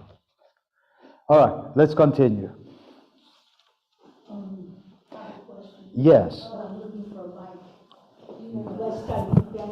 Thank you. What's the difference between, or is there a difference between obsession, obsessive thoughts, and focused thoughts? Big difference. Obsessive thoughts, you cannot, the only way you can overcome them is to repress them. But as soon as you repress something, it clamors even loudly in your consciousness. And it's a mental imbalance, an obsessiveness. It could be, sometimes it's like you obsess about somebody else, or you obsess about a concept or an idea, and it's obsessive, it's not healthy. This is about meditation, it's healthy. Obsession is not healthy. It's a mental illness. Control too is part. You cannot control the obsession. You have something. You have control. If you ever suffer obsessive thoughts, seek help. You're not strong by yourself to overcome obsessiveness. Or you can do really hard work by focusing very hard on something else. Redirection of focus is helpful in that case. Helpful. It's a condition called obsessive compulsive disorder. It's a psychiatric condition. It can happen to any of us at any time in life. Yeah, it's trauma related. But as you can recognize it, at least you're halfway to doing something about it. Repressing it, saying, no, I'm not, yes you are. You're obsessive. Okay, let's continue. Shanta, Shantoditao, Tulya Pratyayao, Chittas Ekagrata Parinamaha. Then again, when the subsiding past and rising present images are identical, we did that. That's Ekagrata, single-pointedness. 13. Etana Budendriyeshu Dharma Lakshana Vasta Parinama Vyaktaya. What does that mean? By this, what has been said in the preceding three sutras, the transformations of the visible characteristics, time factors, and conditions of elements and senses are also described. Thanks. Okay. Who can make heads or tails of this? Mike, please. No, everybody's talking to themselves.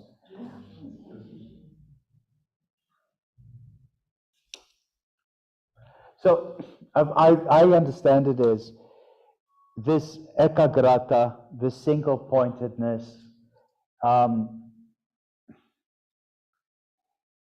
is described by the last three sutras. It's describing the concept of ekagrata, single-pointedness, the ability to focus dharana, dhyana, and samadhi like three laser beams upon an object. Remember, he's discussing samyama, which is the laser focusing of the interior limbs. Yes, Sarah? For example, if you were to repeat Om as a mantra and you hear it, it's that single pointed focus, repeated one after the other, after the other. It's a conscious focus, but it leads one into the other and into your whole Yes, being. that's the magic of japa, repetition of mantra. All right, yeah, I think that's what it means. And notice Swamiji doesn't even bother to give us an explanation. They're very dense. Shanto Didya Padesya Dharma Nupati Dharmi. It is the substratum, Prakriti or nature, that by nature goes through latent, uprising, and unmanifested states. Yeah. Are your obsessions latent? Do you have latent obsessive compulsive disorder? Do you have actual obsessive compulsive disorder? Are you currently obsessive compulsive? It could be different stages of it. So, 15. Raman yatvam parinaman yatvetu. The succession of these different phases is the cause of the differences in stages of evolution. Here he is mentioning evolution again. Now, it's not evolution of the species, it means evolution of your progress in meditation, your evolution of your progress in your practice.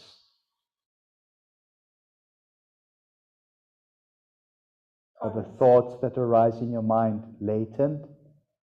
Are they actual? Are they realized? Are they powerful? Are they feeble? Are they, you can identify them. Is it something to worry about? Is it something to don't worry about? Is it something to seek help over?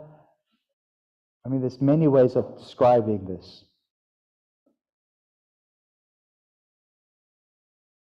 What do you think, Lana? It's serious psychology. So let's end at 15. It's a good place to end.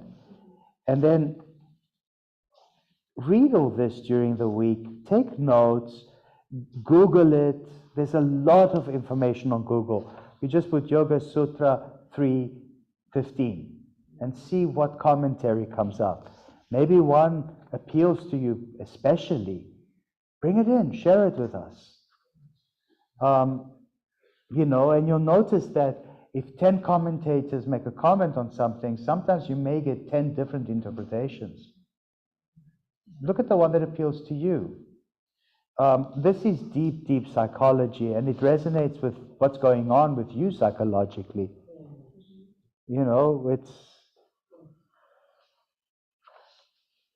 Then it gets less dense. As we move along, then he starts speaking about the special powers.